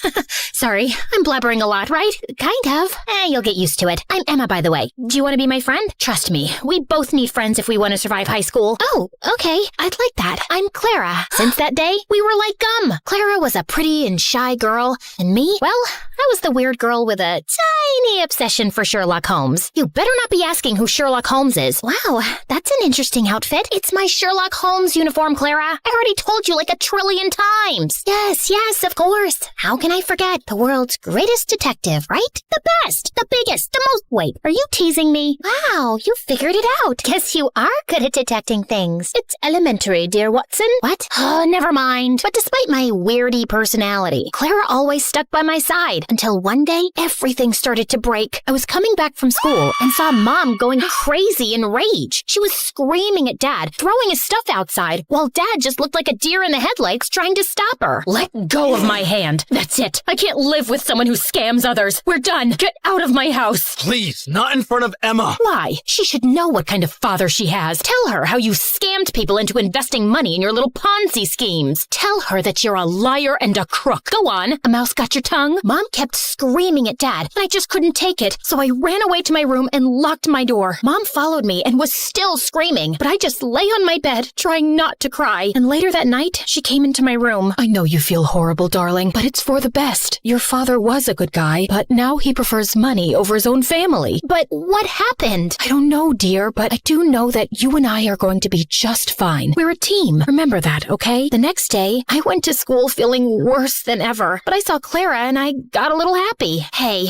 I had the most awful day yesterday. Can we skip classes and talk? I really need to vent. And why do you think I have the time to listen to you whine? Excuse me? Clara started to walk away from me, but I stopped her. No, wait, I don't understand. Did I do anything wrong? We can talk about it. Oh, God, if I have to listen to you talk one more time, I will kill myself. I don't even know how your parents tolerate you. You're so childish and annoying. I can't be around you anymore. But we're best friends. And now we're not. So please don't talk to me again. Clara left, and I felt completely broken. Did she always think of me like that? I tried to talk to Clara between breaks, but she ignored me, and she did so for the rest of the week. I had no other friends, so I just spent my time in the school library reading some Sherlock Holmes. At least the books were loyal. But one day, I was walking to my next class and saw a notebook by the lockers. I opened it out of curiosity, and what I saw blew my mind. The notebook was full of pictures of Clara. Clara going to class, Clara in the gym, Clara walking to her house. What kind of creep would do something like this? I was flipping through the pages when I noticed someone familiar in one of the photographs. It was this guy from our class, Gerardo, and he was holding a camera in a mirror reflection in the photograph. I'd seen Gerardo following Clara around in school, and I always felt that there was something off about him, but Clara would never let me chase him away. And now he was taking her pictures? This guy was a freak, and I had to do something before Clara was in some serious trouble. So I went to the principal and explained everything to her. I can't accuse any student without real proof, Emma. I mean, Gerardo is the official photographer for our yearbook. He could be taking pictures of anything else. But if you feel so strongly about this, I'll tell the teachers to be on the alert, okay? But nothing ever happened. Since telling the principal blew up in my face, I fell back on the one thing that I knew would work. My awesome detective skills. I spent the entire night stalking Gerardo on social media, but it was a dead end. The only possible solution was to confront him. But the next morning when I entered school, I saw Clara walk in with Gerardo looking completely different. Her face was painted with makeup, and her hair was all red. Oh my God, Clara, what happened? Did a radioactive spider bite you or something? What happened to your hair? And what's with the makeup? Can you stop touching her, you freak, and get out of the way? I wasn't talking to you, creepy stalker. Clara, what are you doing with him? Did he torture you? Do you need my help? She doesn't need anything from you, so get lost if you have nothing to say. Clara didn't look at me, so I walked closer to her, ignoring Gerardo's protests, and pulled out the notebook. Clara, this guy is a stalker. He's been taking your pictures since God knows when.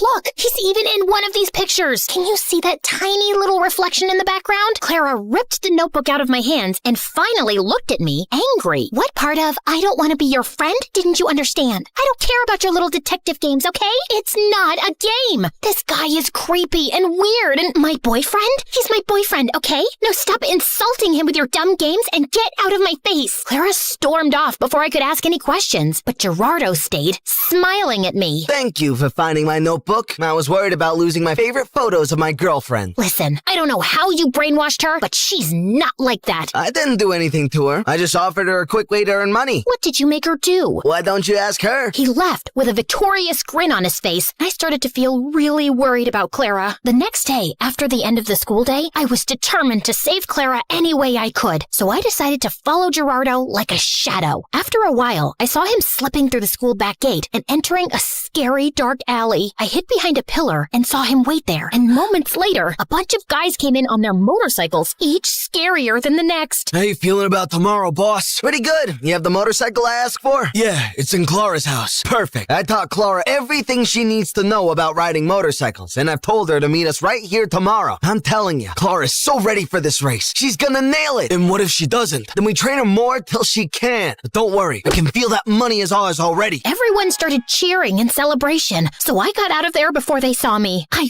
ran until I found a bench and sat down. Clara was participating in a motorcycle race? Why? I had so many questions, but right now, the only thing on my mind was to save Clara from this dumb race. The plan was simple. I was gonna go to the dark alley after school and wait for Clara to show up, and then I would just grab her arm and run till we were safe. So the next day, I went to the alley extra early and waited for everyone to show up. Everyone, including Gerardo was around, but Clara was nowhere in sight. Half an hour went by, and when she didn't show up, I decided to leave. But my jacket got caught in one of the boxes, and I fell, and all eyes turned to me. Whoopsie! I was just making sure there was no rats here. I think it's safe to say that this place is officially rat-free. Okay, bye! I turned around to run for my life when suddenly Clara popped in front of me, looking like a raging bull. I thought I asked you to stay away. I just want to help you, Clara. This is too much. I don't know what's happening with you, but I can help. How? You didn't even know your father's a scamster till your mom told you. I know you think you're some great detective and you can help everyone, but no, Emma, you can't. You have to stay away from this. Get that in your thick skull and leave me alone. I know you're saying this to hurt me, and I am hurt, I won't lie. But Clara, this is too dangerous and— Okay, enough. My head's hurting listening to your annoying voice. Lock her up. Wait, Clara tried to protest, but someone dragged me into a room nearby, took off my backpack, threw me in, and shut the door. I could hear Clara almost crying, so I pressed my ear to the door, trying to hear outside. I know she's in trouble, but you can't leave her here. You need to focus right now. We'll come back for her later, I promise. Now get on the motorcycle. You've got a race to win. I tried to scream for help, but I gave up after a while and just sat down on the floor. Ugh, how did I let this happen? I spent hours walking in circles and knocking on the door, but then I suddenly came up with an idea. I'd read in the Sherlock Holmes books how to pick locks with a hairpin, so I took the one I had in my hair and started to try it. Something clicked, and all of a sudden, the door opened. Bullseye! I knew I had it in me. Okay, now focus. I left the alley and started to run without direction, but then I heard sounds of motorcycles. I went down a stone stairway and found a giant tunnel full of motorcycles and people. And Clara! But before I get Clara out of there, I need to do something else. Hello? 911? Come to Keller Street, down the stone stairway, and hurry up. There's an illegal motorcycle street race happening. Can you provide me with your name? There's no time. Hurry up! I hung up and ran down the stairs. All the motorcycles were already lined up, and Clara was on one of them. I could see Gerardo talking to some guy, so I ran to Clara without him seeing me. Come with me. It's impossible to escape from you, right? You can roll your eyes later. Just get off this thing and come. Emma, you don't understand. I found out a week ago that my parents declared bankruptcy, and we might have to move to a homeless shelter. He's a liar. Look at that nose on his face. It's so plastic and fake. You can't trust him. His nose was really crooked. You should have seen— Wow, great story. Let's save it for another time. Now come. Just as Clara stepped down from the motorcycle, we heard police sirens outside. I pulled Clara away before Gerardo or anyone else could frame her. How? Shh, you're a suspect. If anyone asks why you're hiding behind this bush, pretend that you're from a really exotic island, you know? Maybe you're collecting a— Emma, I'm such an idiot. I ruined everything. My grades, my life, my future, our relationship. Gerardo told me not to talk to you anymore because he wanted me all to himself. Emma, I am so sorry about everything. I just really need my friend right now. Hey, don't worry. I'm not going anywhere. You and your family can stay with us until you guys get back on your feet. Let's just go home and get you cleaned up. I missed you. I missed you too, Emma. Thank you.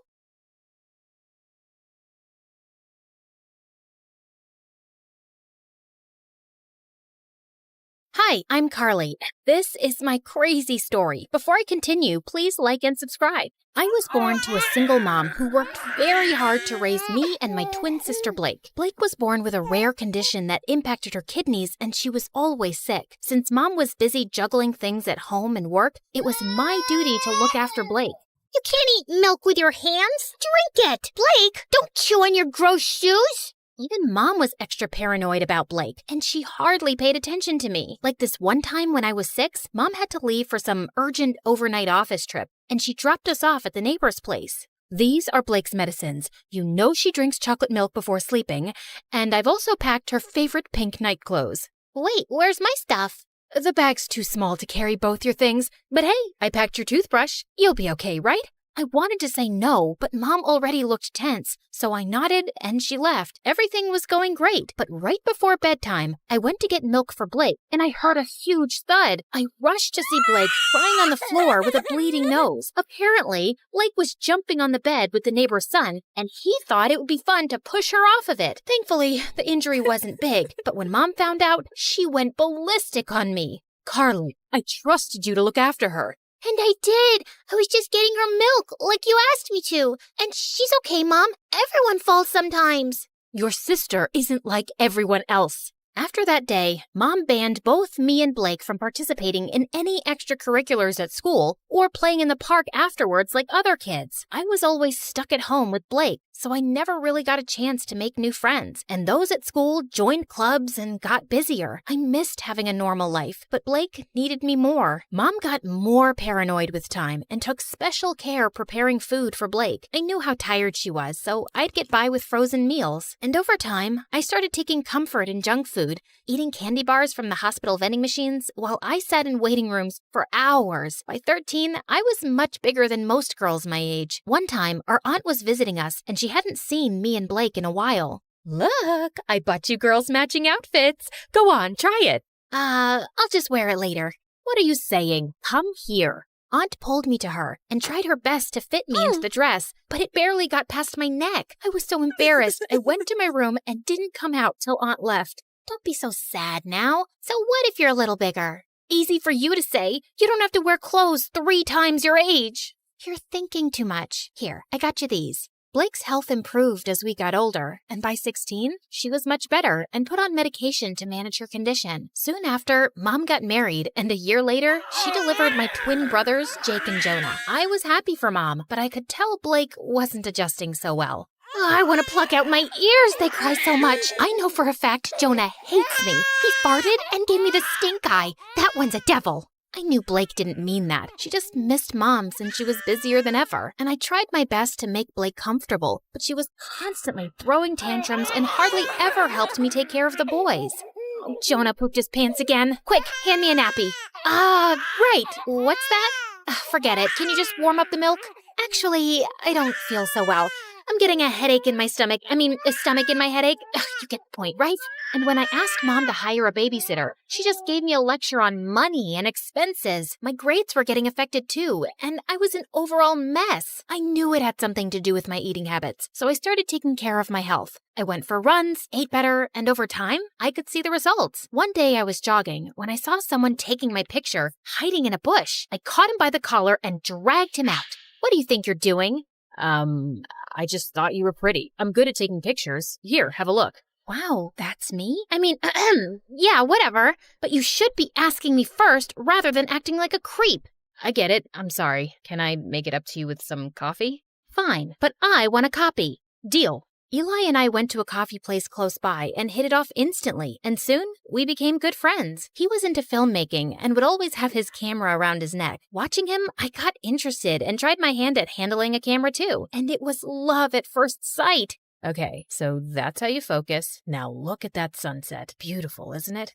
Yeah, you know so much about the camera. It's really fascinating. I've always wanted to make movies, you know? And I love the ocean too. I'll tell you a secret. I'm part mermaid. Oh yeah? Prove it. Eli got up from the rock he was sitting on and started doing an awkward dance, flapping his arms like fins. Okay, I believe you. Well, good, because I was afraid I'd have to splash you with my tail. Really? That was on your mind? Well, that and something else. With that, Eli jumped down and pulled me in for the most magical kiss. Eli and I started dating soon after, and I decided to make him finally meet Blake. So the next time he invited me out, Blake tagged along. But the moment she saw him, she burst out laughing. Oh my God! Where did you get that shirt from? Your grandpa's closet? Actually, yeah. He has a really good shirt collection. Do you like it? I can get you one. Ew, no thank you. I'd rather wear a tent than slip into something so cringe. Come on, Blake, that's not very nice. What? I'm kidding. I'm sure Ebola can handle a few harmless jokes. Eli. Blake made it painfully obvious that she didn't want Eli around, and even though Eli kept his cool, I knew she made him uncomfortable. Then one time, Eli invited me and Blake to the launch of his dad's new restaurant. I appreciated the effort he was making with her, and I hoped she would too. But I was so wrong, because minutes into the event, Blake threw a massive tantrum over pickles. What do you mean you're out of pickles? Pluck them from a tree or something. Could you please keep it down, Blake? Everyone is staring. So, you care about all these fancy people, but not your sister? No one understands me. I just had a very big lobster, and I feel like throwing up. You know pickles calm me down. This is such bad customer service. Hey, you have pickles, and you, And then she started taking pickles off of everyone's plate till Eli intervened and dragged us outside. What's the matter with you, Blake? What? It's not my fault your party sucks. At least I brought some entertainment to it. Blake, let me handle this. Eli, I'm really sorry for the mess, but what? Your sister's not normal. And you are? You're so boring, if someone stole your identity, they'd give it up because it sucks. You really need to watch your tongue. And you need to watch your hands around my sister. Guys, please. Before I could say another word, Blake started hyperventilating and fainted. We immediately took her to the hospital, where the doctors told me that she passed out from anxiety and high blood pressure. Thankfully, she was out of danger. I'm really sorry about Blake, but that girl's out of control. You've got to draw a line somewhere. You saw what happened, Eli. You can't just scream at her like that. She's my sister. I can't be around her, Carly. This is going to be a problem. I wanted to stop Eli, but there was nothing more I could say. Blake was my sister, and she came first. I didn't meet Eli for a few days, and a week later, he told me that one of his movies that I'd helped him with had gotten selected for a local film festival. He wanted me to come, but Blake was still recovering, and I couldn't leave her alone. But when he came back, he told me something shocking. Everyone loved the movie, Carly. One of the biggest film schools in New York wants to take us both in on full scholarship. How amazing is that? I don't know what to say, but I don't think Mom would let me go to New York, Eli. You're a great filmmaker, Carly, and you should give it a fair shot. And think about it. You could finally live your life on your terms. God knows you need it. I was numb for a second, and then I felt like someone gave me new wings. It did sound like an amazing opportunity. All I had to do was convince Mom, but when I told her, she looked at me like I'd asked her for her kidneys. Have you gone crazy? You can't move to New York. Your life is here with me and Blake. I applied to this marine biology course on behalf of both of you, and you guys got in on scholarship. This was always the plan, and it's the right one. But that's not what I want to do.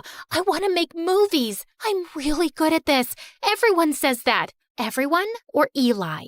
Who's Eli? Just this dumb boy she's dating. I'm sure he's the one who's filled your head with this sawdust. How can you even think about leaving me? I just want to do what I want for once. Can't you give me a few years for my own life? Oh, stop being so dramatic. And not another word about this movie business, Carly. You'll stay here with us. Is that clear? Mom left and I turned to Blake angrily. You couldn't take my side for once? What did I do? Oh, you mean telling Mom about Eli? I don't think she even noticed. I left the room angrily and didn't speak to Mom or Blake for the next few days. I thought I could confide in Eli, but suddenly he was acting really cold. Every time I tried to talk to him, he would turn the other way, till one day I finally cornered him after class. Am I imagining things or are you ignoring me? Neither. I'm just busy. So, I told my mom I want to make movies and she went bonkers, but look, Carly, you and your family have issues and I don't want to get in the middle of it. Do whatever they say. But you told me to live my life. You said... Yeah, I did. And now I'm saying I don't care. You'd choose your clown sister over everything. I've seen that. So good luck, but I don't think I can be with you anymore. Eli, wait. Tell your sister she won. I felt frozen in my place as Eli walked away. And a week later, he left for New York. I couldn't believe he'd just dumped me like that. I felt so bummed out that I didn't come out of my room for days. And Blake was the biggest pain in the butt. Come on, we need to go shopping. It's painful to watch you in those pajamas. I'm not in the mood. But I am. Also, we'll have a nice lunch, watch a movie, just like old times. I said I'm not in the mood. Back off. Jeez, why are you so snappy? Because of that stupid boy? He wasn't stupid. I loved him, Blake, and now he's gone. Because I chose you over him, like always. And you don't care about my feelings, like always. Carly, just leave me alone. Blake left with a small face, and I felt kind of bad, but I was too mad to go after her. The next day, I calmed down a bit and was about to call Blake when her phone started buzzing like crazy. I picked it up, and I was shocked to see it was Eli. Before I could answer, the call got disconnected, and a text message appeared. I did what you wanted. Leave me alone. My mind went blank, and I opened the call logs on Blake's phone to see multiple calls to Eli. Suddenly, it all started making sense. Of course Blake must have driven Eli away. No one hated him more than her. What's this? You don't understand. Oh, I understand everything perfectly. You asked Eli to dump me so you and Mom could use me as your servant all my life, right? Before Blake could even say more, I pushed her out and slammed the door in her face. I started packing my bags and stormed downstairs, only to run into Mom. What's wrong? Is Blake okay? Yes, she's fine, but I'm not, and I haven't been fine for a while now. But you don't care, do you? Of course I do, sweetie. Why would you say that? Because you never have. Not since we were kids. Carly, I knew you could take care of yourself, and you were the healthy one, and Blake... No, Mom, I was eating my feelings, and you didn't even see that. I got back to being healthy on my own, and you've stunted both my growth and Blake's. Hers by over-coddling her, and mine by always holding me back to be her guardian. And now I'm done. I will go to New York because I want to get away from you and Blake, and you can't stop me. I left home and booked a flight to New York. On my way, I called Eli and explained everything to him. He told me that he was proud of me for taking a stand for myself and welcomed me with open arms. We moved in together and I was doing really well in my classes. Mom and Blake tried getting in touch with me multiple times, and even though I missed them, I needed my space. Eventually, they stopped calling. After graduation, Eli proposed to me and I said yes. Life was going great, till one day I heard a knock on the door and opened it to see Blake and Mom. What are you guys doing here? Eli called us and told us about the engagement. Carly, I have a confession. It was me who convinced Eli to break up with you, not Blake. Wait, what? Eli never told me that it was Mom behind everything. I didn't want to stress you out more. I could see you missed your family, and this would have made you sad. But I saw the call logs and the messages on Blake's phone. I'd actually been calling him to apologize, but I guess he thought both me and Mom wanted him to dump you. And I don't blame him. I was always awful to Eli. I guess I was just terrified of being on my own without you, but I drove you further away. I'm sorry too, my baby. I'd just become used to having you around, always taking care of everything. And the thought of you going away for college crushed me. I was selfish and always burdened you with too much. I hope you can find a way to forgive me. Thank you for finally acknowledging that. It might take me a while to really forgive you, but I'll get there. I won't lie. I have missed you guys. Then let's start with a hug.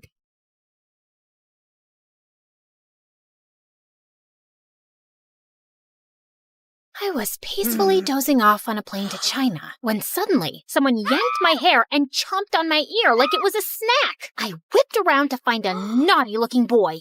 Ow! Seriously? Keep your teeth to yourself, kid! He then burst into tears and his mom turned to me. 你竟敢对他大喊大叫，他还是个孩子。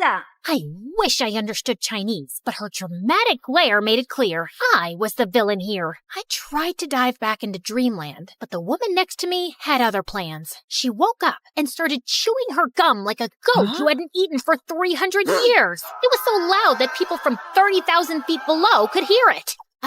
Excuse me, could you tone that down, please? Tone down the what? Oh, great. Her voice was even more annoying. I shrugged it off and reached for my trusty earphones instead. But before I could enjoy some music, the guy on my right suddenly smacked my shoulder. What is wrong with this flight? Everyone was driving me nuts. Left, right, front, and back. The culprit was so engrossed in some stupid adventure game on his phone. Hey, quick question. Do I look like a punching bag to you?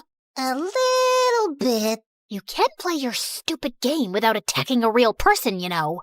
Chill, girl. It's called reflexes.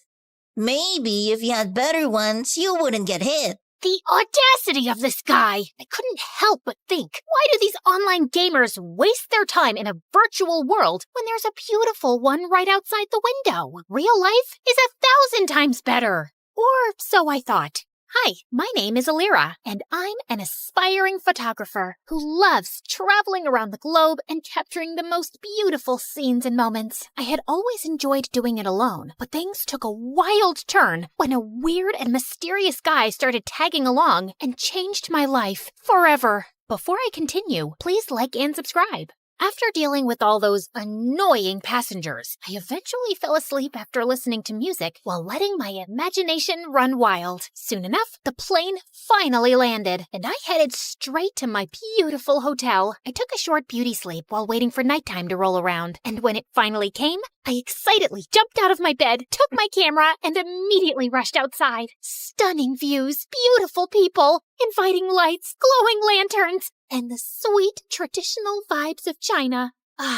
This is the dream. Walking along the streets, I stumbled upon a guy sleeping on a bench. Judging from all the stuff around him, he must be homeless. Poor thing. I found myself clicking pictures of him, my camera perfectly capturing his struggles and hardship from every detail of his form. Just then, a green owl suddenly appeared from behind the bench, perched on the sleeping guy as if he owned him, and scowled at me. Relax, little buddy. He's all yours. To my surprise, the guy woke up and scowled at me too. Who are you? And what are you doing here? His eyes then lowered to my camera. Were you taking pictures of me while I was sleeping? Duh, I was taking pictures of the street, but you were blocking my view. It's not my fault you were sleeping there. That's a terrible excuse for disrespecting my private space. The private space? That's rich coming from you, who is sleeping on public property. Delete my pictures, or I'm gonna delete it myself. Don't you dare touch my camera! Do you have any idea what it takes to capture a beautiful moment or view? The countless hours, the right timing, the quest for the perfect angle. I pour my heart and soul into every shot. Those aren't just pictures. It's a piece of me, a piece of my struggle, my passion, my life. So please, don't take that away from me.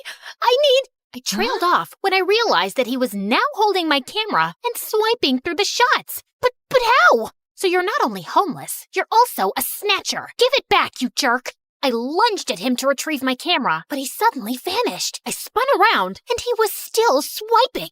This guy, I swear to God. In all fairness, you have quite a remarkable talent for capturing beautiful images. What do you think of me now? Just some lousy, try-hard photographer? I snatched the camera back, and this time he didn't resist. He practically handed it over. I immediately checked my gallery and realized he hadn't deleted anything. Relax. I usually don't meddle with other people's business. Unlike you. I tried glaring at him, but I felt like I ended up pouting, which made him smirk. Oh, well, at least I finally bumped into someone who speaks English. I'm so tired of racking my brains and using weird hand gestures to understand what the locals are saying. He ignored me and started picking up his things as if preparing to leave. So, where are you from? Not from around here. I see. Where are you going? I don't know. Maybe under the bridge, at the back of the junkyard? Just anywhere with a roof where I can recharge my energy, so I can continue my pursuit of answers to my questions. Just then, a sudden rumble of thunder echoed through the streets. I think you should speed your pursuit up, because the rain is about to pour, buddy. I don't mind the rain. It helps me think better. But your owl doesn't. He stopped in his tracks when he realized that I was right. You know what? Why don't you just come with me to my hotel? I'll get you a room. It's just nearby. I appreciate your hospitality, but I don't need your pity. Oh, look. Mr. Grumpy Bench Guy is being such a drama queen. Fine. But the moment the rain stops, we're out. Another thunder rumbled as we started walking away. When we reached my hotel, the receptionist immediately greeted me with a question. 给你朋友另一个房间? As I scrambled for my translation book, Hatham suddenly swooped in. Shida, Ching. Did you just speak Chinese? I speak multiple languages. I have a constant hunger for endless knowledge. So, you're a polyglot. So cool. That's literally my dream. But learning another language is so difficult for me. What's your secret? Oh, I use this splendid application on my phone, Duolingo. Oh, I have heard about it, but I never tried it. It has a fun and engaging approach to learning a language. It's like casually playing a game, which is a pretty good motivation for the learning process. Okay, that sold me. I immediately downloaded the app and was greeted by a cute green owl named Duo, who looked very familiar. I turned to his pet, who was sitting on his shoulder. Whoa, Duo looks exactly like your owl. They have the same name too. Just a little warning. Duo's nice and helpful, but he can be a little persistent sometimes. But it's also for your own good. Well, he seems to be a cute little guide. I went straight to my first lesson, and I was already liking it. Shui means water. Shui? Gosh, I am so thirsty. I need some shui. Okay, got it. Okay, so this is my room, and yours will be that one. I was talking to him, but he seemed preoccupied with something over my shoulder. I turned around and realized that he was looking at my collection of postcards on the wall. To my surprise, he suddenly barged inside. Where did you get these photographs? Those are the places that I captured with my precious camera. And these right here are my goal destinations. They're beautiful, aren't they? He looked so ecstatic as he gawked at one of the pictures like it was the most delicious meal he had ever seen. Where is this place? That's my next destination, the Tianzi Mountain. It's one of the reasons why I visited this country. Take me with you. Consider yourself lucky, my friend, because I'm going there tomorrow. I always preferred traveling alone, but maybe it was time for me to try it with a travel buddy this time, at least for a day, and just for fun. The next day, we traveled to the mountains, and when we got there, Hatham's calm demeanor instantly changed to ecstatic. The stone forest. An image of a familiar place seemed to have flashed right before his eyes. The stone, what now? He ignored me and started navigating the place, running around like he owned it. Dude, wait up! We rode a cable car, crossed a river, and jumped from one stone to another, and after an hour, I felt like collapsing. Slow down, Spider-Man. I'm not a marathon runner with endless stamina, you know. Jeez. When I finally caught up, I found him standing in front of a mysterious and ancient-looking monument. He fiddled with a rock against it, but nothing happened, and he looked super frustrated. Hello? I would really appreciate it if you would tell me what's going on. What is that thing? And what are you trying to do with it? This is a totem, and I need an electro-element to activate it. What do you mean, electro-element? Electro-element. Something, anything that produces lightning. Oh, you mean electricity? Huh? Lucky for you, I've got something here. What is that? You don't know what a taser is? It's my go-to for self-defense. Zaps people with electricity or whatever you call it. Interesting. He immediately took it from me and tried it on the totem. After a few sparks, it suddenly got triggered and a glowing symbol appeared on top of it. Holy cheeky bananas! Is that a hologram or something? He found 2 more totems, and after doing the same thing to each of them, a strong streak of light came from above, forming a pillar. What in the world is happening? Is this some kind of secret experiment from the government? And what's your deal with all of this? I've been traveling from place to place looking for these runes. Since I'm not from around here, I don't know where to go. I need to activate these beacons in 6 places scattered around the world. With your knowledge and resources, things are going to get easier for me now. But for what? Why are you doing all of this out-of-this-world stuff? We need to go. Dude, you didn't answer my question. Sometimes, the journey to find answers is more important than the answers themselves. Whatever you say, Plato.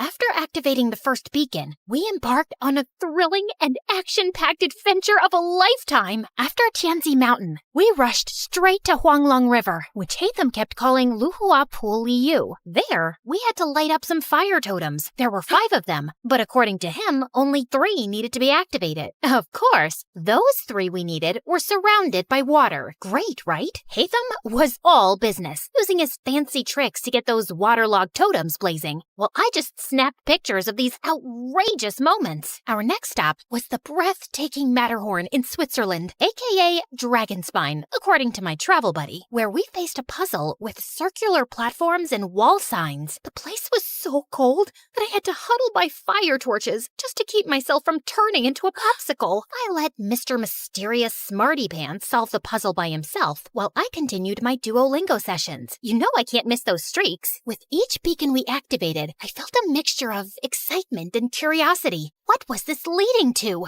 And why did it feel like the world had turned into one big adventurous playground? During our flight to our next destination, I found myself fully immersed in my new favorite app, Xin Ten Toila Elira. You could take a break sometimes, you know? I need to learn the basics, at least for now, and I like how Duo keeps reminding me with his cute little expressions. When we finally reached Vietnam, I decided to try out what I learned by asking the locals about the directions. Xin Loi, Bang Ko Te Chung Toi Duang. The woman stared at me as if she was solving the most difficult math puzzle. Ko Te... Xin lỗi, nó ngàn con đít chỗ, chúng tôi viết đúng viết vinh, ha lồng đục trong. Được chứ, bạn chỉ cần đi thẳng, rồi đi qua cái cây khổng lồ kia, sau đó rẽ phải và đi bộ khoảng 200 mét sẽ thấy một khoảng đất trống. Okay, I guess it was too early for me to attempt a conversation. After learning the direction, Hatham continued walking towards the bay. Ugh, Why is this guy so good at everything? You still have a long way to go, Elira. I literally just started. Just wait and see. I'll be leading the leaderboard with an unbeatable streak in no time. I commend your determination. Keep it up. Soon enough, we were greeted by the beautiful emerald waters and towering limestone islands of Halong Bay, or as Hatham called it, the Golden Apple Archipelago. While I was snapping pictures left and right, Hatham got to work immediately. He solved a music rock puzzle thing, and after activating the place, we toured around the city and enjoyed their local food. I even tried conversing with the locals with the help of my brilliant travel buddy. It got me even more determined to learn more. So during our flight to Scotland, I got really busy with leveling up and earning rewards. I never knew that learning could be this fun. Learning could also be done in silence. Sorry.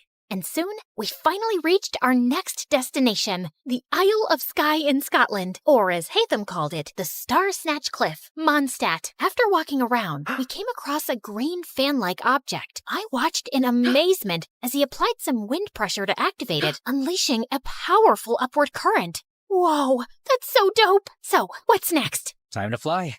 After taking a large cloth from his bag and holding onto it, he wrapped his arm around me, and we gracefully floated in the magical breeze. I never thought I would experience flying like this, not even in my wildest dreams. If this is a dream, I hope I can keep enjoying it and not wake up too soon. Our imaginations know no bounds, Elira. They possess the extraordinary ability to unlock infinite possibilities. We then found 2 more fans along the way before we finally activated the totem at the top of the cliff and summoned the pillar. I stood there for a while and looked ahead at the seemingly endless horizon, thinking about how Hatham sees this beautiful world in his own vision. Finally, we were down to the last one, Deshra Desert Sumeru, or as we call it, the Great Pyramids of Egypt, my favorite. Hatham looked so nervous and excited while I was taking some pictures of the legendary structures. After hours of touring around, I followed him as we headed to the group of old, weathered columns. So, how do we solve this one? We need to hit the larger columns until you match them with the corresponding symbol on the smaller columns beside them. Match all 3 big ones to the smaller ones to summon the last pillar. Aye, aye, Captain. I grabbed a tree branch lying nearby and used it to help him hit the columns until we finally summoned the last pillar. All the pillars scattered across the world that we activated should be glowing now too. I dropped my jaw in amazement when their fusion created a swirling, glowing vortex or something. Is that a freaking portal? Yes, it's a portal back to my world, Elira. To your world? So there's indeed another world out there? Before he could answer me, the earth beneath us mildly shook, and a horrifying creature suddenly appeared right in front of us. Holy crunchy potatoes! Is that a transformer? Did Hatham summon that machine from their world? What if he was actually a bad guy who was set to ruin our world? Oh my gosh, what have I done? I wasn't ready to say goodbye to our beautiful earth just yet. I have yet to discover the other wonders of... My paranoid voice trailed off when I realized that Hatham was gone. Just then, I felt a strong, glowing presence behind me. I slowly turned around and saw him and Duo transforming into something with dust particles and glowing green projections dancing around them. Everything then cleared away, revealing a strikingly handsome video game character and his adorable sidekick. Hatham, is that you? This is my true form, Elira. And my real name is Zal Hatham, a scholar from Sumeru, and our academia scribe. That machine in front of you is a primal construct, only found around the desert area of Sumeru. This machine enemy is often found guarding the temples and ruins, and I need to defeat it. So it's like the final boss in the game, and you're the brave hero. I suddenly felt bad for suspecting him as a bad guy. As the primal construct started charging toward them, 3 ethereal green mirrors popped in and hovered around Hatham, radiating a brilliant emerald light that almost blinded me. He then started fighting the monster, moving with grace and precision, consistently blending freestyle moves and rotational attacks with his sword and abilities. Watching them fight was mesmerizing, as if I had been transported into an epic video game. He unleashed a barrage of reflective attacks, boomerangs slicing through the air, slashes carving through steel. Each hit dealt a lot of serious physical damage. Soon enough, the terrifying machine was finally defeated. Dude, you were so cool! How did you do that? I don't need to fight. I only need to think. Everything else is connected. All I have to do is find the weakest link, deal with the causal factors, and everything else tends to resolve itself. Okay. Enough with your deep philosophical words, dude, and maybe start explaining everything to me properly. You know, I've been following you around like a dumb little kitten and catching up with your stamina. As a gratitude for helping me, you deserve to know the truth. My friend Kaveh and I were trying to open a domain, but something went wrong. It started malfunctioning. The rule is to hit these columns using a physical attack and never use any elemental attack. Kaveh didn't know this, so he used his elemental skill because he thought it was more efficient. It made a different reaction to the process, and instead of opening a domain, it opened a portal that connected to the human world. And before I knew it, it started sucking my friend. I tried to save him, but I was the one who got pulled inside instead. I got teleported here, which was a very different place, and I have been finding my way back for quite a long time. Thanks to my friend Duo here, who also got accidentally teleported for some reason. He's been my companion since the day I got here, and he's the one who has been helping me learn the different languages of humans. Now that makes sense, and no sense at the same time. I swear, I'm stuck in a fantasy adventure novel. Anyway, I'm glad that you finally made it. I appreciate all your help in this journey of mine, Alira. As much as I wanted to discover more about your interesting world, I need to return. Tevat needs me. Oh, well, traveling won't be the same anymore without you. I'm gonna miss you a little bit, I guess. Just play Genshin Impact, and I'm sure you will enjoy the magical beauty of our world, Tevat. We have 7 nations brimming with natural wonders that you would love to capture. You'll meet a diverse set of people with unique personalities and abilities like me. And together, we will fight exciting enemies. We'll share every adventure in this enchanting realm. I felt a lump in my throat as he extended his hand, but knowing that I would be seeing him again, I shook it with a smile. See you around, Alira. I watched them as they entered the portal, returning to their world. Come here, boy. Bam, bam. Eat that, monkey butt. All right, hate them? Time for some snacks. Ever since I started appreciating video games, I became the annoying passenger this time. These games opened my eyes to the existence of extraordinary places that remain hidden from our physical world, places that only exist in our minds, yet they possess the power to transport us on thrilling adventures. They hold captivating magic and beauty, offering a gateway to fictional worlds. Now, I embrace the opportunity to immerse myself in both realities, and because of it, I have never felt alone again. I was so into the game that I jerked when an incoming announcement sound chimed in. Ladies and gentlemen, this is your captain speaking. We will begin our final descent to Paris shortly. And now, it's time to explore the famous beauty of Paris. Bonjour, comment allez-vous? Wait, is it allez-vous? Allez-vous? Bonjour, comment allez-vous?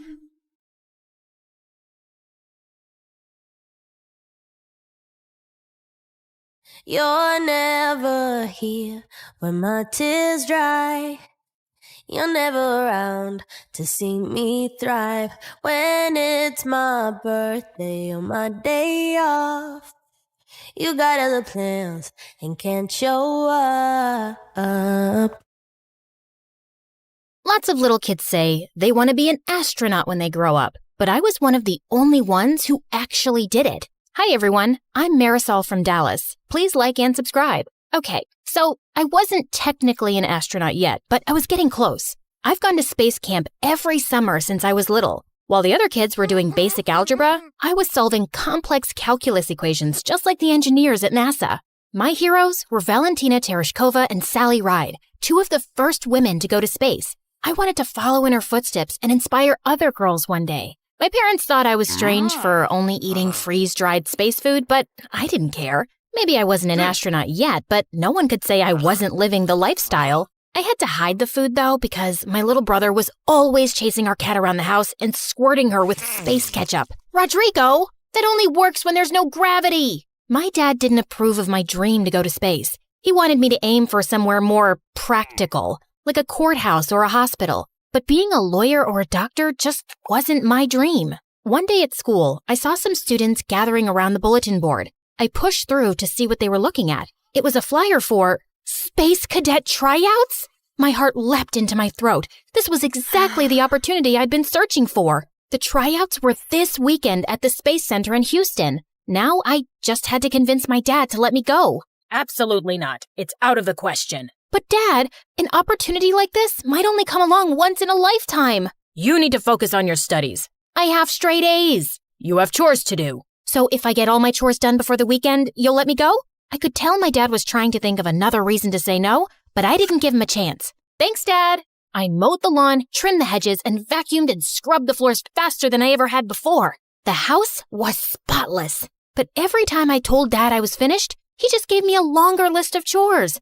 Oh, so annoying. If he thought I was going to let a little housework stand in my way, he was sorely mistaken. Finally, I'd finished everything. My dad looked up from his newspaper and handed me another piece of paper. Dad, come on. I've done everything you've asked. This is getting ridiculous. Look at what you're holding. It was a bus ticket to Houston. This doesn't mean I approve, but a deal's a deal. Oh, thank you, thank you, thank you. That Saturday, as the bus approached the Space Center, I watched the launch pad come into view on the horizon. It was incredible. A piece of history right in front of my eyes. And there was Mission Control. Once we got inside, I got into my uniform and glanced around at the other cadets. There were about 100 of us. Most of them were boys. They looked tough, disciplined, almost like soldiers. But I was tough too, in my own way. I made my way towards one of the girls. Hey, is it okay if I sit here? Go for it. I'm Marisol, Jessa. This place is so cool. I can't believe I'm really here. No offense, but I'm not here to make friends. Sorry, I won't bug you anymore. Just then, an intimidating-looking officer approached, and a hushed silence fell on the cadets. My name is Commander McLean. I'll be your training officer. Out of everyone in this room, only 10 will make the cut for Phase 2 of training. If you fail, you'll be leaving at noon. That made me a little nervous. It would be so embarrassing if I came all this way just to leave before lunchtime. Of the 10 who make the cut, only 1 will be chosen for the mission. Here at NASA, we only take the best of the best. And before I knew it, we were completing an obstacle course. A lot of the cadets had an advantage over me because they were taller and stronger. But I was smarter. I noticed on the climbing wall that the ropes were frayed. Most of the cadets grabbed the ropes to scale the wall, but I used the handholds instead. While I climbed, I glanced back to see the ropes break, and a bunch of cadets crashed to the mat below. A boy was climbing right beside me, and he winked at me. Who did he think he was? If he thought that was going to distract me, he was wrong. I hit the ground running. The other cadets were coming up fast. Whoa, Jessa was way ahead of the rest of us. I pushed myself as hard as I could, and I finished right behind her. Congratulations. You just made it to Phase 2. I stopped myself from jumping and cheering loudly, but on the inside, I was throwing a party. I glanced around to check out who else made it to Phase 2. Some really tall and athletic cadets were still here, which wasn't surprising, and the boy who had winked at me.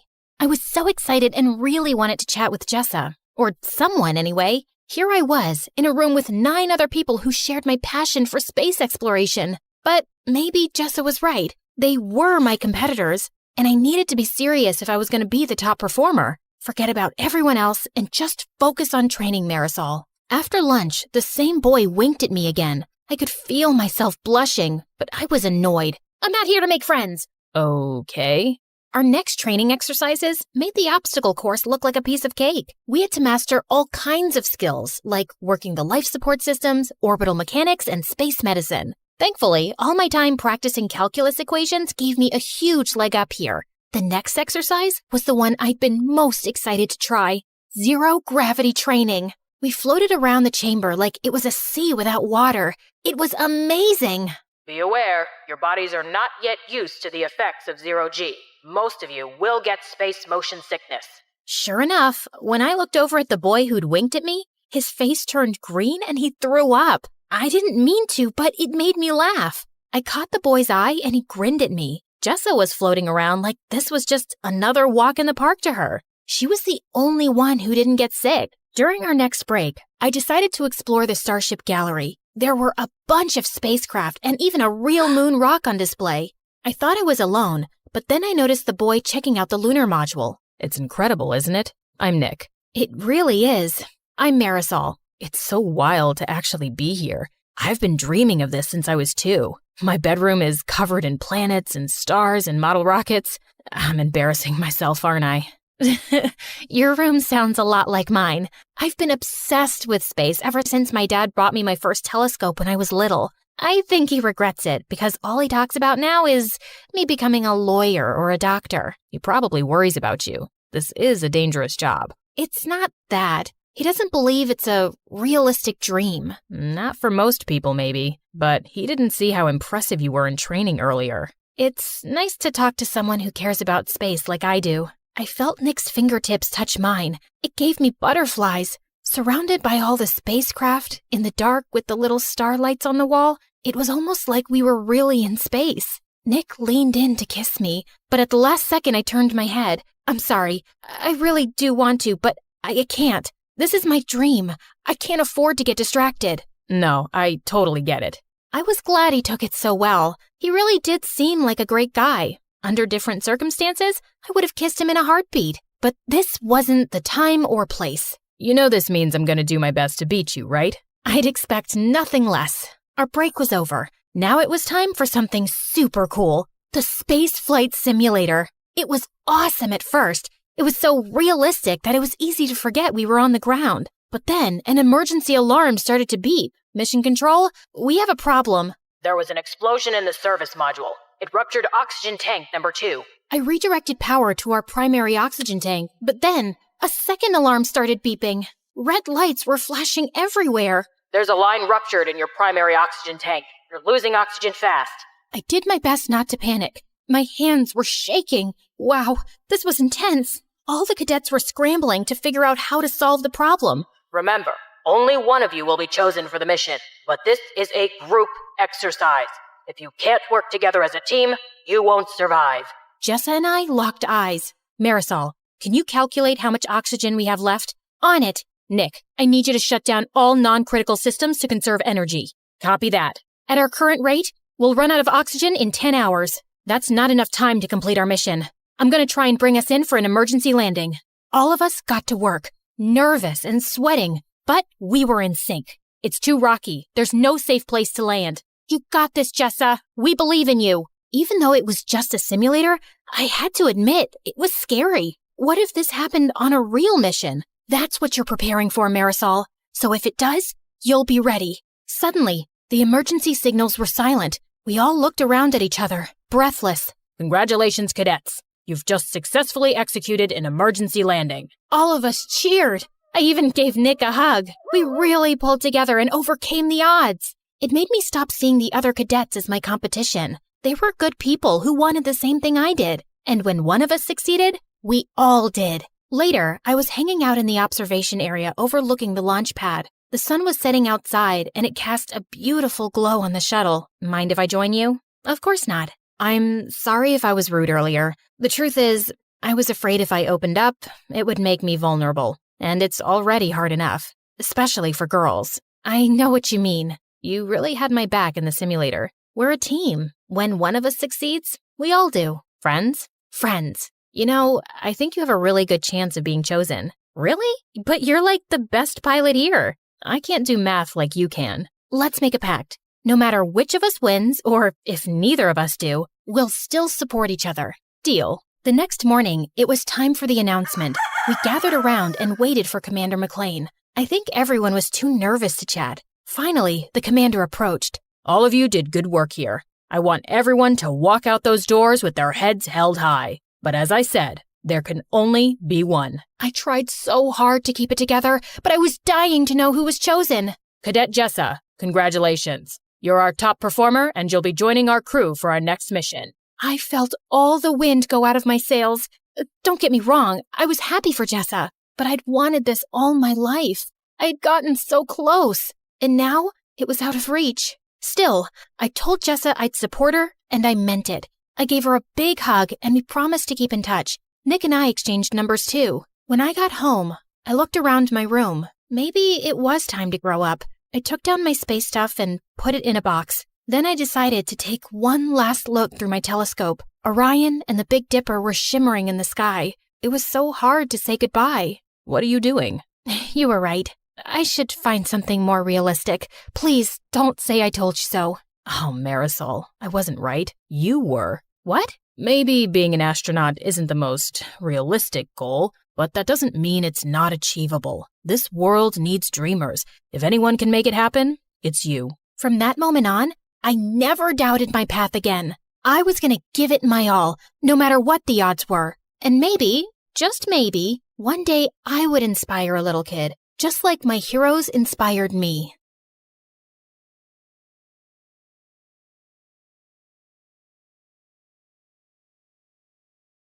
I used to think silence was peaceful. Then my mom fell into a coma, and silence became the loudest sound in the world. Everything just kept piling up.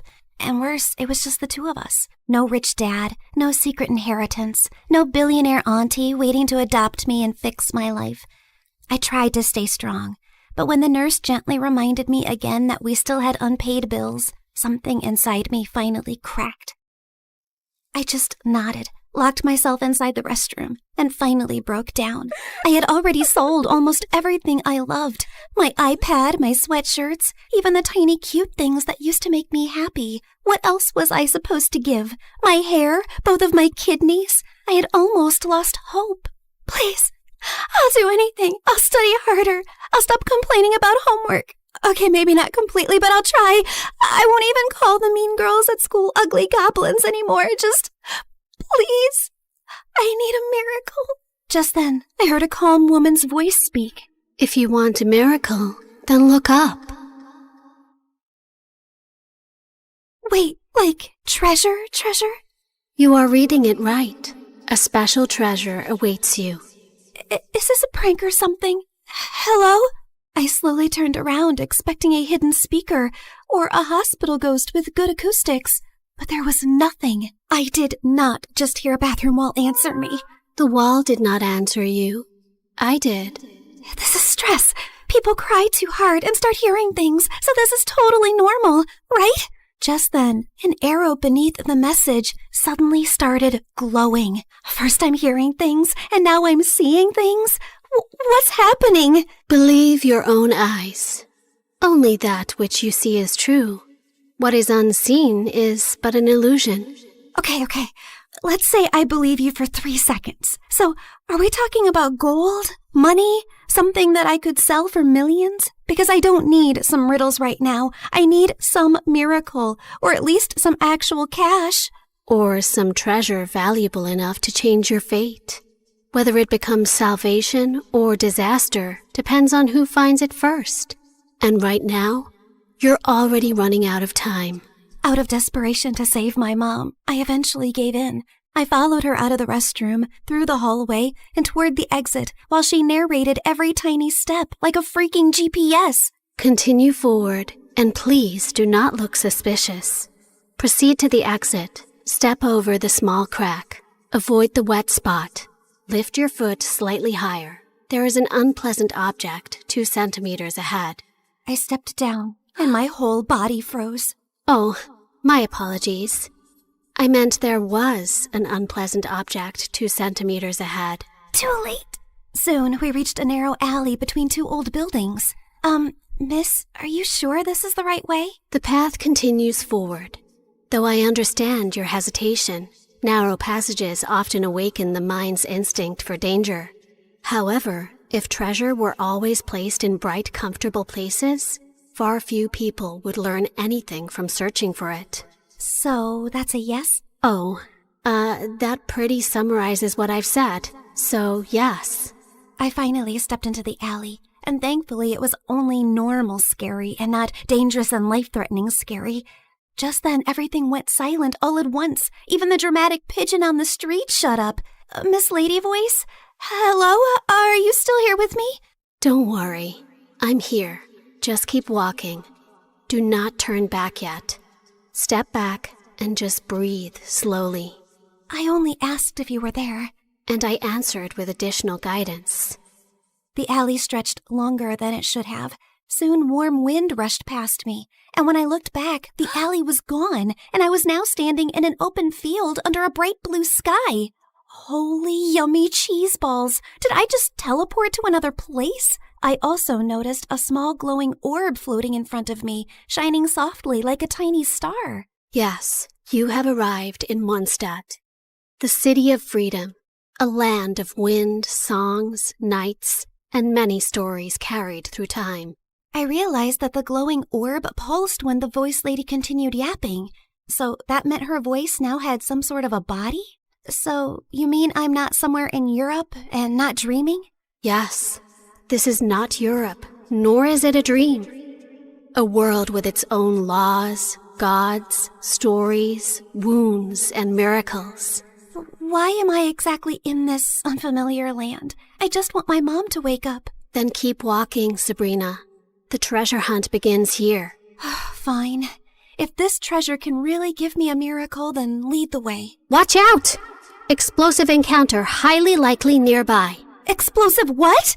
Just then, a loud boom suddenly echoed from somewhere near the trees, and a tiny red figure then burst out from behind a bush. Ta-da! Clee is here! Spark Knight of the Knights of Favonius. She is known throughout for her enthusiasm, remarkable explosive talent, and a long history of incidents that are best described as energetic. Sorry about that. Clee was only doing a little fish blasting. Well, maybe not a little, but the fish tastes so good, so Clee thinks being grounded for a day is worth it. Anyway, are you here for the treasure hunt? You know about that? Uh-huh. Miss Nicole told Clee. She said a dear traveler named Sabrina would arrive. Wait, you can hear her too? And she actually has a name? Of course. Miss Nicole is the best. And she talks inside heads because she can't talk with her mouth. Mom says she's very smart and very nice, but also talks a lot. Alice said that? Yep. I see. Clee skipped closer and grabbed my hand like we'd been friends for 10 years. Can Clee come play with her today, Miss Nicole? Please? Yes, you are allowed. As far as Alice is concerned, nothing is more important than a request from her beloved daughter. Yay! But why does Sabrina look so sad? Did someone make you cry? Was it a bad guy? Clee can blow them up! Only a little. Well, maybe not a little, but Clee will try. I'm not sad. You are. I know crying faces. Jean makes that face when Clee accidentally causes big disasters. My mom is really sick. She's in a coma right now. That's why I need to find the treasure so I can buy her medicines and pay the bills. Clee gave me a soft smile and squeezed my hand. Mom always says love can travel very far, even farther than my best bombs. So your mom's love must still be with you too, even if she's sleeping. Thanks, Clee. You're welcome. And don't worry, we're going to find that treasure, help your mom, and only blow up the bad guys. Maybe we can do the first two without the third one? Clee will try very hard. Just then, Nicole's panicked voice suddenly filled my head. Watch out! Hilly Churls incoming! Hilly what? Literally 6 seconds later, masked monsters burst out of the bushes, and Clee pulled out her bombs like this was a normal Tuesday. Jumpy, jumpy, go! Boing, boing, boom! Yeah! Oh my god, am I gonna die? Stay calm. Step back. Duck! Now! Before I could fully lose it, golden light bloomed beneath us. Moment of birth. A glowing flower platform rose from the ground, blocking the monsters just in time. Then a calm boy appeared above us and landed lightly. Mr. Albedo, you came! Clee knew you would. I heard explosions nearby and thought it would be wise to investigate. Finding Clee here confirms my hypothesis. Sabrina, this is Mr. Albedo. He's like my big brother, and he's super smart. Nicole quickly explained that Albedo was the chief alchemist of the Knights of Favonius, and that his knowledge of ancient mechanisms would be very useful for our treasure hunt. Clee is my little spark knight. I need to keep her safe and sound. Besides, investigating the unknown is certainly my thing, so count me in. Well, I guess the more the merrier. After that, Nicole led us to Thousand Winds Temple, an ancient ruin full of broken pillars, weird symbols, traps, slimes, and things that clearly wanted me flattened. But somehow, because of Nicole's directions, Albedo's magic, and Clee's little bombs, we made it through. I thought you were just going to lead me to the treasure. You did not warn me about all this. Seriously, did I get transported into a video game world or what? A world is only called a game by those watching safely from the outside. To those inside it, every path, every danger, every choice is real. Wow, that was beautiful, but also very unhelpful. Then allow me to be more direct. Keep moving. Something larger is approaching. Larger? Just then the ground shook. From the dark corners of the ruin, 2 giant metal monsters slowly woke up. Please tell me those are statues. Please? Unfortunately, no. Those are ruin guards. Ancient machines built for battle. And judging by the glow in their eyes, they have already identified us as a threat. Before I could pee my pants, someone crashed down from a broken wall and stood between us and the machines like a walking shield. One swing sent a ruin guard flying back like a stupid little tin can. Whoa, this guy looked like he could punch a mountain and the mountain would apologize. Uncle Varka, you came! Klee knew you would. Now the big metal meanies are in trouble. Ah, the almighty Knight of Favonius to the rescue. How timely. Ha! Miss Nicole! Didn't expect to find you leading children into ancient ruins. And I didn't expect you to enter by jumping from a wall. Yet, here you are. Fair enough. When the coast was finally clear, Albedo calmly stepped toward the broken machines and found a small glowing fragment inside them. The moment he lifted it, the air around us shimmered. The first clue has awakened. First clue? Nicole's glowing orb rose into the air, stretched like a flower opening, and became a beautiful woman.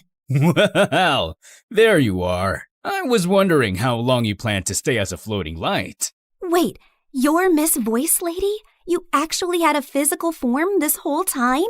Nicole looked at me, and even though her lips did not move, her voice gently entered my head again. My apologies. Until the first clue awakened, I could only guide you through a small projection of my presence. Now that the path has opened, I can take this form before you. However, for certain reasons, I am unable to speak. This is the only way I can communicate with you.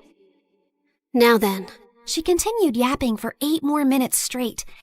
And from what I understood, she was an angel called N from the Hexen Circle, a circle of powerful witches. She then explained that the glowing fragment was a piece of the treasure's scattered light and could lead us to the traces left across Tevat. The treasure you seek was broken long ago.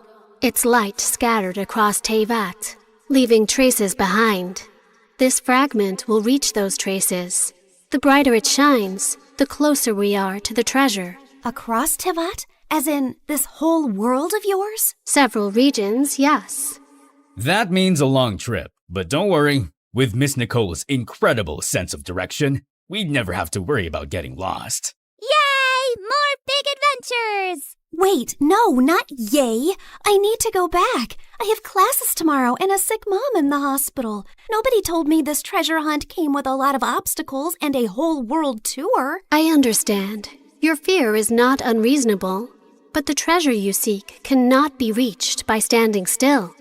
Each clue will bring us closer, and each step will return you to the wish that brought you here. Fine. For Mom, I would continue this crazy mission. After that, everything turned into the fastest, weirdest world tour of my life. The mute angel continued her directions like an unmutable treasure hunt navigation guide, dragging us across a giant magical map, jumping from one region to another, while I tried my best to stay alive and understand what was actually happening. In Inazuma, the sea was angry, the sky was angrier, and my stomach was fighting for its life. Storms often remind mortals that control is an illusion, and yet... Miss Nicole, respectfully, I'm about to throw up into the ocean. I suggest you give the kid the short version, Miss Nicole. Very well. Storms pass. Thank you. That one helped. In Sumeru, we finally got one peaceful break near a waterfall. Albedo sketched the view. Klee showed me Dodoko, and when she said her mom gave it to her so she would never feel lonely, my chest hurt in the softest way. After our little break, Nicole led us to Natlan, where we were nearly roasted alive. Fiery creatures chased us through rocky paths while she calmly yelled directions. And at one point, Varka carried Klee and me like luggage. This is fun! Uncle Varka is the best! Hold on tighter! Every trace we followed made the fragment shine brighter. And by the time we reached Fontaine, it was full on glowing, like it had finally remembered where the real treasure was hidden. Nicole led us beneath the water to hidden ruins, where the fragment pointed us toward the final trace, the one hiding the real treasure. Freaking finally! Soon, we found a mysterious sealed door, and Albedo figured it out like a puzzle in minutes, using one of Fontaine's underwater mechanisms like it was nothing. The sealed door opened, and I thought we had finally reached the treasure. Behind it were more passages, hidden compartments, and even more puzzles. I swear to God, is the treasure shy or what? Ancient civilizations valued protection. Finally, we reached a chamber where a small chest waited on a pedestal. I opened it with shaking hands, but there was no gold, no money, no jewels, nothing I could sell. Inside was just a small, broken, flower-shaped relic. No, we traveled across Tivat for this? For a broken thing? It is indeed damaged. We can fix this, right? Yes, but not with gold, not with force, not even with knowledge alone. Then how? This relic is a vessel of hope. It reflects the heart's deepest wish. It was never meant to make someone rich. It was meant to answer the part of a person who refuses to give up.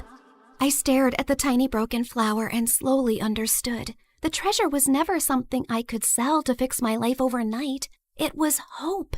The one thing I had almost lost in that hospital restroom. Nicole said every region had left something inside me. Courage, endurance, wisdom, strength, and truth. I held the broken relic and thought of Mom's smile, her warm hugs, and the little things she did whenever I was sad. I wish for my mom to wake up. I don't need gold or anything. I just want more time with her. Please.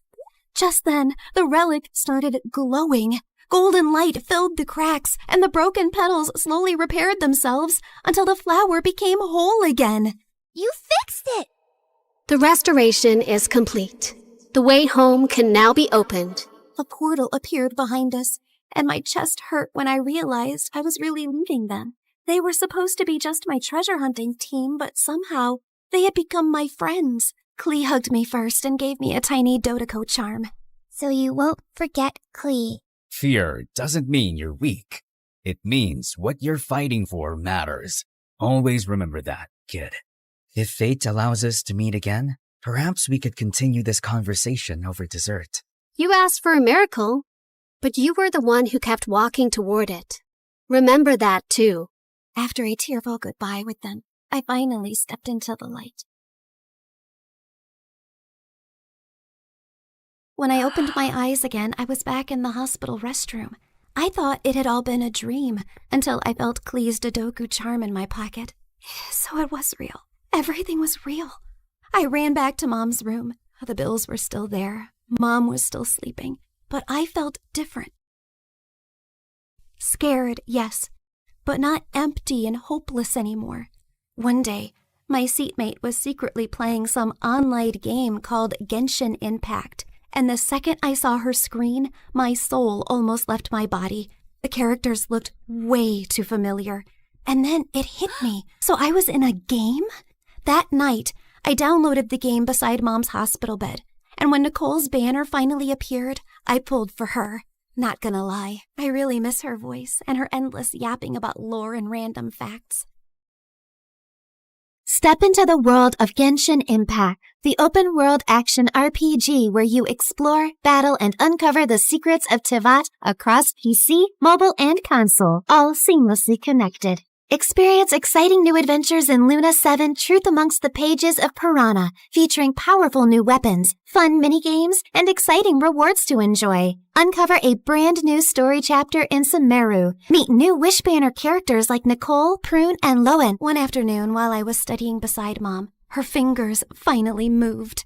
Mom? Hey, sweetie. Mommy, you're awake. You're really awake. I missed you so much. And for the first time in a long time, the silence in the room did not feel scary. It felt peaceful at last.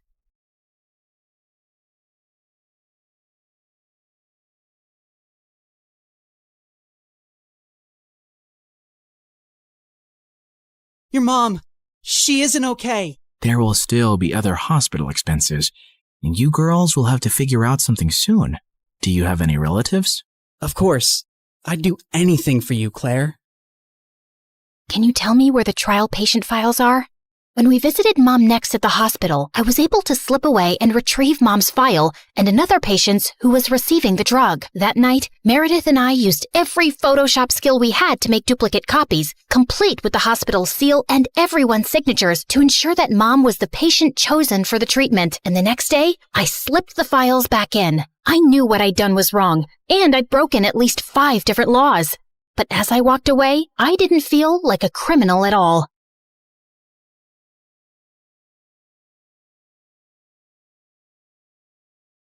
I was walking down the hospital corridor with Freddie when Meredith came running towards us. Where have you been? Mom's awake. She's finally awake. Oh my God, seriously? This better not be a joke, Meredith. I swear on my beautiful face, it's the truth. The doctors are just checking her vitals. Can you girls stop making so much noise?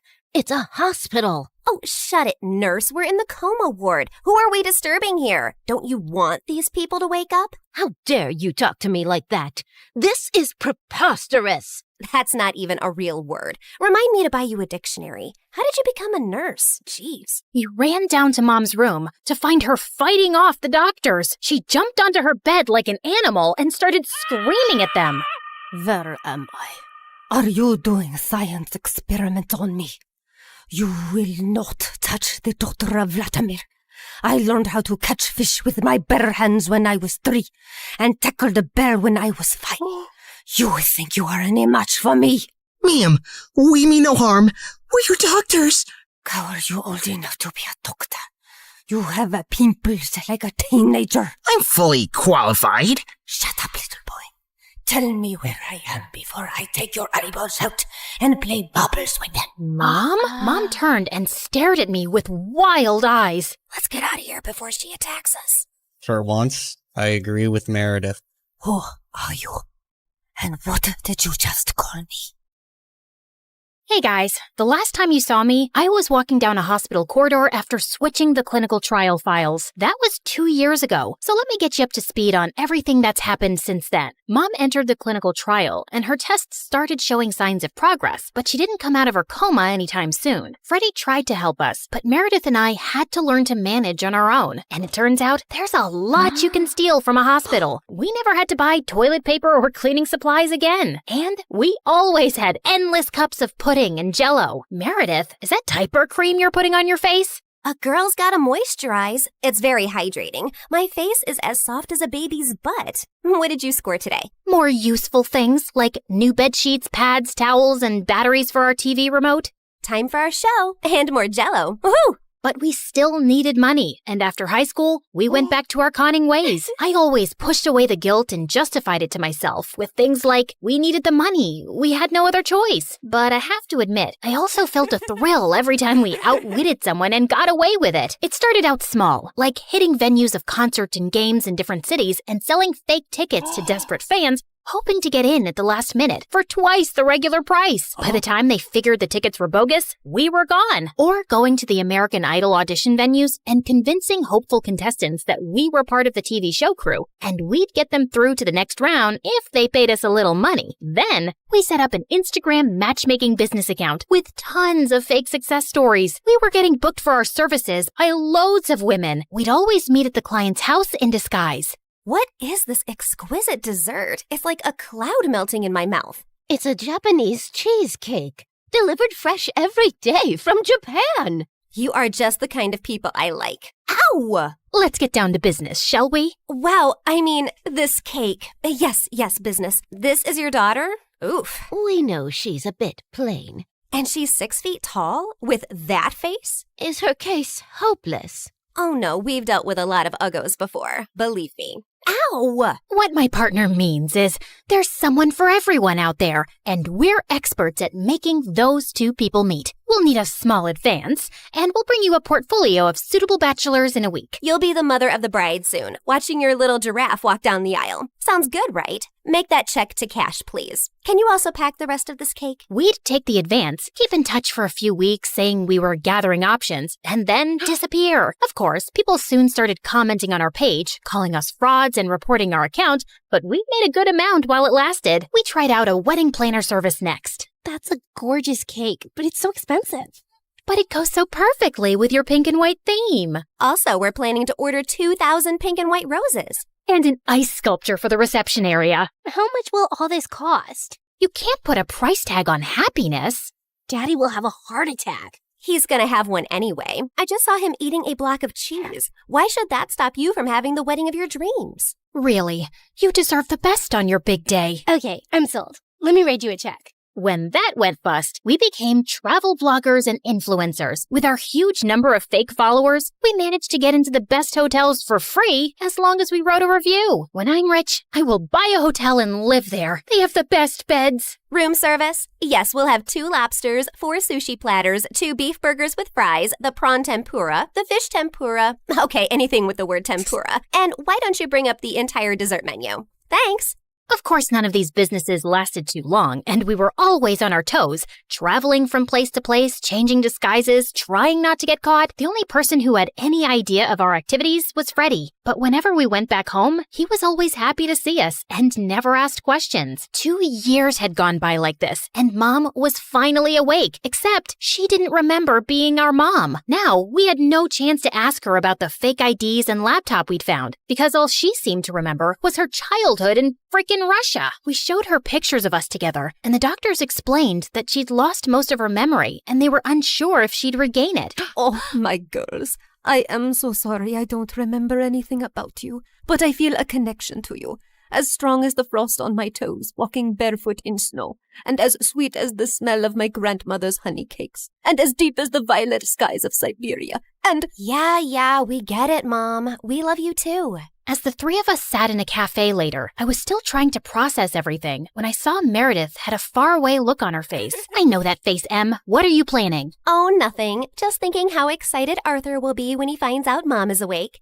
You're talking about our neighbor, Arthur? Yeah, he's been visiting Mom every week for 2 years. He's always been in love with her. He'll be happy, but she won't even remember him. That actually works in his favor. Mom always found him irritating. What are you saying exactly? What if we convinced Mom that she was deeply in love with Arthur before she went into a coma? I'm sure he won't have any problem playing along. Maybe we even say that they were engaged before she got sick. If we set them up, Mom will be taken care of for life. Arthur is rich with a capital $sign. Wow, Meredith, you're a frickin' genius. Jeez, why are you girls always scheming? Because our parents are not neurosurgeons. You can't use that excuse forever. Watch me. Like we expected, Arthur immediately agreed, and we got to work. We photoshopped tons of pictures of Mom and him, and soon he even turned up with a giant emerald ring. You chose this Russian emerald ring from an antique shop where I proposed to you. Oh, it is so beautiful. I wish I remembered all of these moments. But I do feel a connection to you, as strong as the smell of lavender on a Russian summer breeze, and as warm as Papa's fur coat, and as comforting as a bowl of kidney pickle soup, and— Kiss her, now! As Arthur and Mom kissed, Meredith and I walked out of the room and burst out laughing. We laughed till we almost peed our pants. Oh God, my tummy hurts. Are we doing the right thing? Fooling Mom?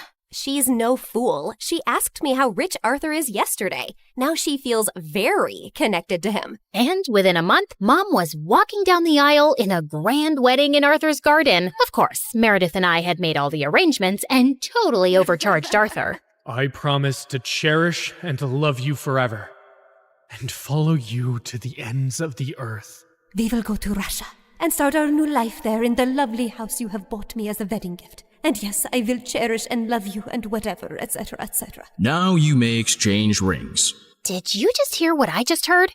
Are they moving to Russia?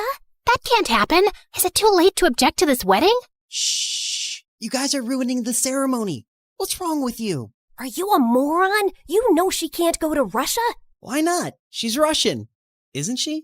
Oh, yeah, she shouldn't go to Russia. Hold it, everyone! Sorry, Mom, but you can't go to Russia. Oh, sweetie, I will take you girls with me, don't worry. We're taking them with us? No one's going to Russia. Can we, discuss this later? You're ruining the moment. Arthur, shh! Listen, Mom, we need to talk. As I got up to talk to Mom, I tripped on my dress and crashed into this big cage holding 100 pigeons, and they all started flying off. This was supposed to be for after the ceremony! But suddenly, those pigeons turned vicious and came back to attack everyone. They clawed at people's hair, poked them with their beaks, and pooped everywhere. As the guests ran around in chaos, someone slammed straight into the wedding cake. Meredith and I grabbed Mom's arms and dragged her home. What is wrong with you two? There's something you need to know, Mom. Meredith and I ended up showing her all her fake passports, IDs, and the laptop, and she was stunned. My name is Alexi, and none of these IDs have that name. Mom, we don't know who you really are or why you left Russia. What if you were a spy or some sort of criminal? What if you're wanted in Russia? If you go back there, you might get arrested or worse. Apparently, many years ago, some bad people were looking for you, and we don't know why. You have to stay here and keep a low profile. But I want to find my parents and see my home. It's all I remember. You can't risk it. Not till you get your memory back. Or we get someone to tell us what's on that laptop and figure out who you are. We're sorry. We hugged Mom as she cried, then fixed her makeup and returned to the wedding. The pigeons had left, and the guests were leaving too. Stop, everyone. The wedding isn't over yet. And Arthur, Mom wants to move to Hawaii instead. From the top, people! Arthur was very confused, but they finally got married. Later, as everyone moved towards the dance floor, Freddie asked me to join him. So, now your mom is well and you have a rich stepfather. What are your plans? I like traveling around with Meredith. Maybe I'll do that for some time. There isn't any reason to stay here anyway. Ouch. Why don't you just hit me with an axe? Of course, there's you. I can always come visit. That's not good enough, Claire. Look, I have to say this now. I've been in love with you since forever, and let's not pretend you don't know that. Don't you think you can give us a chance? We're best friends, and I'd do anything for you. I know, Freddie, but I just can't. I love you, but not like you want me to. You can try dating me. Maybe you'll feel differently. I don't think I will. And I can give you a good life. You don't need to live like a freaking criminal anymore. Some people might call me an artist. Con artist, yeah. Still a criminal. Maybe I enjoy being one. It's kind of thrilling.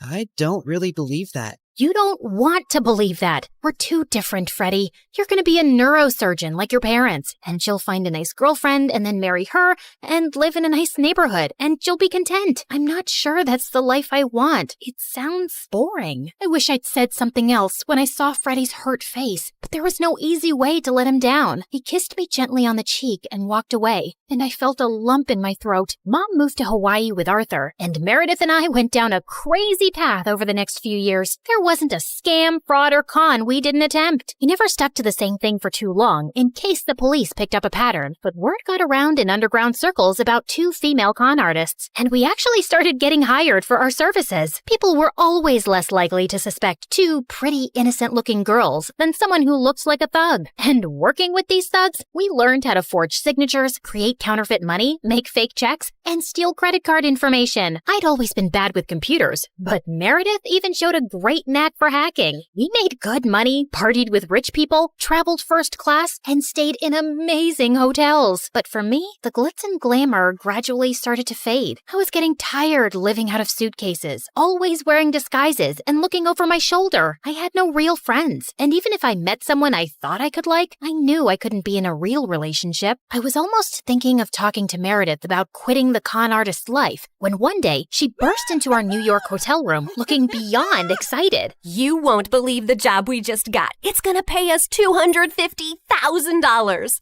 Who would pay that kind of money? And for what? Turns out, the kind of people who take you to their headquarters blindfolded. As Meredith and I walked into an underground room, a large chair swiveled around to reveal...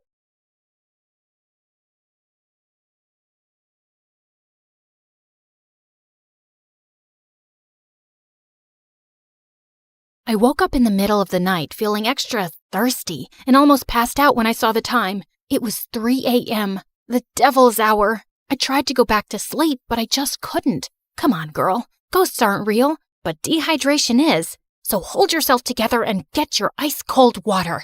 I silently prayed as I went down to the kitchen. Suddenly, I caught someone moving in the shadows. Holy Mother of God! Was it the devil?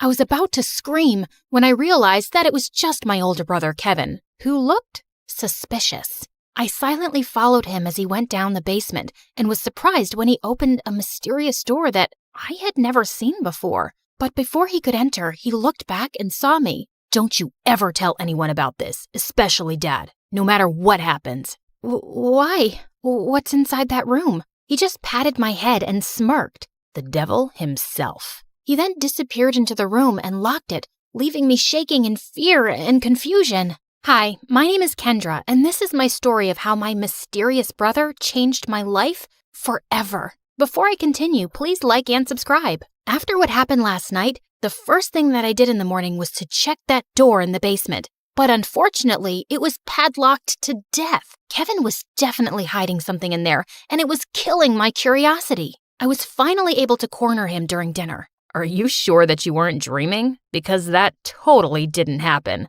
That night was really weird, so he could be right. Our conversation was cut off when Dad joined us. Son, it's time for you to take over the company. We will be holding a gala next weekend to introduce you to everyone. They're all so excited to meet you. But Dad, no buts. You're graduating in a few months, so prepare yourself. I don't want any problems. Understood? Of course, my brother couldn't say no to him. He was always Dad's favorite, his golden boy, the perfect son. While me, I was just a stranger to him. If Mom was still alive, things would probably be different. Later that night, when I was about to sleep, I almost screamed when I saw Kevin leaning against my door. Can I help you? What makes you feel alive, Kendra? Huh? What's with you? Why are you being so weird? The less you know, the better. Good night, Peanut. Peanut? Where did that come from? That was the weirdest and longest interaction we've ever had. He was a year older than me, and we had never been close growing up.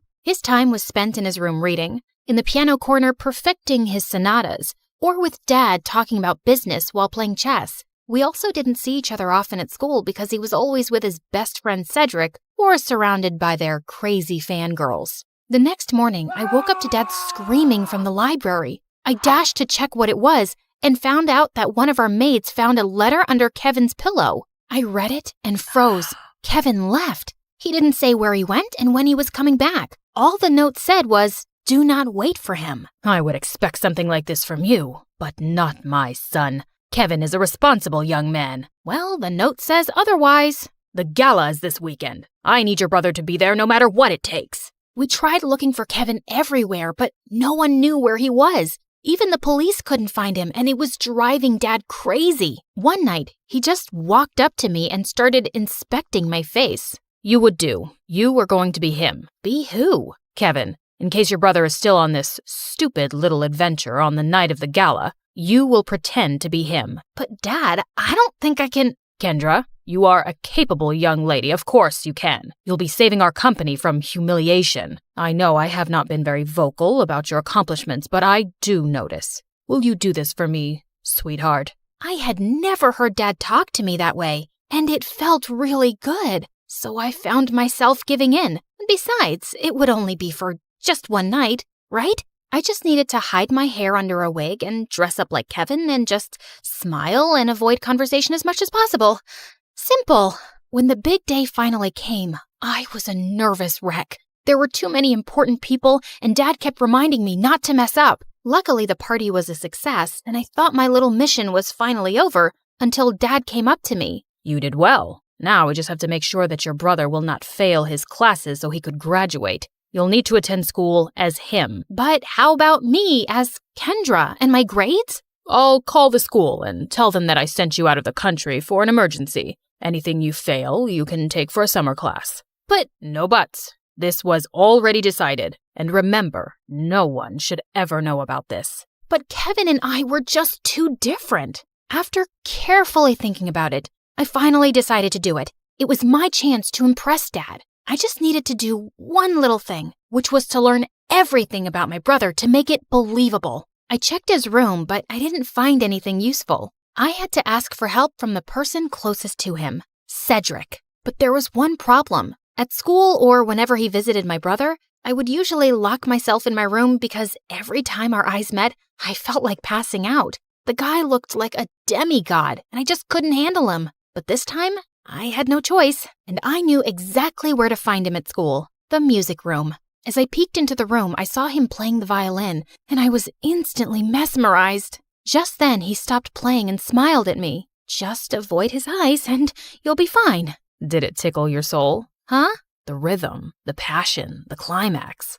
Sorry, but I'm not into music. I stepped back and he started walking towards me. How about this? Did it tickle your soul? I suddenly became mute. This is the first time you talked to me, and I'm surprised. What brings you here, Cupcake? Cupcake? I got a grip of myself and slapped his hand away. First of all, I'm not food. And second, I'm not here to talk about souls and music with you. It's about my brother. Suddenly, his face turned serious. I had already talked to your dad about it. Kevin ran away and he didn't want us to find him, and there's nothing we can do about it. I know, but I need your help with something. I told him about Dad's demands, and he suddenly laughed.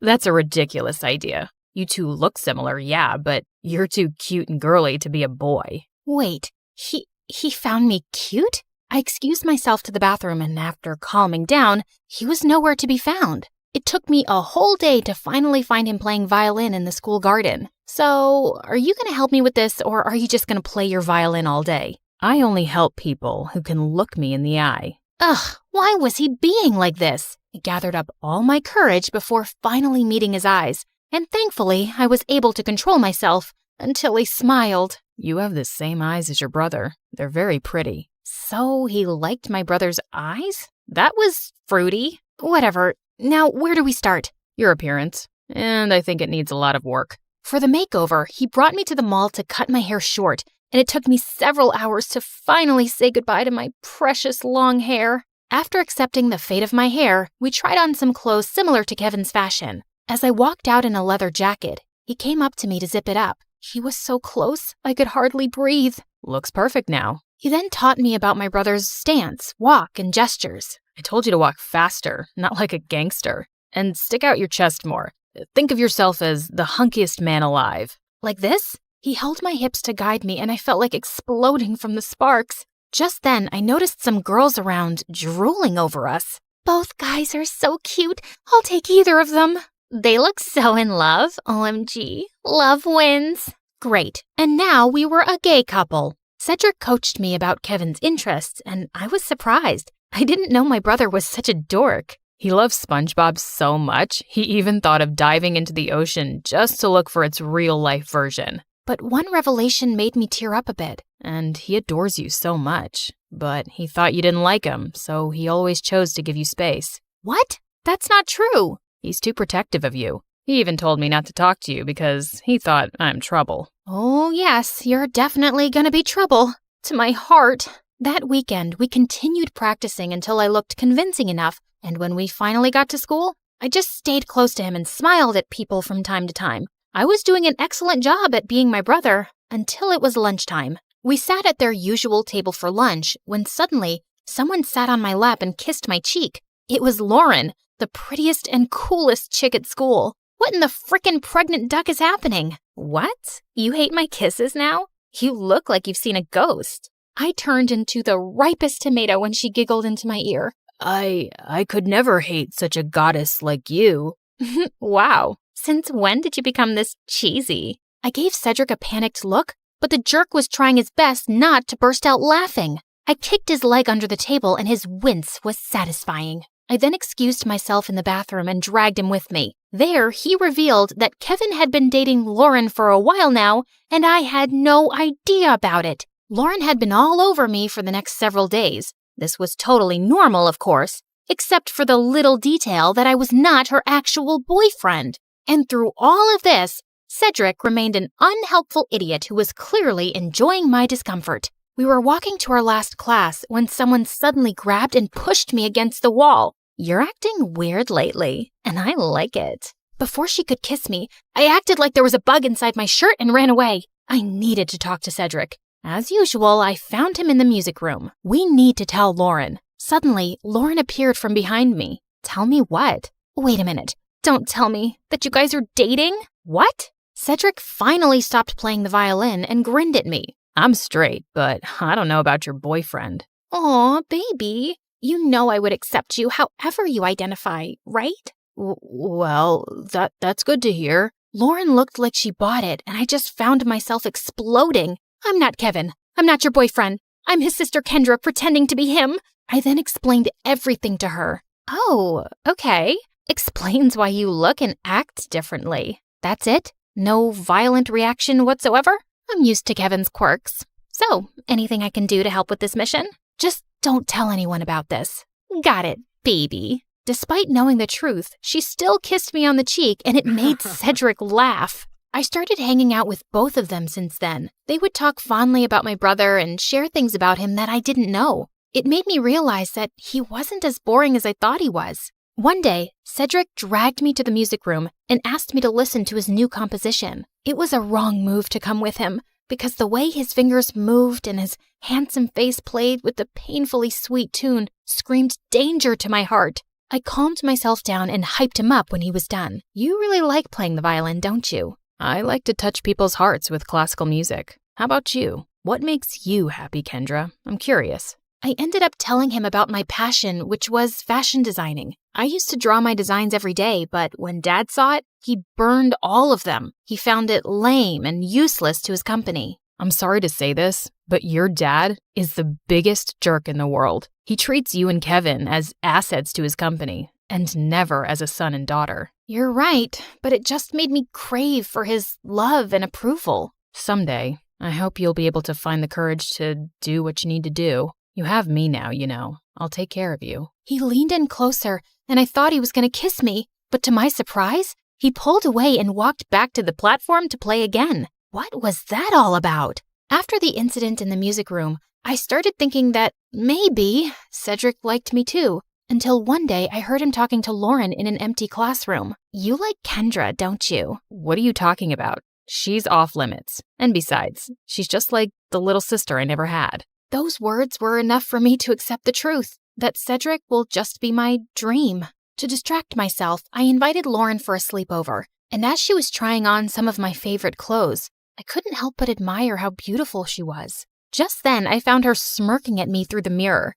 Are you falling in love with me now? What? No, I wish I was as pretty as you. Oh, honey, you are prettier than me. And not to mention cute. She ended up knocking on my drawers, spilling some things. There was one thing that suddenly caught my attention. A peanut. What was it doing there? Suddenly, I remembered Kevin calling me a peanut before he ran away. Why don't we crack it open? Maybe he left a secret message or something. And he actually did. I'm finally alive. Wait a minute. That night before he left, he asked me what makes me feel alive. Lauren and I then came up with a mission to find the answer to that question. Your brother is too mysterious sometimes. Maybe Cedric knows something. But unfortunately, he was useless. One day, Dad suddenly called me and started asking about Lauren. I learned that she's dating your brother. Her parents and I are talking about a very important business deal. We will have dinner with them tomorrow night. Make sure to be extra attentive to her. I thought it wouldn't be much of a problem until they suddenly decided to marry us off with Dad knowing that I was Kendra. He was crazier than I thought. Do you think Kevin will be home by then? I don't know if he's ever coming back. I can't believe you dated an idiot. Watch your words, honey. That's my idiot. Well, we need to find your idiot ASAP. The next day, we met up with Cedric in a cafe to talk about finding my brother. We don't even know what makes him feel alive. Shouldn't we just wait for him to come back? Our parents are talking about marriage, for Pete's sake. We're running out of time. Do you know what my parents would do if they found out they were being played? Out of panic, I remembered something again. The mysterious door in the basement. I told them about it, and we waited for Dad to be out before destroying the padlocked door, only to find out that it was actually a dark room where Kevin developed all his photographs, and it was connected to his room. And all those pictures were related to an island that only meant one thing. Kevin was staying on one of them. It makes sense now that he always disappears on weekends. I also found a camera in his bag one time, but I never saw it again. And why didn't you both tell me about this earlier? You're both idiots. And with that, the three of us were off to an adventure to get my brother back. As we traveled, I kept on flirting with Lauren to avoid Cedric. And for a moment, I thought I saw his deadly glare through the rearview mirror. Was he jealous? I wished. In a span of 2 days, we had already visited 7 islands, but there was no luck. Just when we were about to give up, we suddenly spotted someone resting on a hammock. It was Kevin. He looked shocked to see us. Suddenly, he glared at Cedric. Dude, you told them? Wait, you knew? Let me explain. No, you knew. And you kept silent while I was going crazy trying to find a way to bring back my brother so I could get me back. Kendra was equally furious. Babe, I can explain. Shut it, Kevin. You're not my favorite person right now. Kendra. Later. I need to speak to my brother.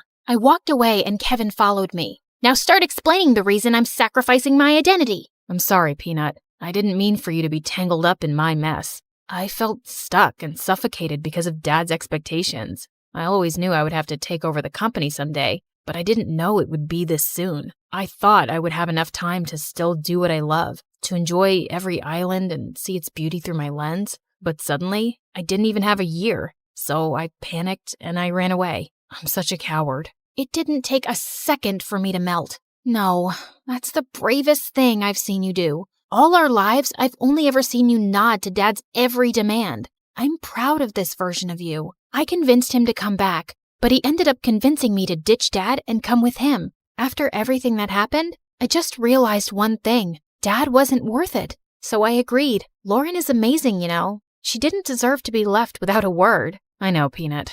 I guess I have a lot of making up to do. Good luck, Walnut. Later that day, he spent his time making it up to Lauren and talking to Cedric, while I was left alone doodling some cute dresses on the sand. My brother then came up to me and asked me something. Are you mad at Cedric? I asked him not to tell anyone. Keeping this from you must have been very hard for him. I understand, but you like him, don't you? What? No, I mean... Don't worry. I finally gave him the go signal. You two can kiss or whatever. As soon as he left, Cedric walked up to me with an earth-shattering smile. Can we talk? I couldn't look at him in the eye again.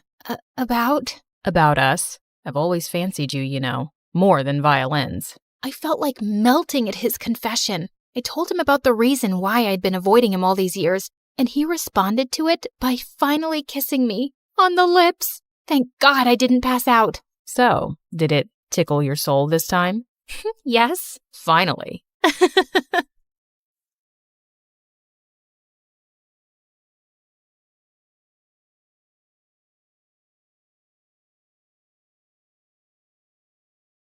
I sat in the audience for the 1,000th time watching my annoying sister Mara's talk show. I was just about to fall asleep when suddenly a spotlight shone on me. There she is, my twin sister Brooke. Come help us play the game, sis. Wait, what? Before I could say a word, the audience started chanting my name and my parents nodded at me encouragingly. Mara was waiting on stage with her guest star, who was some famous model. So, Brookie, you and Iris are going to play the card game War, and whoever wins breaks an egg on the other's head. Can I jump off a building first?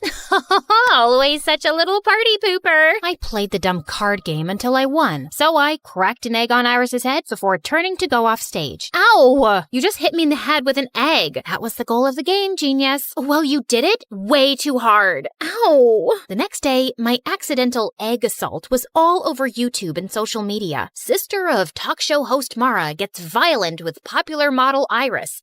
So melodramatic. My life wasn't always like this. I'd never asked to live in the public eye. All of this started when my bimbo sister got her own show a year ago and became a child millionaire. Then here I was, just trying to get through high school without punching or kicking walls. Hi, I'm Brooke from Manhattan, and this is my story. But before I rant about my drama, please like and subscribe. Everyone at school brought up the stupid talk show incident. Look, it's Mara's extra crazy sister Brooke. Should we refer to her as the egg beater? I can beat an egg over your head, but don't worry. I'll avoid smashing your new nose.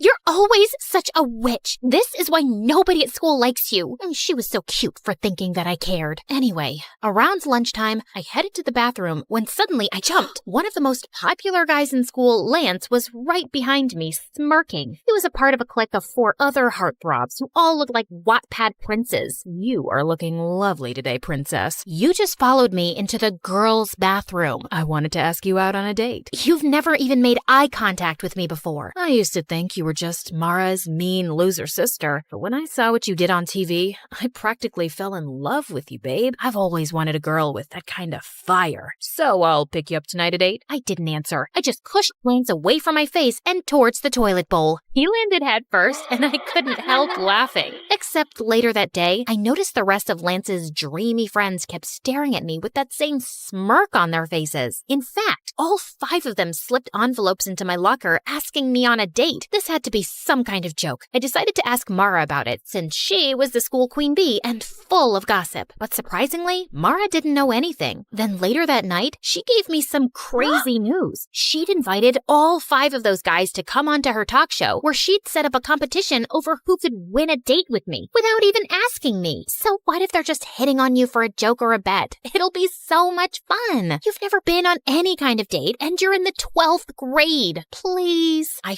finally gave in, but I knew those boys were up to something, and if they were gonna mess with me, I was gonna mess with them too. On the night of the show, I sat center stage behind a table while the 5 idiot heartthrobs lined up behind a rope. Each of them had 30 seconds to impress me. After you pushed me into the toilet, I went and bought you flowers. I also have chapstick to put on before kissing you for our date. Too bad your breath smells like a sewage drain. Next. If you were my girlfriend, I'd take you to a restaurant right on the ocean and buy a giant ice cream sundae with ice cream makes me puke. So I used to be an underwear model, but then I'm embarrassed for you. I had this flown over from Japan. No! By the time the 5th guy, Zeke, came over, I was already exhausted. Then I noticed he was holding a guitar. Oh my God. Brookie, oh Brookie, honey, my heart is yours. Yeah, Brookie, oh Brookie, Brookie, my sassy princess I adore. The audience went wild, and I wanted to cringe. But for some reason, I found myself smiling. So when it was time to choose the guy I'd go on a date with, I chose Guitar Boy Zeke. I just had to remember that he probably didn't really like me, and if he was planning on humiliating me, I had to beat him at his own game. So when I met Zeke for our picnic date, I came wearing my mom's wedding dress. What's that you're wearing? A wedding dress. That way, we can imagine what it'll be like when we get married one day. Ever since the talk show, I've fallen head over heels for you, and after that song you sang for me, I know now that you feel the same way. I'd hoped the guy would run scared and crying, but instead, he laughed.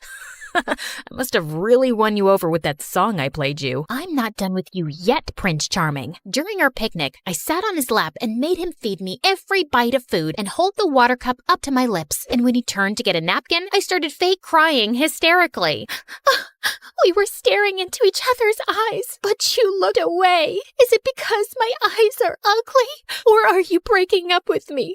I have nothing else to live for now. You are so extra. I know what'll cheer you up. Let's have a romantic dance. Wait, what? Before I could say a word, Zeke turned on classical music and pulled me up to dance. He started spinning and twirling me around and even threw me in the air. God, he was crazy. Later on, Zeke drove me home, but he said he needed to stop at his house first for something. I decided then I'd confront him. Look, I know you're either dating me because you bet your friends money or you guys want to humiliate me as a joke. Either way, I'm just telling you, I didn't fall for it. I told those guys you'd be too smart to trick. It was Lance's idea to bet money on which one of us can win you over. I never wanted to do it, but I couldn't tell Lance that, because whatever Lance wants, Lance gets. Zeke then told me his dad and Lance's dad were friends, and because Lance's family was rich, his dad was going to pay for a music college Zeke got into. Therefore, he could never afford to ever piss off Lance. And don't tell Lance I said any of this. Please, just let me tell him you fell for me and you asked me to be your boyfriend. I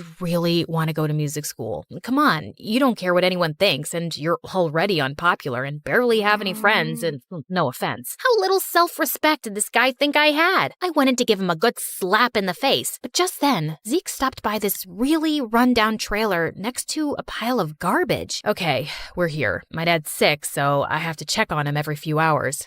Holy crud, this is where he lived? This place was a single room, and Zeke's dad was in a bed with an oxygen tank. I guessed with his dad's medical bills, he'd never have enough money to even think about music school. So I decided to let Zeke tell Lance he was gonna keep dating me for a bet. The next day at school, I saw Lance and the other 3 heartthrobs looking at me and snickering to themselves. Even other kids seemed to be onto the bet, but I could live through it. I was doing a good deed by humiliating myself. Plus, Zeke was fun to be around, and I didn't mind having him as my fake boyfriend. One night, I decided to invite him to a celebrity party Mara and I were attending. I even bought him a suit and tie, and secretly, I thought he looked super handsome. At one point, I was walking by the entrance when suddenly I saw Zeke standing with Lance and his friends, and Zeke was saying he had to go. What do you mean? This is a huge exclusive party that I invited you to. Listen, cranky face, I came to pick up your boyfriend for some last-minute plans. Surely you two can reschedule. With that, Zeke took off with the boys, and for some reason, I felt really angry about it. Just then, Mara came over to ask if I was okay, and I ended up telling her everything. Look, I know you feel bad for Zeke because of his home situation, but you don't have to sell your dignity for charity. If you think he doesn't genuinely care about you, just dump his sorry butt in front of everyone tomorrow. Or I can talk tomorrow in school, like an actual mature person. But I know maturity is kind of a foreign concept to you and the other kids at school. Okay, listen, sis. You've never had any real friend or boyfriend before, and I'm at the top of our school's social ladder. I know how to deal with these things. I can handle this myself, thanks. Just because I don't date a different guy each week doesn't mean I need boy advice from you. So on Monday at school, I headed to the bleachers at lunch where I knew Zeke practiced guitar, except he spotted me first and immediately came over to hug me. I am so sorry about what happened at the party. Lance decided at the last minute that he wanted to have a betting party. Kids at school are betting on how I'm gonna break your heart and everything. I realize this may be going too far. It's going way too far. I tried to do a nice thing for you, but you're totally taking advantage of me. Also, how long are you gonna be Lance's slave for? Can't you get a scholarship to the school or something? No, I'm not talented enough. It's cool. I'll tell Lance the truth and stand up to him. I'll just find something other than music that makes me happy. Zeke turned to walk away, but I just couldn't let him give up his friends, his reputation, and his dreams. So I told Zeke I'd help him apply for a scholarship because even though he didn't believe in himself, I knew he was talented enough to get one. And 2 weeks later, he got accepted. You just made my dreams come true. Brooke, no one has ever believed in me like that before. You're amazing. Zeke suddenly picked me up and spun me around, which made me feel butterflies. After that,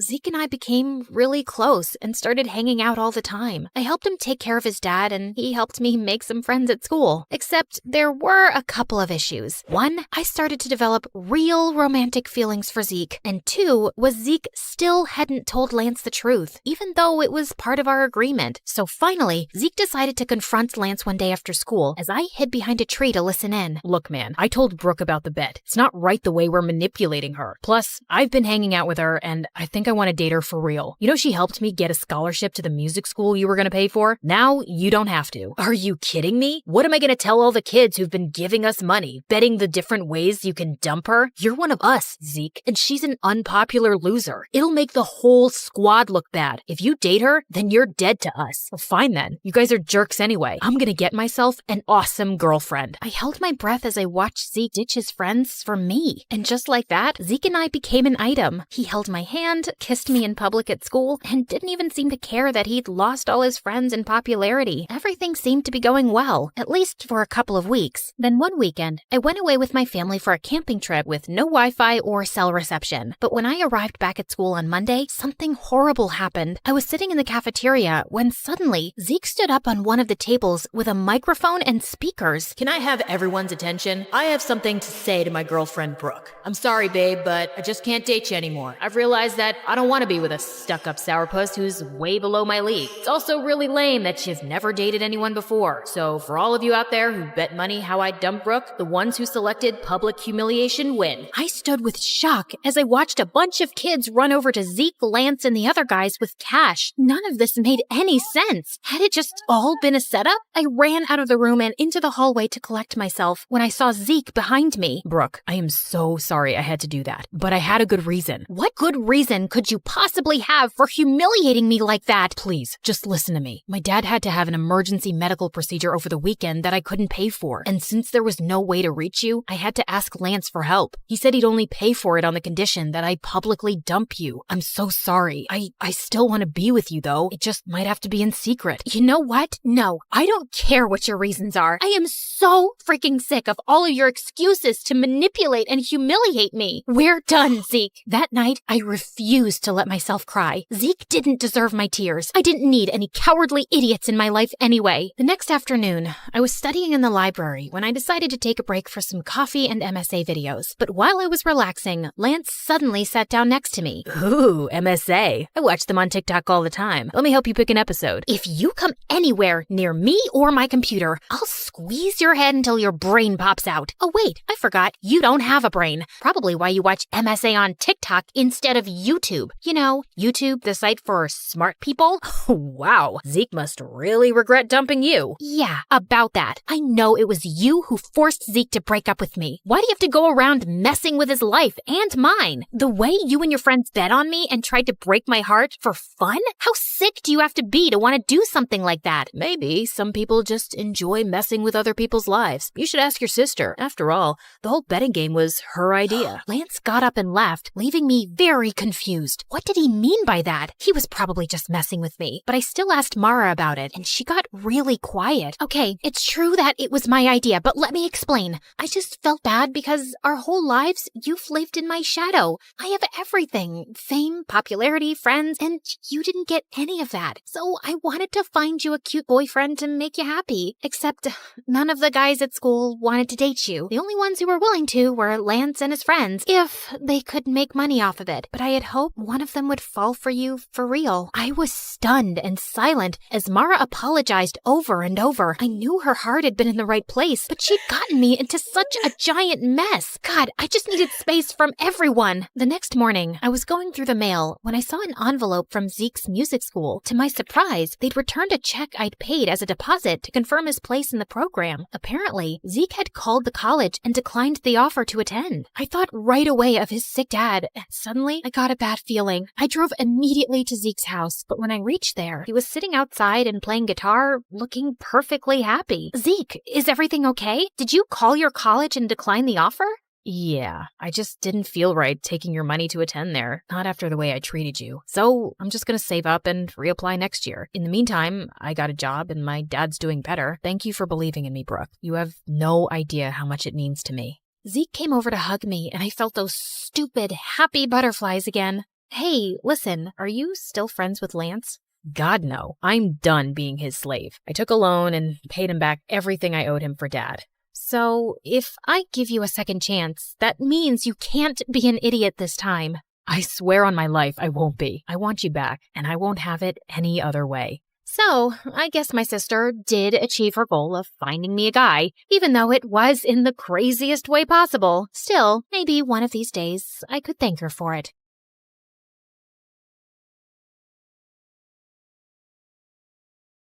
Hi, I'm Allison from a small village in France. Please like and subscribe. I lived in a small cottage with my single mother who worked as an artist. Life was tough since we had little money, so when I turned 5, Mom decided to move back to her home city, and it had a freaking palace. Whoa, is that a real palace, Mommy? I want to see what it looks like from the inside. I want to meet the king. The king doesn't live there, Allie. Only his sister, the Duchess, does. And only those who work in the palace can go there. Soon after, Mom got a job as a royal portrait artist, and I would beg her to take me along someday. But she always said I was too clumsy, and the palace was full of delicate things. I'll be careful, I promise. Oh, I forgot to tell you. There's also a ghost who has lived in this palace for decades. Was the ghost there when you were a kid? Yep. Then it must be old by now.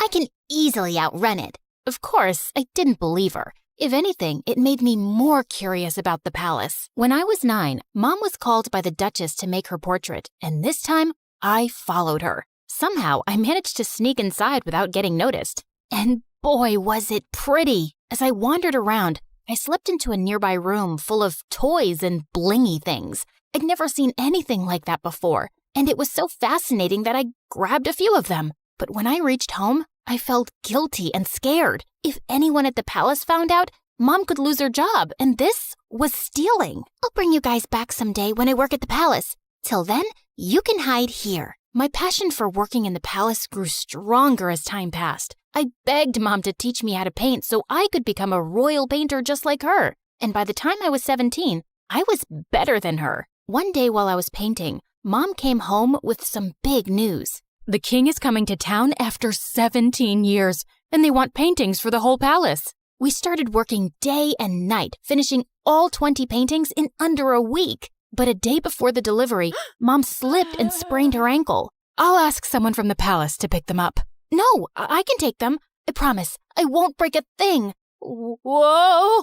Are you sure? We can't lose the job. Yes, Mom. You can count on me. I managed to convince Mom and then left for the palace. I also took the stuff I'd taken all those years back. I could finally put that back. When I entered the palace, it was exactly as I'd remembered. Wow. How dull. This place could really use some color. I was so lost looking around that I tripped over a giant statue's foot, and the paintings flew in the air. Just then, I heard someone scream, and when I looked back and saw a girl, I almost passed out. It was like I was looking in a mirror. I touched her to make sure she was real, and she slapped my hand away. Don't you touch me, you peasant. Don't you know who I am? My doppelganger? We look exactly the same. No, we don't. I'm a princess, and you look like a street rat. If I look like a street rat, so do you, because we have the same face. Wait a minute. Is that gold? Oh my God, you're a thief. The girl started screaming again, and I was surrounded by palace security within seconds. Just as they held me, I bit one of the guards and ran till I reached home. When I told Mom what had happened, she looked at me in shock, and minutes later, the king arrived with the Duchess. Oh, my sweet daughter, it is you. You're what? Mom, what's happening? My mind went blank when the king told me how years ago the nanny had taken me out for a walk, but we both never returned. Your mother and I searched everywhere for you, but we failed. She was heartbroken and no longer wanted to be here, so we left the palace. But today, when the security guards told me of an intruder who looks just like the princess, I just had to come and see for myself. Mom, is that true? I'm not your daughter? It's true, Allie. I found you on my doorstep with a note and some money, but I had no idea you were a princess. Why didn't you ever tell me I'm not yours? Because I fell in love with you the moment I saw you. Now you were my daughter. I am so sorry, Allie. It was just all too much to process, and I ran off. I was a princess, and I had a twin sister. I was living a lie for 17 years? I was walking along the road trying to clear my head when a big sports car pulled up next to me, and a handsome guy got out. Cherry, what are you doing here? It's not safe. Cherry? Do I look like a stupid fruit? Leave me alone. I called you pumpkin before, but you hated that too. What the heck's your problem, dude? This is not a good time. I was saving this as a surprise. But here, will this make you come with me? Holy moly! That diamond was bigger than my fist! Calm down, Allie. Okay, you've got the wrong girl. Whoa! Sorry. I'll have to carry you back home if you don't listen. I punched him in the nose as the guy screamed like a little boy and then ran for my life. This was officially the worst day ever. The next day, the royal staff packed all my stuff and I was moved to the castle. My royal chambers were bigger than my whole house, and everything was beautiful, except it didn't feel like home. Mom wasn't there, and even though I was mad at her, I missed her. I was unpacking when my sister walked in. I know you think you're suddenly a princess now too, but don't let this get to your head. Remember, I rule. Charlotte, dear, don't be so rude to your sister. You should be happy she's back. Okay, Amber. Allison. Allison, darling, we're starting with your royal lessons from tomorrow. Be ready at 4 a.m. sharp. Good luck with that. It's not easy being a princess. She wasn't kidding. It was a mad schedule. Mornings were for horse riding, then music in the afternoon, and martial arts in the evening. My body was super sore, and I was exhausted. But within a few weeks, I'd grown tougher and learned a lot. One evening during martial arts practice, someone walked up to me. It was the diamond guy. I thought they were just rumors, but you are prettier than Charlotte. We look exactly the same, like identical. Can't you see that, or did the punch make you blind? Feisty. I'm Prince Arnold, by the way, Charlotte's fiancé. Isn't she too young to get married? Are you jealous? What?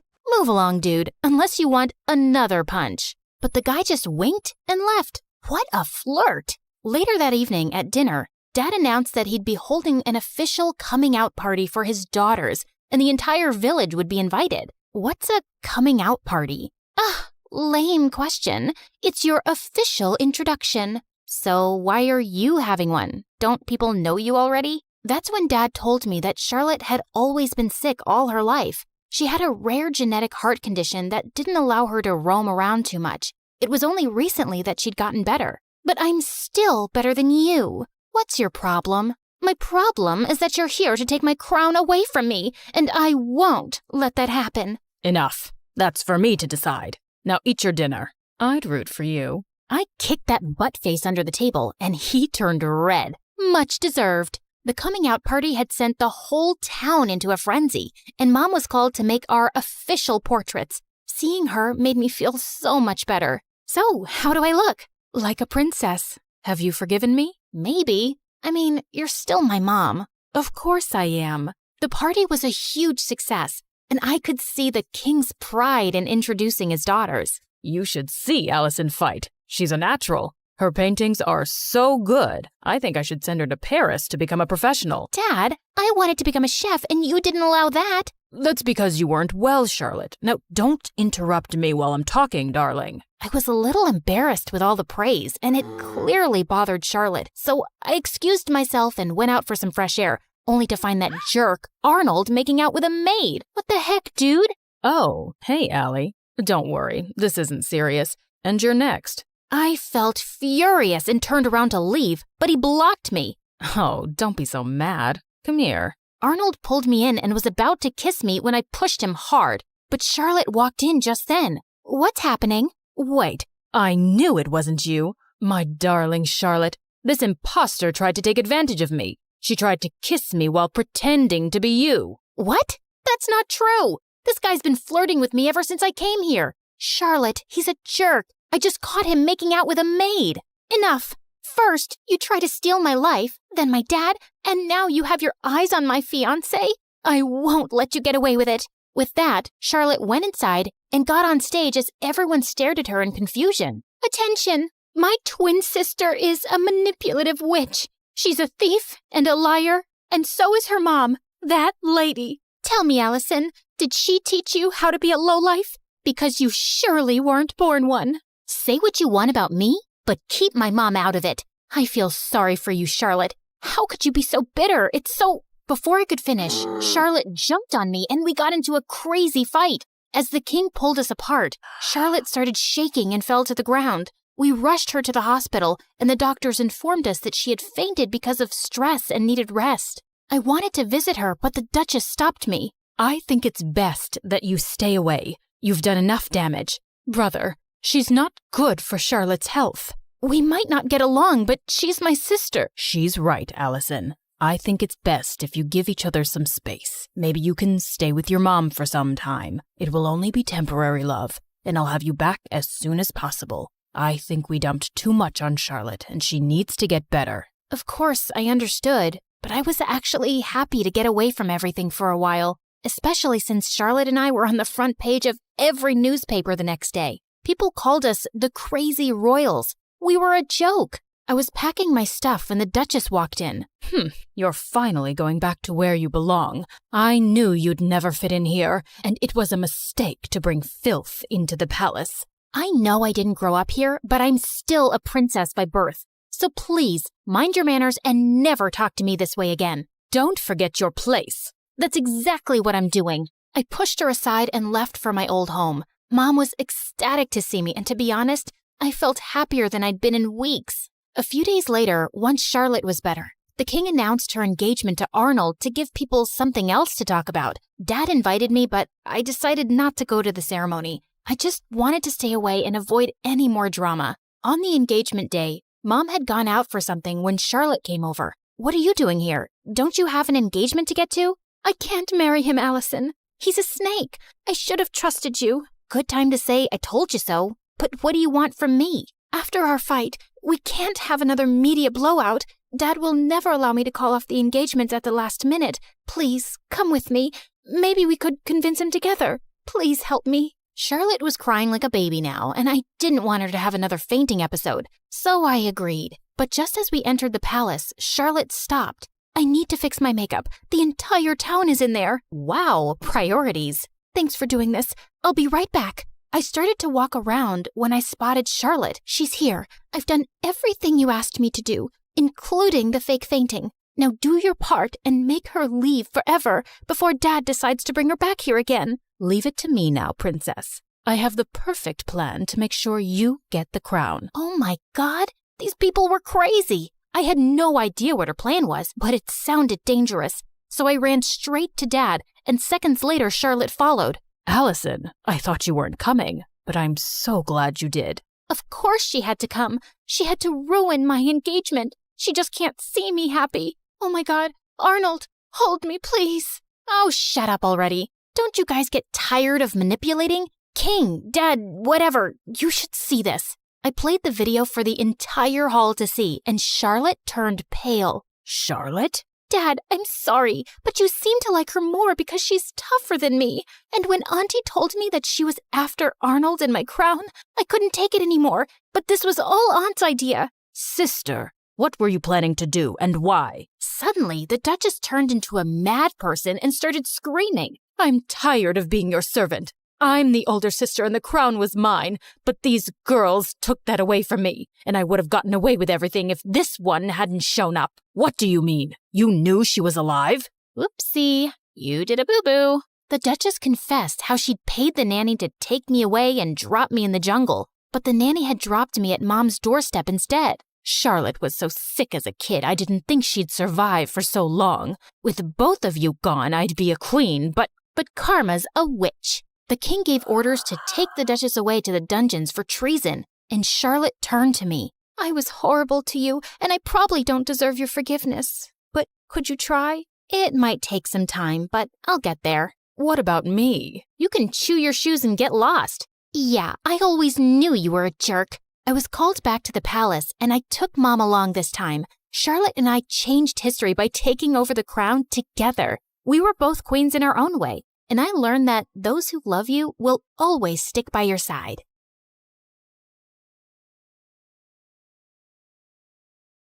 And I opened the door to find the most gorgeous boy ever standing outside. Hello, I'm Eric. We got some of your mail. I came to return it. I just stared at him, dumbstruck, feeling acutely aware of how terrible I looked. Just then, Meredith pushed me out of the way. Hey, thanks. You're such a lifesaver. Haven't seen you around before. I just moved into the house across the street. The big white one with the quadruplets? Yeah, they're my brothers. What? No, they can't be related to you. They're very unattractive. Meredith, can't you ever sugarcoat anything? I am sugarcoating. Did I call them ugly ogres? I am so sorry. It's okay. People have this reaction often. I'll see you girls around. He flashed his beautiful smile at us and then left. Wow, Eric stole his brother's luck, the schoolboy's luck, the neighborhood boy's luck, and his mother's and his father's luck, and the whole town's. I agree. He's beautiful. I hope he's smart and funny and kind too. I'm sure he is. I never believed in love at first sight till I met Eric. Okay, maybe love is an exaggeration, but I was crushing on him hard. Freddie, how does this purple dress look on me? Claire, what the? You can't just come in without knocking? What if I wasn't wearing a towel? Well, you are, so unclench your butt. Now, what do you think about the dress? Hey, Freddie, I want your opinion on this red dress. Oh, hi, Claire. I didn't know you were here. Have some respect for my privacy. What are you talking about? Actually, I don't care. Now tell me, I look hot, right? Of course I look hot. I could wear a potato sack and I'd look hot. I can do hot in my sleep. What's the dress for? The party at Eric's place? What, did you think you're the only one who got invited? The red's a bit much for a casual housewarming party, no? Yeah, you're right. It's more of a second date dress. Thanks, I'll look for something else. And your dress looks lovely. I am not your sister, and you can't treat me like this. I am a man. Okay, thanks for the newsflash. Come on, Claire, let's go before Freddie has a heart attack. The party was coming up soon, but I knew there would be many guests and I wouldn't really get a chance to talk to Eric then. So I decided to drop by to borrow some sugar one evening. But my heart sank when I spotted Meredith and Eric in the kitchen and they were kissing. I couldn't believe that witch. It was so obvious I was crushing on Eric, wasn't it? Can you give me some mashed potatoes, Claire? I lifted a spoonful and threw it straight at her face. Claire! What the heck? Oh, I'm sorry. You didn't want them on your face? You should have been clearer then. You got a problem with me? What a genius. Since you're so smart, I'm sure you already knew I liked Eric, but you went after him anyway. Yeah, I saw you two kissing. Oh my God, what? You like Eric? I had no idea. You should have been clearer too. Cut it out, okay? You knew. Did not. Okay, so now that you know, will you stop seeing him? No, duh. Are you really into him? Not really. I barely know him, but he's cute and rich and he likes me. You did see that he was kissing me back, right? I flung another dollop of mashed potato straight in her eye and stormed off. Fine, that jerk could have Eric. I wasn't even going to go to the party now. But on the night of the party, when I heard music floating from across the street, I couldn't help myself. Eric had just known Meredith for 2 days. This battle wasn't over yet. I knew I looked smoking hot as I marched up to Eric and Meredith in her stupid red dress. She looked furious to see me before she turned sickly sweet. Oh, hi. I thought you were unwell and not coming, honey. How are you doing now, honey? I'm good, honey. How are you, honey? I'm great, honey. Do you like my honey, honey? What honey? Honey? The honey. I see no honey. Honey? What's happening here? Don't worry about it. Let's go get some honey. We don't have any honey, Meredith. Honey! You ruined it. You should have ended the sentence with honey. Don't mind her, Eric. You already know she's rude. And she has a vile temper. She once tried stealing money from an old lady and kicked her hard when she resisted. Oh, so that's how it's gonna be, huh? Eric, did you know that Claire is so dumb? I told her when we were kids that if she ate bluebells, her eyes would turn blue like mine. She ate a bunch and then pooped her pants in school. Didn't Meredith tell you she used to fart in the neighbor's jacuzzi just because they said they liked me more than her? It went on for a month. Oh, how about the time you dropped Mom's toothbrush in the toilet and just put it right back? Imagine someone being so awful to their own mother. Meredith has a boyfriend who works in a mental institution, and he steals the patient's clothes from there for her. Imagine doing that to sick people. Claire keeps acting like she doesn't know her best friend is in love with her, and she keeps using him for his money. What? Are you talking about Fred? I've never used him, and he's not in love with me. Oh, please. A blind person can see Freddie's been in love with you since day one. Shut up. You shut up. How about you shut the heck up? Not till you shut up first. I pushed Meredith out of my way, but I ended up pushing a little too hard and she crashed straight into the punch bowl. She got up and charged me, and we landed straight on the food table. As Eric was trying to pull us apart, Freddie suddenly ran in. Claire, Meredith, stop! Your mom, she isn't okay. You gotta come now. We ran outside to see Mom unconscious and being wheeled into an ambulance. Since Freddie's dad was a neurosurgeon, he took Mom's case and ran tests for weeks to discover that she had some inflammation in her brain for unknown reasons, which had sent her into a coma. Freddie's dad decided to enter her name in a clinical trial for rare brain diseases since she met all the criteria. But what's it going to cost us? We take one pro bono case for the trial, but there will still be other hospital expenses. And you girls will have to figure out something soon. Do you have any relatives? We had to contact our grandparents, but to our surprise, Mom didn't even have their numbers saved in her phone. All we had was a framed picture with their names signed at the back. Freddie offered to hire a private investigator, and within a week, he said they'd been found and were flying over to see us. But I couldn't help noticing as they got out of the cab that they didn't look rich at all. Those paupers are our grandparents? They're definitely the people from the picture. Why do Grandma's shoes look like something out of a museum? And Grandpa's coat is missing 3 buttons. The old lady hobbled towards us and hugged us tight. Oh, girls, it's so good to see you. We had no idea we had granddaughters till yesterday. You look nothing like our son, though. Your son? No, we're your daughter's kids. Oh, honey, we don't have a daughter. The private investigator who tracked us down did say our daughter was looking for us, but we just assumed that was our son who ran away from home 18 years ago. He was always saying he'd change into a woman one day. What? Our mom used to be a man? No, this is crazy. Look at this picture. Does this woman look anything like your son? Our son is ugly, and I remember this woman. Alfred, you remember this beautiful lady came to stay at our motel many years ago? She disappeared suddenly one night, and the next day some mafia men turned up looking for her. Ah, yes. Those men kept turning up for weeks. They seemed like bad news. I'm happy to hear the lady is okay. So, you're not her parents? Then why does she have this picture of you guys? She took it from the motel. I don't know why. I'm so tired, dear. Can I rest for a little while? No, if you're not our rich grandparents, you gotta go. Taxi! Meredith sent them packing immediately, and we just stood staring at each other. When was Mom in a motel? And why were there bad men after her? She told us all our lives these random people are our grandparents. What else has she been lying about? Apparently, a lot of things. When we checked out if she had any health insurance, she couldn't be found in the system. I went to the diner where she'd been working for years to see if the manager could help, only to find out that no one there had ever seen her. We had no clue where she'd been going all this time while she was pretending to work, or where she got her salary from. Meredith and I tore up Mom's room looking for more clues. We didn't find anything in the closets or under the bed, but I pulled the rug away and came across a loose floorboard. We pried it open to find a laptop and so many fake IDs and passports, all belonging to Mom. Oh my God. Mom? As a French redhead? Her hair is black here, and she's Swedish. We opened the laptop, but we couldn't get past the security code. We asked Freddie to come over and told him everything. And when he went over the laptop, he let out a low whistle. Whoa, this is heavy encryption and insane firewalls. Is your mom from the CIA or something? Have you ever seen her using this laptop? Yeah, I have once, but she told me she borrowed it from a friend to watch Keeping Up with the Kardashians. Who is this woman?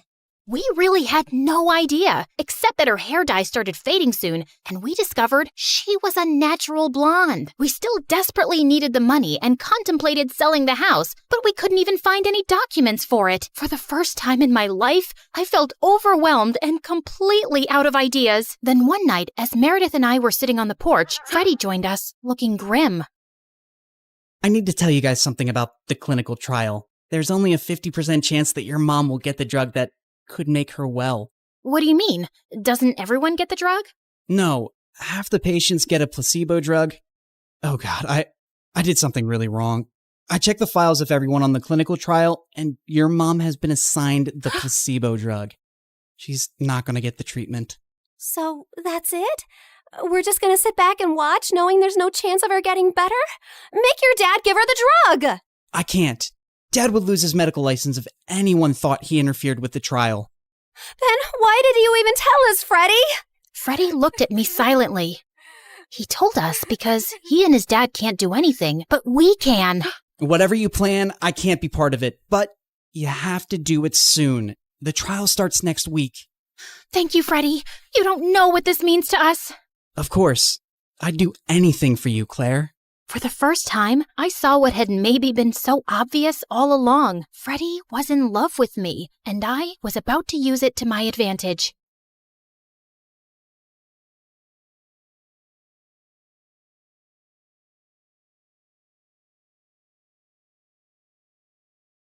Hi everyone, my name is Marina, and I'm from Nevada.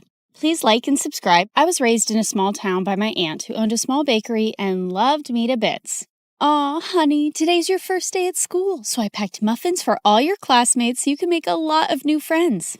You're awesome, Aunt June. She wasn't super rich, but she was the richest person at heart, and that's why everyone loved her so much, including me. I always wanted to be just like her, so I'd help her out at the bakery. Marina, I'm going to go out for a bit. Can you put the pink icing on the cupcakes? Sure thing. Later, when the customer came to pick up her order, it turned out I'd caused a disaster. This was supposed to be for a gender reveal party, but you put yellow icing on the cake. Ugh! That wasn't the first time I mixed up colors. My aunt knew something was wrong with me. Turned out I had color blindness, and I couldn't differentiate between certain colors. Is it going to be like this forever, Aunt June? I'm afraid so, honey. But cheer up, because I've got a brilliant idea. The next day, everything in the house and all the ingredients in the bakery were labeled along with their colors. Aunt June made things so easy for me, and our life was just perfect. Until one day when I was in 2nd grade, an old man walked into our bakery and offered to buy it. This bakery has been passed down from generations in our family, and there's no way I'm going to sell it. But the man's tone just got more rude. You should have signed these papers while I asked you nicely, but now you're just going to pay for your stupidity. If you don't leave now, I'm going to smash your car, and then you'll have to pay for your stupidity, sir. The old man left at my warning, but the next week, another man was back with some papers that claimed that the bakery didn't belong to my aunt because her parents never signed the deal in her name. And now we had to move out. My aunt looked around for help, but the legalities were too complicated and no one was ready to help. So eventually we had to give away our bakery and move to the city. Thankfully, Aunt had enough savings to rent a small place and she started working in a small grocery store. And while I was trying to adjust to this new life, I saw a kid my age in the front yard one day choking on something. I immediately ran to help him, but the moment the food stuck in his throat came out, I was shocked. Why were you eating a doll's head? I wasn't. He pushed me back and ran into his house next to ours. Turns out he was the landlady's kid, Timmy, and he was so weird. Whenever I'd try to go close to him, he'd just run away. Even when I joined school, I saw some kids throwing popcorn at him, but he wouldn't budge.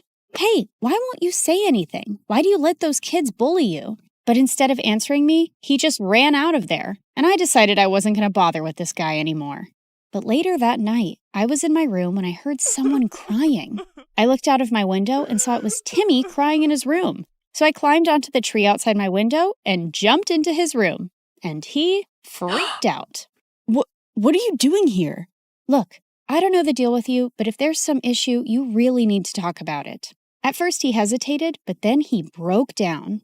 I miss my dad. Ever since Mom and he got divorced, I haven't seen him, and the kids at school always make fun of me because of that. I hate it here. Hey, it's gonna be all right. I told him things were gonna be easy only if he fought back and didn't let those kids get to him. And it seemed like my advice worked. The next day, I saw Timmy was surrounded by a bunch of kids. I heard the cupcakes we gave you last time had Barbie heads in them. We're so sorry for that. Here, take these. They have cockroaches. And to my shock, Timmy pushed the bad guy away. Get away from me. And don't trouble me anymore or I'm going to tell the principal about you. The other kids ran away scared, and Tim turned to me with a bright smile. Did you see that? I wasn't scared, and what you said worked. After that day, we started getting along and became the bestest of friends. And Tim grew up to be really protective of me. He'd keep me away from all the bad guys and trouble in school. Then on my 16th birthday, I told him I was going to start working to support my aunt. But he had a weird reaction. No, you can't do that. Your aunt wants you to study and make a life for yourself. You shouldn't be waiting tables. And if you need money, you can always tell me.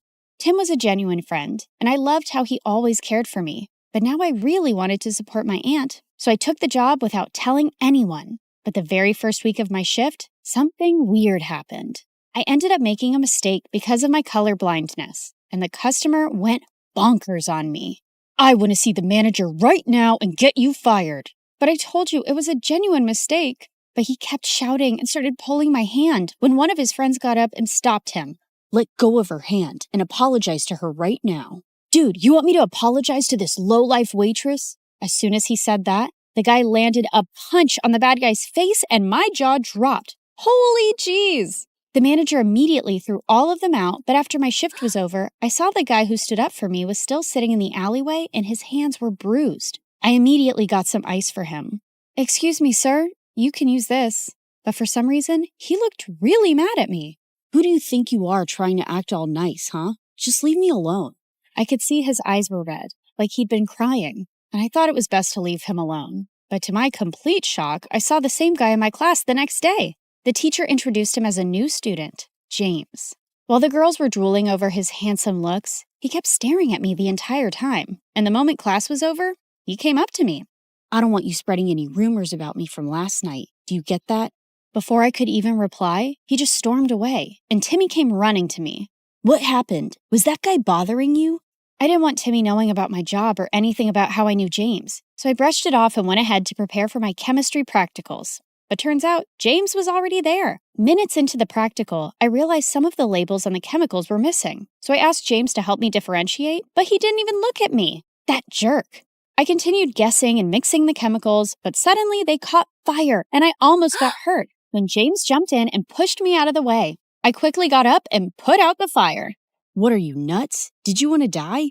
Suddenly, my eyes went to the burn on his hand, and I rushed him to the nurse's room and gave him first aid myself. Seems like you're always helping people who are hurt. Yeah, especially those who get hurt because of me, and with you, it's every single time. And that's when this tough guy finally let out a smile. You don't look so bad when you smile. I know. I don't want the chicks going crazy over me, so I keep it under check. This guy had multiple personalities. As time went by, we started spending more time together because we had similar projects, and James turned out to be a really fun person to hang out with. He'd often walk me to my work after school, and we'd enjoy all sorts of treats on our way. And even though he was a little mysterious, he was growing on me by the day. But there was someone who just hated our closeness. What's going on between you and that new guy? He's bad news. Stay away from him, Marina. What are you talking about? And how do you know he's bad?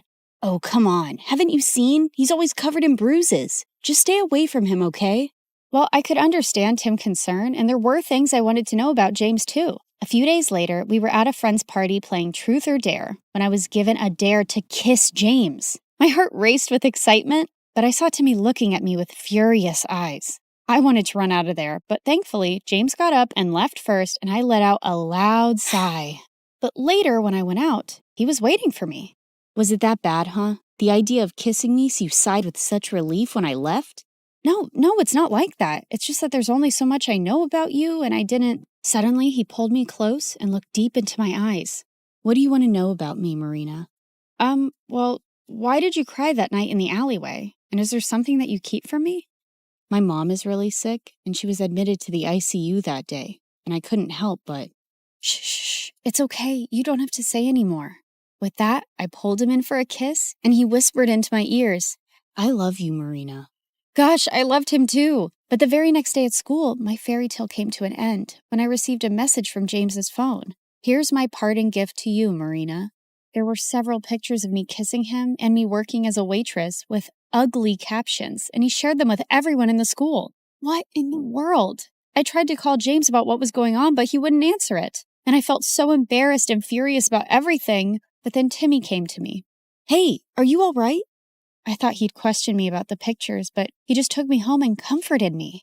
I don't believe what's going on, and I can't even reach James. He left, Marina, and he's never coming back. He then showed me the newspaper articles of how James was the grandson of the same businessman who took away my aunt's bakery. I heard his grandfather sent him here as a punishment because he used to be a jerk at his old school, but looks like he's still going around messing with people's feelings. Gosh, there was no way I was going to forgive a jerk like him, but I wasn't going to cry over him either. I blocked him everywhere and decided to shift to another city for my college, along with my aunt. And after graduation, I joined a top law firm and helped my aunt open a nice bakery in the city itself. For the opening day, we sent out invites to everyone across the city, and it all went so well. After we were done with the day, we were about to close up when Timmy took me to the roof and proposed to me. I love you, Marina. I have always loved you and... Oh, Timmy, please stop. I liked him too, but he was my friend and I could never see him any other way. What is it now? Don't tell me you still love that moron. Timmy, what are you saying? You know I hate him. Then why won't you say yes to me? I tried to explain to him, but he wouldn't listen. And suddenly he pulled me in and tried to kiss me. God, Timmy, just stop.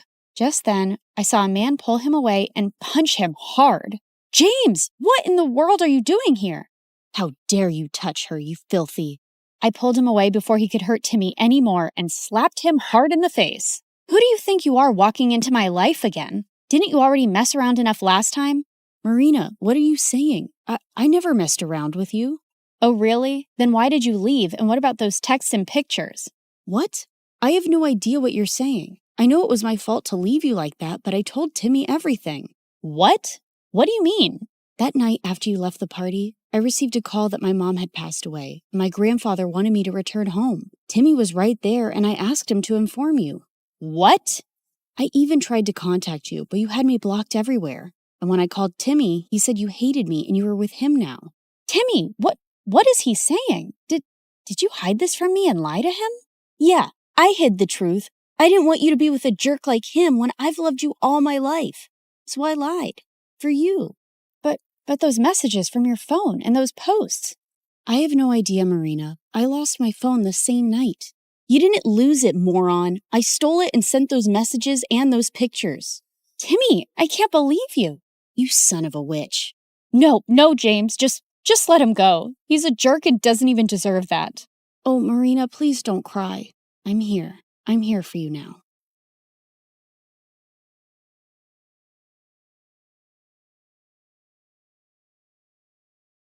Hi, my name is Ashley, and I live next to the worst family on earth. They're the biggest snobs ever. They drive around in the fanciest cars and clothes and look down on everyone else. And they have a son named Jack, who's an absolute troll. But before I continue, please like and subscribe. If you do, you might see a shooting star tonight. When I was 6, I was playing with my favorite doll, and Jack ran up to me, snatched it out of my hands, and threw it into the street. A car ran over it and smashed it into pieces. Another day at school, Jack stole a bunch of cookies out of the cookie jar and blamed it on me. Ashley took the cookies. No, I didn't. She hid them in her desk. The teacher opened my desk and found a cookie inside. I got in huge trouble, and after school, I saw Jack on the playground stuffing his face with the stolen cookies. When Jack wasn't terrorizing me, his parents were trying to get my family kicked out of the neighborhood. Our house was the smallest on the block, and even I had to admit, it was a really ugly green. And my parents were a little weird sometimes. My dad loved to sunbathe on the front lawn, and every morning, my mom made this strange sound to call all the stray cats in the neighborhood to feed them. She'd also sing to the birds and make birdhouses all day. Our house looked like a zoo, and the neighbors hated it. Their yard is unacceptable. It looks like an overgrown swamp. Their house gives me a migraine every time I look at it. Mommy, my eyes hurt. You have to do something, officer. And can someone please tell that man to put a shirt on? Jack's parents threw fancy parties every week, but me and my family were never invited. We only lived in the neighborhood because we inherited the house from my grandfather, who used to be a famous investigative reporter. I wanted to grow up and be just like my grandfather. When I was 12, I joined the school newspaper, and when my teacher's cat, Mr. Whiskers, went missing, it took me less than 2 days to find him on the roof of the school auditorium. Though I suspected Jack had something to do with it. In high school, Jack was the richest and most popular kid. I, on the other hand, only had one friend, my cousin Bethany. Bethany moved into town a week before we started 10th grade. But Bethany was obsessed with being popular and would do anything to get Jack and his rich friends to like her. Jack's friend Sadie was the ringleader of the rich kids, and she made Jack look like a saint. Bethany adored Sadie. She'd carry Sadie and her minions' books, do their homework, and follow them around. She'd even let them copy her answers during tests. They'd smile in Bethany's face and laugh at her behind her back. Why do you let them treat you like that? They're just joking around. Those girls aren't your friends, Bethany. They're jerks. Bethany never listened. She wanted to be popular so bad she couldn't see the truth. One day, my mother dragged me out of bed at 5 a.m. on a Saturday morning to volunteer at a soup kitchen. It's important to give back to those less fortunate. But do we have to do it so early? As I was serving food, I looked up to see a familiar face. Jack? Ashley? What are you doing here? Jack's face turned white, and he just ran out of the soup kitchen. The next day, I saw Jack at school in science class. The teacher partnered us up for a big project, and we met in the library after school. Why were you getting soup at the soup kitchen? Did you fall on your head or something? Why would I ever go to a place like that? You don't have to lie to me. I'm not lying. I'm just trying to help. No one asked you for help. The next day, Bethany and I were walking to class, and we ran into Jack in the hallway, and Jack gave me the meanest, coldest stare ever. What's up with you and Jack? I saw you two whispering in the library. Are you guys dating? Is it a secret romance? Oh, Jack's so cute and so rich. I'm so mad you didn't tell me. Jack and I aren't dating. Then what's going on? Can you keep a secret? Of course. I told Bethany about how I saw Jack at the soup kitchen and his weird behavior afterwards. But all Bethany cared about was that I had the attention of such a rich, popular boy. But I had an itch to investigate. So later that afternoon, I stopped by Jack's house to check things out. But I heard Jack's parents yelling inside. I heard someone coming, so I hid in the bushes. Then the door swung open and Jack rushed out. He darted down the street before I could say a word. Jack missed our study session the next day. Then he started missing all his classes. I started to worry, so I called and texted him, but he didn't answer. A few weeks later, I went by his house again, but when I knocked on the door, a strange woman answered. There was another family living in Jack's house. The wheels in my head started spinning. I started asking around to see if anyone knew what happened to Jack. Sadie said Jack and his family were vacationing in the south of France?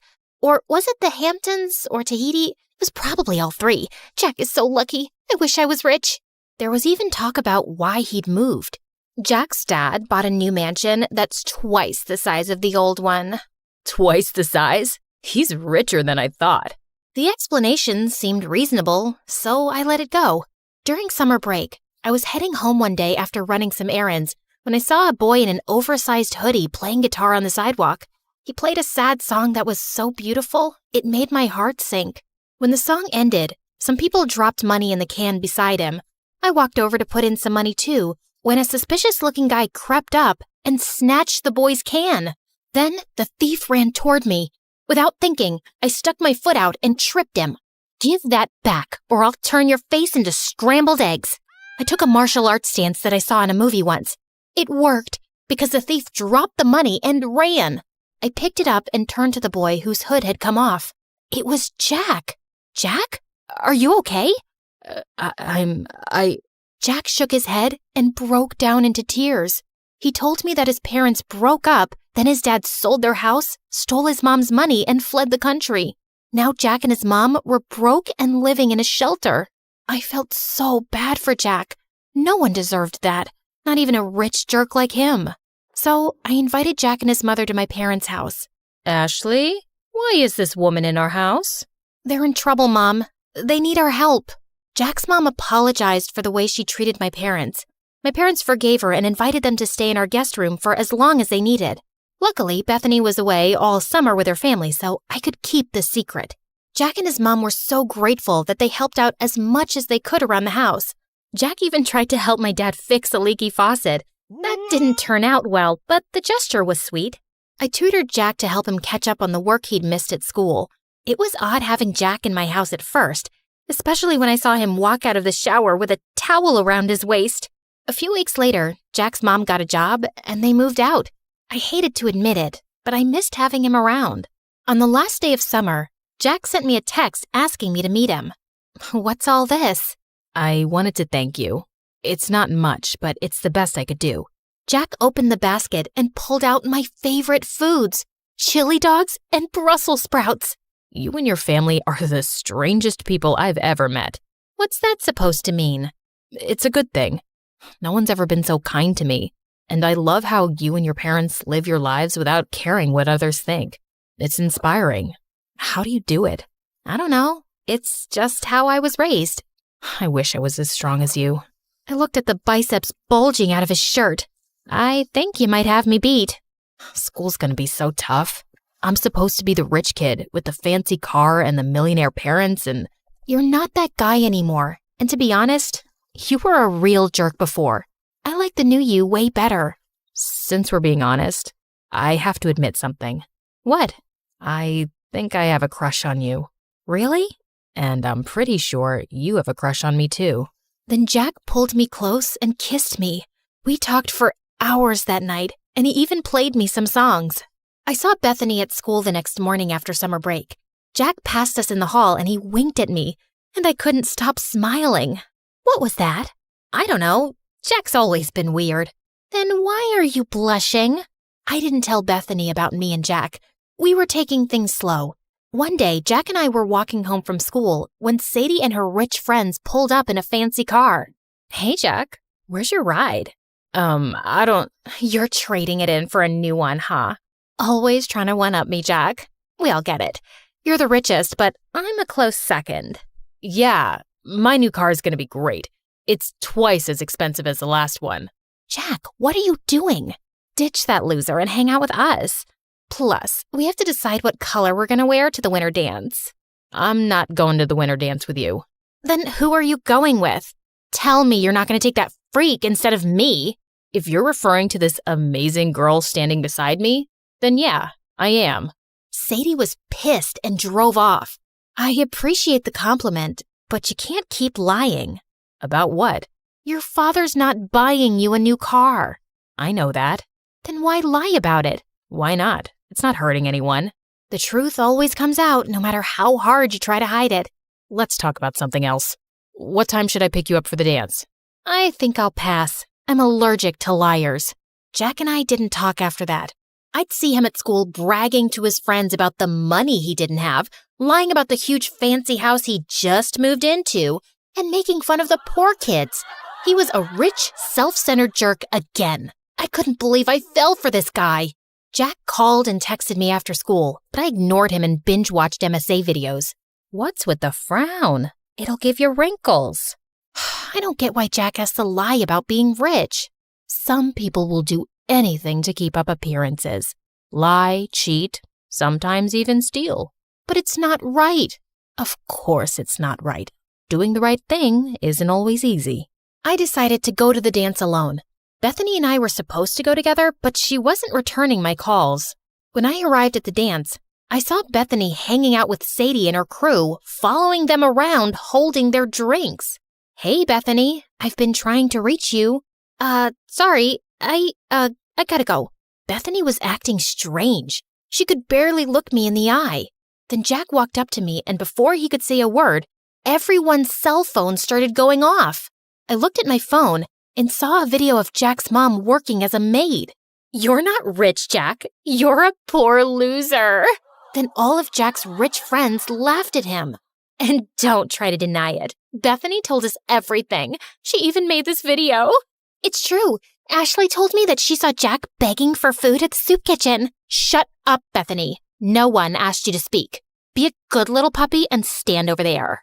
I felt furious at Bethany. I'm so sorry, Jack. I never meant... It's okay. It's not your fault. I should have stopped pretending a long time ago. Sadie, you're right. I'm poor, but I don't care what you or anyone else thinks of me. You've never been my real friends anyway. All you've ever cared about is my money. Well, now it's gone and it sucks. But I found something way more valuable. Then Jack took my hand. Oh, geez. If you say you've fallen in love with that freak, I'm gonna throw up. I'd had enough. I walked over to her and accidentally spilled my drink all over her dress. Oh, sorry about that. But you know, the punch does bring out your eyes. You want to get out of here? Yes, please. As Jack and I walked out the door, Bethany ran up to us. Ashley, it wasn't personal. We're still friends, right? Maybe I can fix things with you and Sadie. If you did her homework for a week, then you're pathetic, Bethany. And you deserve someone like Sadie. Jack and I left the party and went to the beach. We ate chili dogs and Brussels sprouts and danced the night away. This is nice. You know what the best part is? What? It doesn't cost a thing. Then Jack gave me the most romantic kiss ever.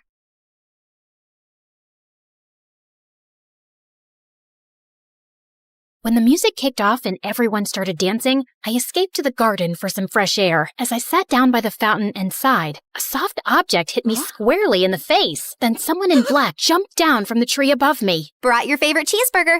Meredith, what are you doing here? And why would you hit me with a burger? Wait, are you dressed up like Catwoman? Yeah, it's been my look for weeks now. 1, it shows off my fantastic figure, which is a service to humanity. 2, every vigilante hero needs a costume, and I've always found Catwoman classy. 3, vigilante hero? You basically rob people. Yeah, like Robin Hood, stealing from the rich and giving to the poor. You steal for yourself. I am the poor. And what's all this you nonsense? Last time I checked, we were a team. But sis, what's taking so long with this mission? It's not that simple. It's pretty simple. You make this rich dude fall for you, get access to his vault, steal the painting, and we run off to Bora Bora. Are you having trouble making him fall for you? Maybe he hates your eyebrows. I don't know. But I feel like punching you in the face every time I see your eyebrows, which is basically every time I see your face. Shut up, Em. Everything's going fine. Okay, but hurry up. This catsuit is giving me a butt rash, even though I use baby powder under it. I want to put it away soon and retire on a beach in a bikini. Aren't you looking forward to it? Just take the stupid suit off. You're a con artist, not a cat burglar. And of course I'm looking forward to it. You should go before you blow my cover. And thanks for the burger. It's not a gift. Duh. You're gonna pay me back. I've noted it in my diary. See ya. I couldn't help laughing as I saw her clumsily climb the wall, then fall over to the other side. But as I turned away, I felt troubled. The problem wasn't about making this rich guy I had to rob fall for me. He already had. The problem was, I'd fallen for him too. Let's start from the start, okay? Hi, I'm Claire, originally from Connecticut. And yes, you might have heard some fun words being used for me. Deceitful witch, manipulative liar, and con artist might come up, none of which is an exaggeration. But people change, okay? Before I tell you my crazy story, please like and subscribe. My mother was born into what she always called old money, which basically means her family had been rich for a long time and their wealth was passed down generations. Unfortunately, it skipped our generation. Apparently, my dad was extremely charming and swept Mom off her feet when she was just 20. She married him against her parents' wishes and they cut her off from their wealth. Then, 2 years later, Mom gave birth to twins, Dad met another woman, and he abandoned us. At least he left us the house in a nice neighborhood, but my grandparents refused to help Mom out and said she had to live with her decisions. Mom, how are you feeling now? Like my organs are shutting down one by one. So, same as this morning then? Here's some chicken soup. There's no chicken in it. Well, you asked for chicken soup when there was no chickens in the fridge, so I guess we all have to use our imaginations, don't we? Oh, the soup at my parents' house always had chunks of chicken and big fat prawns. What has life come to now? I was raised as a creature of luxury. I'm like that fairy tale princess who couldn't sleep because of a single pea under her mattress.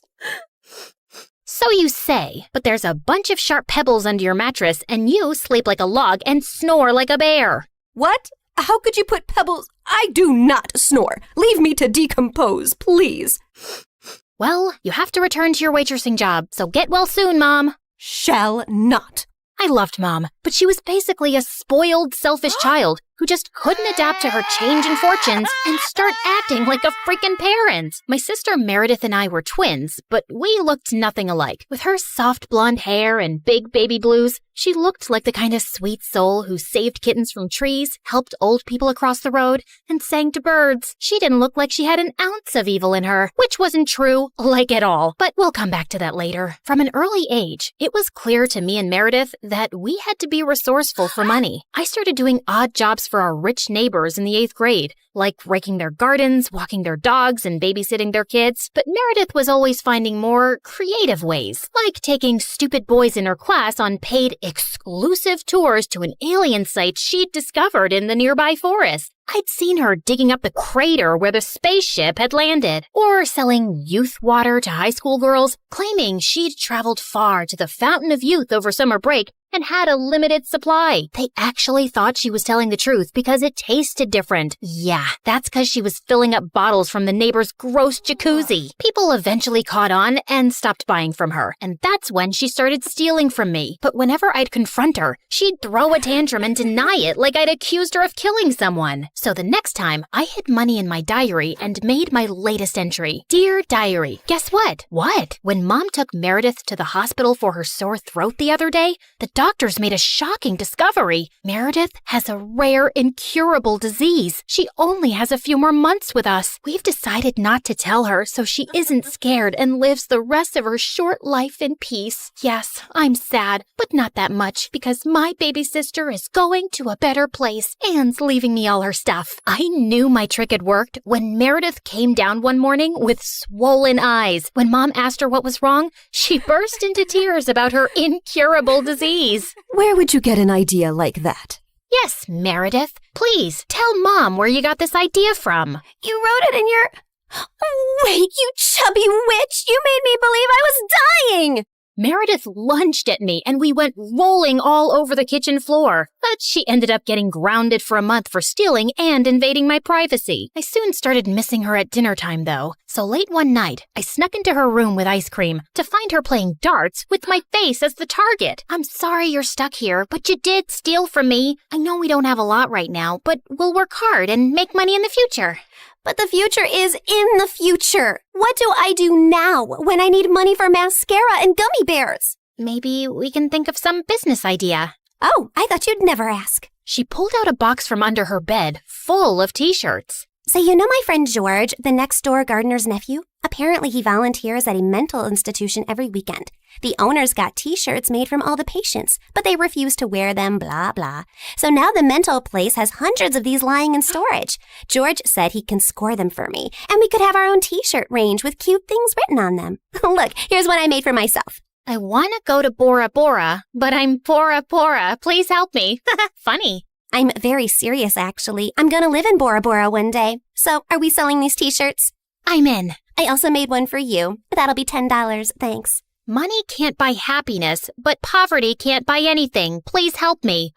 You should pay me for wearing this. Meredith didn't have the best reputation in our neighborhood or school to sell things, so we decided to hit the other end of town and set up a t-shirt stall outside a private school. With my salesmanship and Meredith's flirting, we managed to sell quite a few on the first day. We started setting up shop at different locations, and one day as we were heading home, Meredith suddenly said she had to pee really badly. So we walked up to the closest house to ask if they'd let us use the bathroom. We rang the bell, but no one seemed to be home. I was peeking in through the window when suddenly I turned around to see Meredith already crawling halfway through one. Are you crazy? That's breaking and entering! I'll kick in your face so hard that you'll need plastic surgery, which we don't have money for. If you don't want to be ugly for the rest of your life, let me pee. I let her go and was standing guard at the door when, to my horror, a car suddenly pulled into the driveway and a snooty woman stepped out. Hey, you girl. What are you doing lurking around my house? Were you thinking of breaking in? What? No, of course not. I'm a Girl Scout selling cookies. Yeah, I study in the, Aston Bridge School for Girls. Oh, I see. It's a lovely school. I know many people whose children go there. Sorry for my mistake. I'll be happy to buy some cookies from you. Put me down for 20 boxes. Sure. It's, $5 a box, so that'll be $100. I'm putting your name down on my list, and I'll drop them by tomorrow. That's perfect, sweetie. Here's the money. I'll see you soon. Just then, I saw Meredith slip out the window, and as soon as the lady went in, we ran like crazy down the block and then collapsed on some grass. Look, I took some pastries from her kitchen. Perfect for a spontaneous picnic. That's stealing. Oh, you're one to talk. I heard the whole cookie conversation from inside. You took that lady's money, and you're never going to give her any cookies. I was just trying to distract her before she caught your butt. I didn't think she'd be dumb enough to actually give me the money. I can return it. Look, she didn't do it out of the goodness of her heart. She's a rich snob who was being really rude till she thought you were someone rich, too. You didn't force her to give you money at gunpoint. Oh, Claire, this has just given me the best idea. You're not serious. Yes, I am. Dumb people deserve to be tricked. And what does $100 mean to someone who has a gold toilet seat? I knew it was wrong, but it was also so easy. And before I knew it, Meredith and I were wearing private school uniforms and hitting different neighborhoods, collecting money for Girl Scout cookies that we had no intention to deliver. We made $2,000 in a month. But one day, when we went up to a rich old lady's house, she invited us in and even offered us cake as we signed her up. How many boxes will that be, ma'am? Oh, none, thank you. You see, I don't buy imaginary cookies. What? I'd heard that there were 2 conning Girl Scouts in town, and I was ready for you. I've called the police, and you 2 will end up in a detention center. Just then, there was a loud bang, and the power went out. In the confusion, Meredith kicked the old lady and yelled, "Run!" As we were sprinting down the street, I suddenly noticed a nerdy-looking boy my age running beside us too, grinning and waving at us. Hey, hold on. Who are you? I'm your new neighbor, Freddie. I'm the one who saved you from that old crow. What? I'm so confused right now. New neighbor? You moved into the house next to ours? Why are you here? I was bored and saw you girls leaving your house, so I followed you for fun. Don't worry, I won't tell anyone about your little cookie secret. When I heard that old lady threatening you, I went to the main circuit board and pulled out a wire with my tweezer, which I always keep handy. You could have been electrocuted. You're either incredibly smart or exceptionally dumb. My mom says the exact same thing, except for the incredibly smart part. Listen, you geek, what do you want? if you think you're gonna get a cut of our profits. No, my parents are well off. They're neurosurgeons. I just want to be friends. I swear, I don't have any siblings and I don't know anyone here. What if we say no? I'll keep following you around until you say yes? Okay, fine. Congratulations. You got yourself 2 friends. Oh, I'm so happy! Merry Christmas and a Happy New Year! And from that day on, that goof really did become our best friend, especially mine. He was like the sibling I never had. I mean, the nice sibling who did my nails and watched the channel I wanted to watch on TV without arguing. He was also really generous. I didn't want to take advantage of it, but Meredith and Mom had no problem keeping all the gifts he was always getting us. We decided to lay low with our conning activities in case the old lady had actually told the police about us. But soon after we joined the 11th grade, a new drama unfolded in our lives. A family moved into the huge white house across the street. Apparently, the couple who'd bought the place was loaded, and they had 5 teenage boys. Finally, some eligible bachelors on our street. Thanks. My feelings aren't hurt at all. Oh, I'm sorry I left you out, sweetie. Maybe you'll find someone too. I mean, they have 5 boys. There's a good chance one of them is gay. What? Why would you think? Okay, girls, here's a basket of goodies for you to take over as a welcome present. Now go, throw yourselves at those boys. Meredith and I rolled our eyes, but we decided there wasn't any harm in checking them out, and we were welcomed by the ugliest quadruplets ever. They were really sweet and really excited to see us, but with their orange hair, acne, and buck teeth, they were not a pretty sight. Man, I feel sorry for those parents. Like, Mom got one average-looking kid, but God made it up by giving her me. But those parents, God decided to use copy-paste on that ugly model. They must have done something terrible to deserve this. Huh? You are so rude. Oh, shut up. I know you're thinking the same. I just have the guts to say it out loud. But then a day later, I'd just woken up when the bell rang, and I opened the door to find the most gorgeous boy ever standing outside.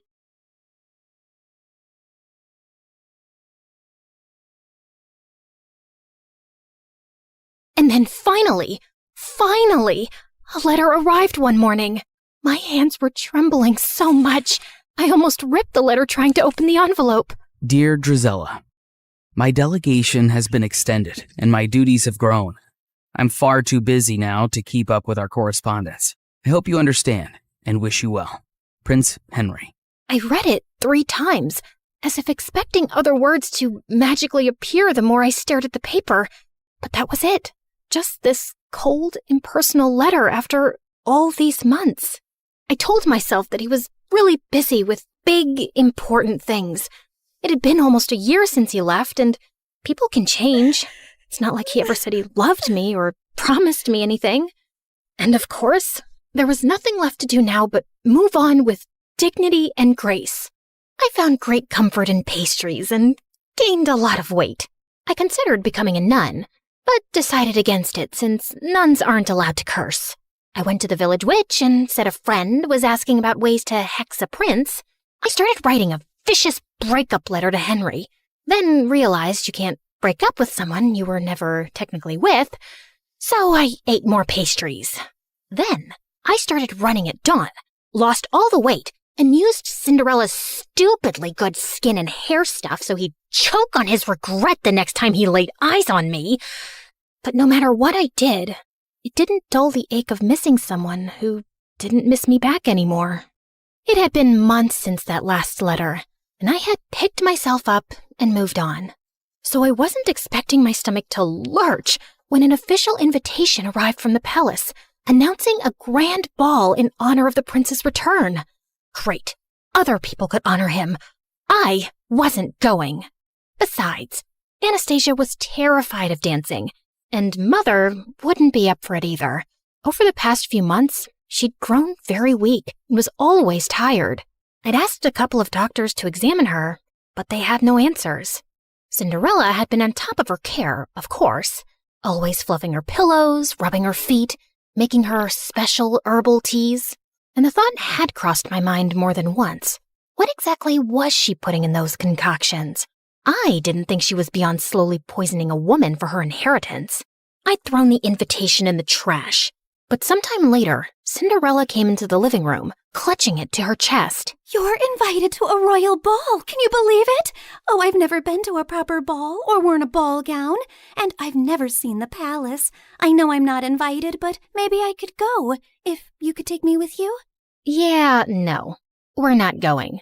Royal balls are dull. Take our invitation and go, love. I'll arrange a carriage for you. You deserve to have some fun. Yeah, there was no cute fairy swishing a wand and going bibbidi-bobbidi-boo. Just my own mother handing Cinderella one of her finest gowns, a string of expensive pearls, and some money to buy shoes. Because naturally, Cinderella's feet were impossibly tiny and delicate, and she couldn't borrow shoes from us ogres. And off went Cinderella, looking like a vision. Since she was finally out of the house for a few hours, there was no way I wasn't going to snoop through her room, which was, as I suspected, disgustingly perfect. Not a speck of dust, and everything was arranged with military precision. Psychopath.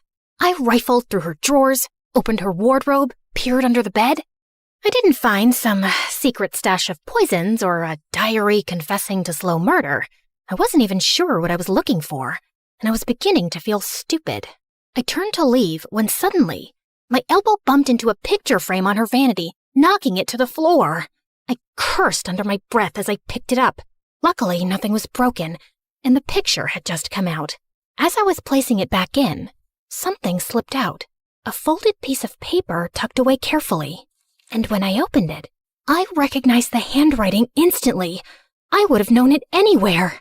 Dearest Drizella, I'm so sorry I haven't written in a while. A sudden, strange illness gripped me and I was too sick to be moved or even lift my head. The royal court kept quiet to avoid panic, and it took me months to recover. Even now, the physicians say the worst is not over. I'm healthy otherwise, but my vision has been compromised permanently. They expect it will continue to worsen until I lose it entirely, perhaps within a few months or a year. Before that happens, before I lose my ability to pen down words myself, I need to tell you that I'm in love with you. I'm not the man you deserve, but if you could ever imagine a future with me, one where I will not have my sight, but you will have all my heart, I would ask you to marry me. Yours always, Just Henry. I read it again and again and again. My knees gave out and I sank to the floor. He had loved me. He had wanted to marry me. He had needed me when he had gotten such terrible news, and I'd never even known. I'd spent all this time thinking he'd forgotten me so easily, but it wasn't true. None of it was true. But Cinderella had known. How had she gotten this letter? Had she stolen it before it reached me? Did she intercept others too? Did Henry get mine? A broken sound escaped my throat. I wasn't crazy or paranoid. I'd been right about her all along.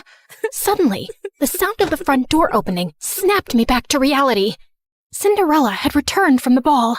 I rose to my feet, pure rage surging through my veins. She'd taken everything from me, but this time, she wasn't getting away with it.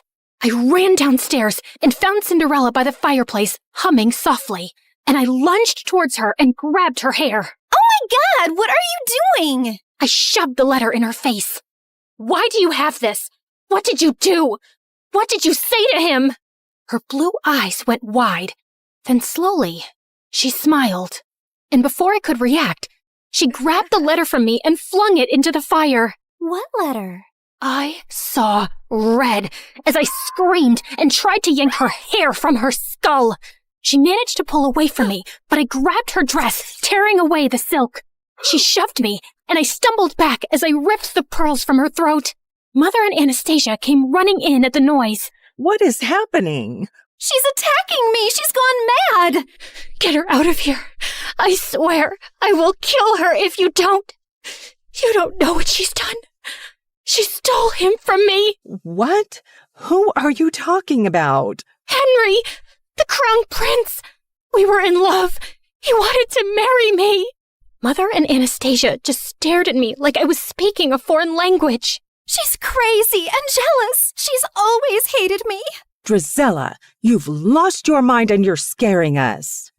No, I'm not crazy. I'll prove it. I tore up the stairs, running to my room. I flung open the chest under my bed where I'd kept all our letters. They were gone. All of them. I stumbled back down the stairs, half mad with grief and rage. I charged at Cinderella again, but Mother blocked my path and shielded her. You will not come near her again, you hear me? Enough. I couldn't breathe. I bolted from the house and ran out into the cold. I stumbled into the barn and sank onto the dirt floor, sobbing until my whole body hurt. I didn't know how much time had passed, but eventually the door creaked open and Anastasia walked in softly, kneeling beside me. If you say you talked to the prince, if you say you loved him, I believe you.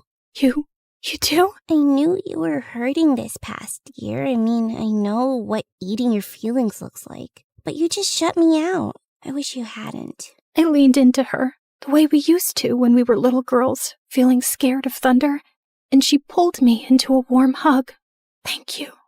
I didn't sleep a wink that night. Henry's letter replaying itself over and over in my mind. Tomorrow, I was going to the palace. I didn't have a plan or some speech prepared.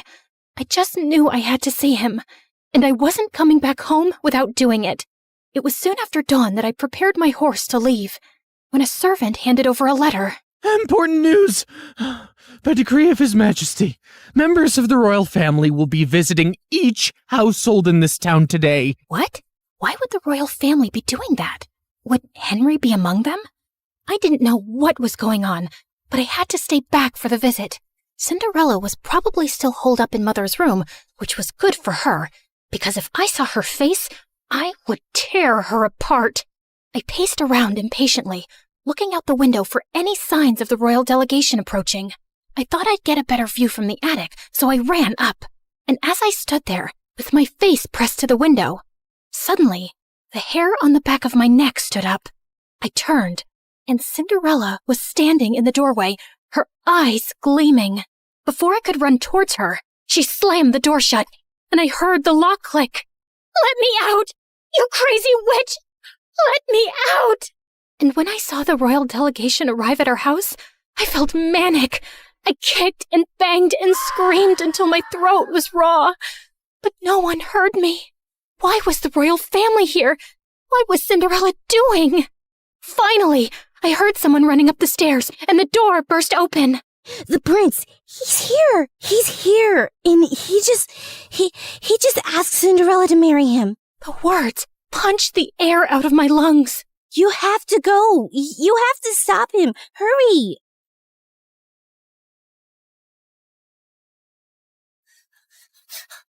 Just as the royal delegation was preparing to leave. And there he was. Henry was standing beside Cinderella, his hand cradling hers gently as he bent to kiss her fingers. "Henry, no! You can't marry her! You don't know who she is!"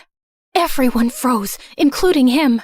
He slowly turned to me, squinting his eyes hard, and then his face hardened to stone. I told you she would never let me escape. Henry, whatever she's told you, it's all lies. Address me properly, miss. It's Crown Prince Henry.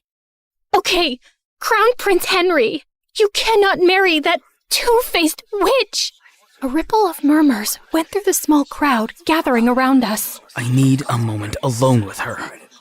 He led me forcefully into the stables away from everyone and slammed the door behind us. You are the biggest liar I've ever met. All the time you whined about your perfect stepsister replacing you when it was just a poor, abandoned girl that you and your family made your slave? I felt like he'd slapped me in the face. She didn't even dare tell me her name yesterday at the ball. She said she sneaked away because she wasn't allowed to exist freely, not even for a night. Then she ran away before I could even ask who she was. All I had was her slipper she left behind by accident. And then imagine looking for her and finding that you're the villain in her story. Henry, she's a manipulative psychopath. She stole my letters. She stole yours. I didn't even know you were sick or losing your sight. Stop lying. It was your handwriting on the letter I got, where you told me you couldn't be with me because of my illness, where you said it would be better to end things before they really even began. I never wrote that letter. She faked it. I think she always knew about us right from the start. Are you really so twisted that you think she plotted all this? So according to you, she intercepted our letters, forged your handwriting, and had been spying on us all along just to ruin things between us one day? I know it sounds crazy, but it's true. For a second, a shadow of doubt crossed his face, and I thought he might believe me. But then his jaw tightened. No, you didn't want me. And now you just don't want her to have me either. My heart felt like it would explode. You met her last night. How can you marry someone you don't even know? As if time is a guarantee of anything. I knew you for much longer, but it turns out I didn't know you at all. She knows about my ailment, and she accepted me as I am. And even though I've lost most of my sight now, when I look at her, she glows like an angel. She's kind and beautiful and good. I know she will save me, and I will save her from you. As he started walking away, I felt something break inside me, like a monster being unleashed. Maybe it's a blessing you're going blind, Henry. I hope it happens faster for your sake. It's better if you're spared from seeing the snake you're marrying, or the fool you've become. And I wouldn't have married you anyway. A blind fool is no prince, only a burden. Mind your tongue when speaking to your prince. And if you ever cross my path again, I will have you exiled. I walked out after him and watched from a distance as he took Cinderella's hand, lifted her into the royal carriage, and rode away, taking every dream I'd ever dared to have with him. What was it that Henry had called me? Ah, yes, the villain in Cinderella's story, in that she would save him and he would save her from me. Yes, her beauty was so bright, it even enchanted an almost blind man. It made everyone else look ugly. I calmly stepped over to the oil lamp and knocked it over. Then I stood back and watched as the flames ran up the curtains, licked up the walls, ate up her belongings, gobbled up all her lies. The whole room blazed, and it felt good. The fire spread faster than I'd expected. The house was old, and the walls were bone dry. By the time the servants managed to put it out, half the estate was gone. Mother, heartbroken and sickly, packed up what little we had left and moved in with some distant relatives. Anastasia went with her. And me? Well, I was declared unwell, hysterical, and quite dangerous. I was locked up in a sanatorium, just a fancy word for a prison with prettier walls. Anastasia tried to visit me regularly the first few years, bringing me sweet treats and books, but over time, the visits got fewer, and eventually they stopped altogether. And so, here I stayed, my name forgotten, just one half of the ugly stepsisters duo. The real question is, did Cinderella get her famous happy ending? Honestly, I don't know. The Crown Prince had a relapse of his disease a few years later, and this time, he did not survive it. I'm sure Cinderella wore black for a while and looked stunningly tragic, but I doubt she really mourned him, because I don't think she was capable of loving anything or anyone. But who knows? Maybe she lived happily ever after anyway, bedecked in jewels and finery, admired and beloved by the people, and with a whole castle to scrub to sparkling perfection. Anyway, this is how my story ends. It's so depressing, isn't it? But don't worry. This version won't stick, because no one really wants the truth. Not when the truth is ugly and the liar is beautiful. Hey, before you click away, can we talk? Like, really talk? You just spent time with me and my story. Not 30 seconds, not a quick swipe. Actual time. And that's kind of rare now, isn't it? Look, I get it. TikTok is addictive. Those quick dopamine hits, one after another. But here's the thing. Do you remember any of those videos from last week? Last month? They blur together, don't they? But a story? A real story sticks with you. It changes how you see things. Maybe after watching mine, you'll think differently about the villains in other stories. Maybe you'll question who's really telling the truth. That's what stories do. They don't just pass time. They change us. We're fighting to keep this alive. Every animation you see took weeks. Every character, every expression, every scene, crafted by humans who believe stories matter. We could pump out 3-minute clips with AI voices reading Reddit posts. We could chase trends. We'd probably get more views. But we don't, because you deserve better. Here's the truth.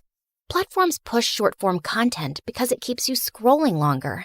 But we're not trying to steal your time. We're trying to earn it, to give you something worth those minutes. So if this story made you feel something, anything, then please share it. Not for the algorithm, not for us, but for everyone who's hungry for real stories and doesn't even know it yet. Send it to that friend who says, I wish movies were like they used to be. Drop it in the group chat where people actually discuss things. Because every share is a vote that says, yes, storytelling matters. Yes, we still want narratives that challenge us, surprise us, make us think. The art of storytelling survived thousands of years. From cave paintings to campfires to Shakespeare to cinema. Don't let it die on our watch. Not for a 5-second dance trend. Help us prove that in a world of infinite scroll, some things are still worth stopping for. Share this story. Save storytelling. It sounds dramatic, because it is.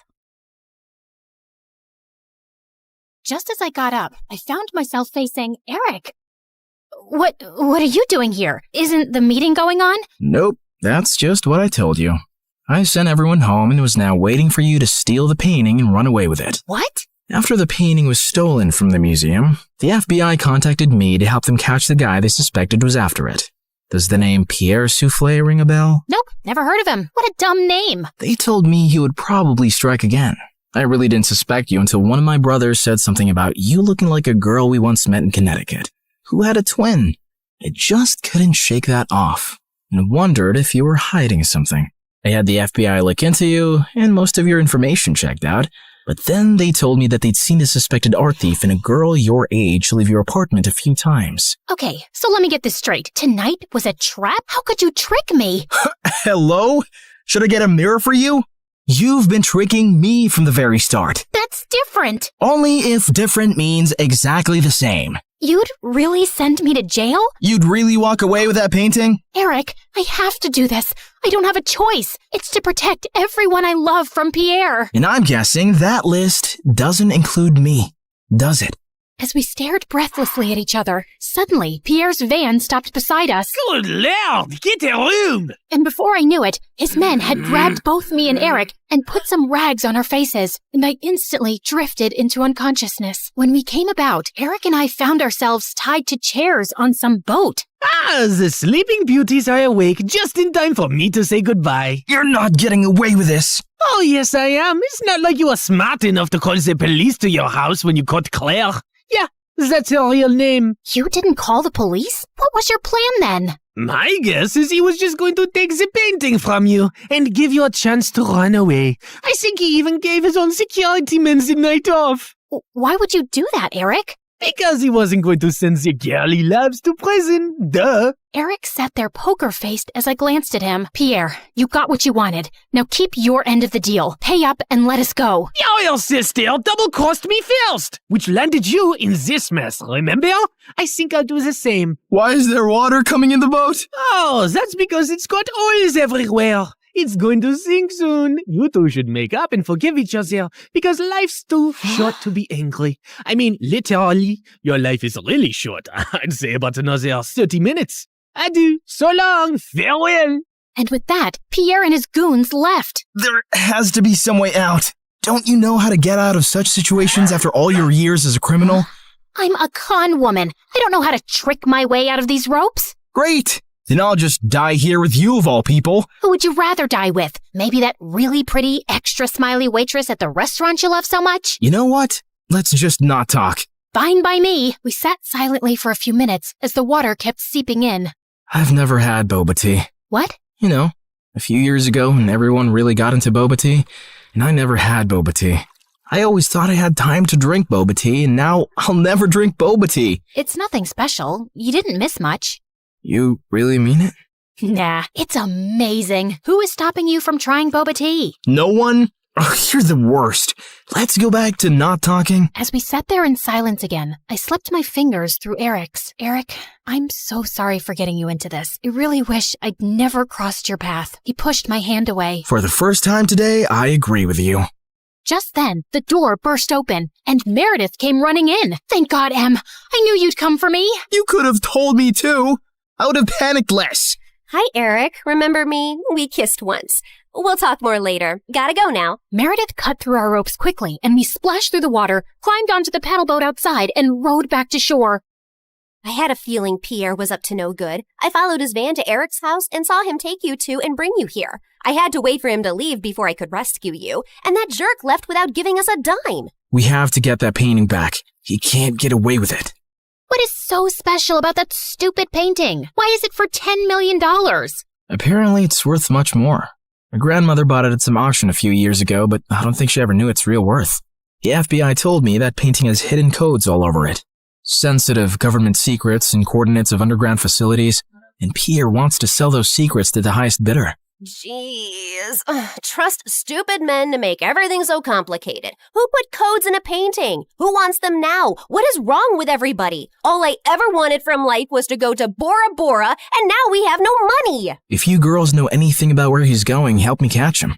I'll tell the FBI you were helping me all along, and you'll go scot-free. Free but poor? Should I offer you a reward for helping me get back a painting you stole from me? That would be polite, yeah. Meredith, do you have any idea where Pierre's going? Yeah. I've bugged everything that man owns. His phone, his coat, his shoes, that painting. I know where he's going. Oh, by the way, Mom wants us to come home. She says she has something important to tell us. And yeah, her memory is back, and she's very angry we made her marry Arthur. What? More about that later.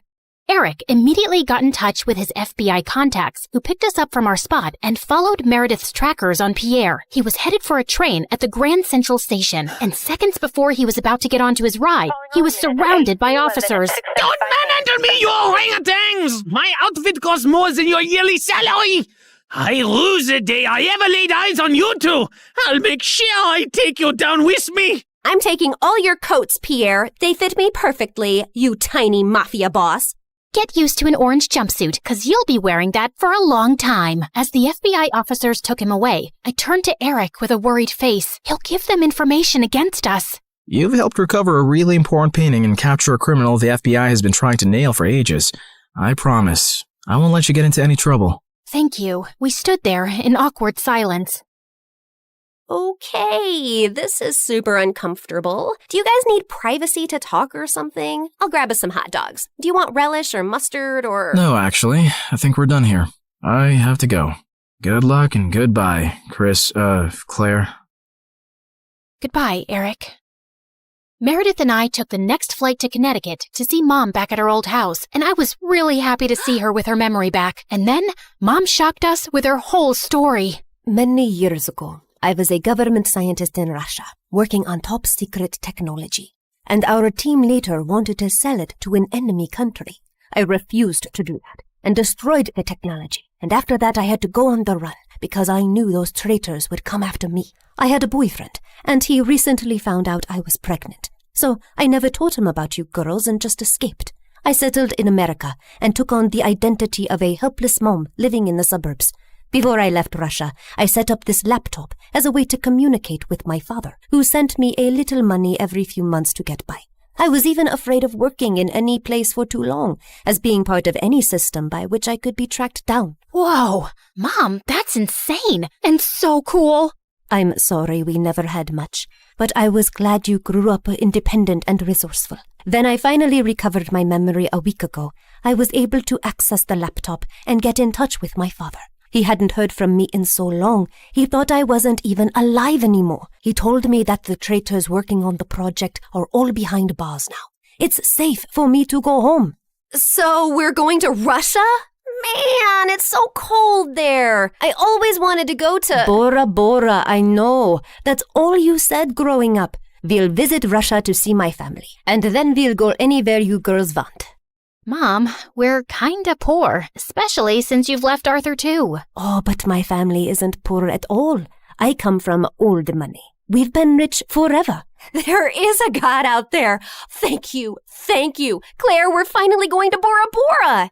Yeah, it's everything we ever wanted. I tried to be as excited about the trip as Mom and Meredith, but my heart felt heavy. I wish things had ended with Eric on a better note. On the bright side, I got to meet Freddie, and I was so pleased when he introduced me to his lovely girlfriend. I'm so happy for you, Freddie, and I don't know if I can ever thank you for everything. You're amazing. I know.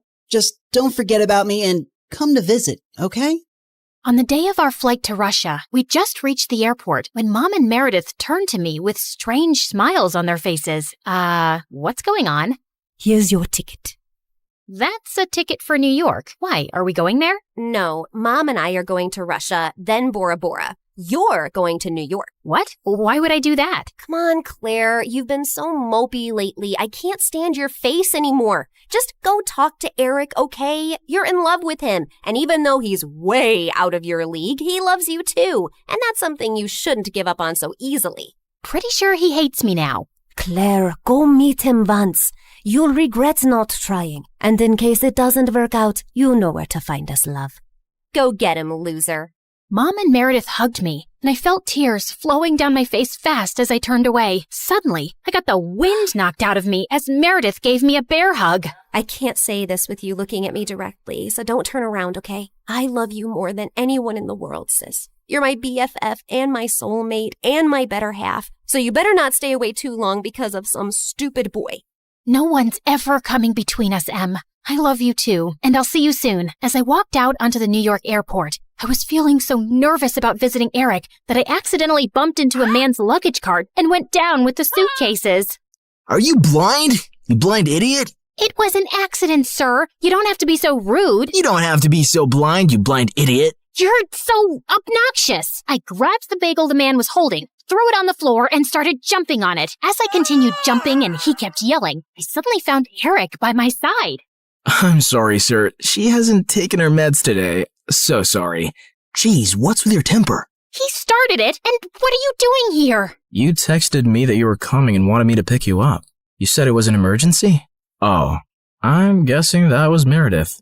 Yep, but I did come to New York just to see you, Eric. So I might as well say my piece now, which I've been rehearsing on the plane, and I've forgotten every single word.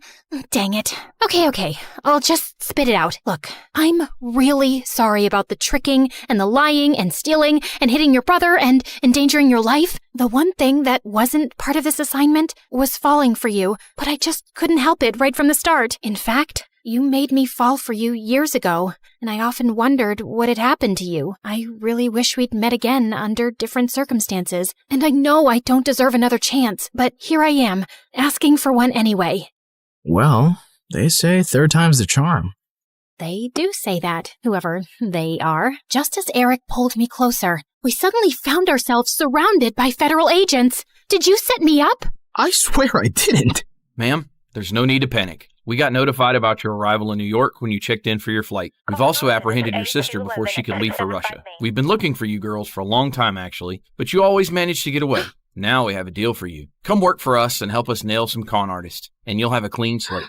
Are you offering me a job? Yes, and a really well-paying one. The only catch is that you two will have to serve 6 months jail time first. We have to do that as a formality. No, officer, there has to be another way. Eric, wait, it's okay. I think I need to do this actually. Maybe we got away for too long without any consequences. If this gives me a chance to start over fresh, I'm willing to do it. What about Meredith? Oh, she's gonna be pissed, but she'll do it for me. So, will you come see me in prison? It's a date. How many weeks has it been here already? It's just been 2 days. Oh, God. I was so close to Bora Bora. And you're so ugly and orange. How am I supposed to look at you for 6 months? I think you're actually happy we're getting to spend more time together. You know, since I'm your BFF and soulmate and better half. That was so cheesy. Ow!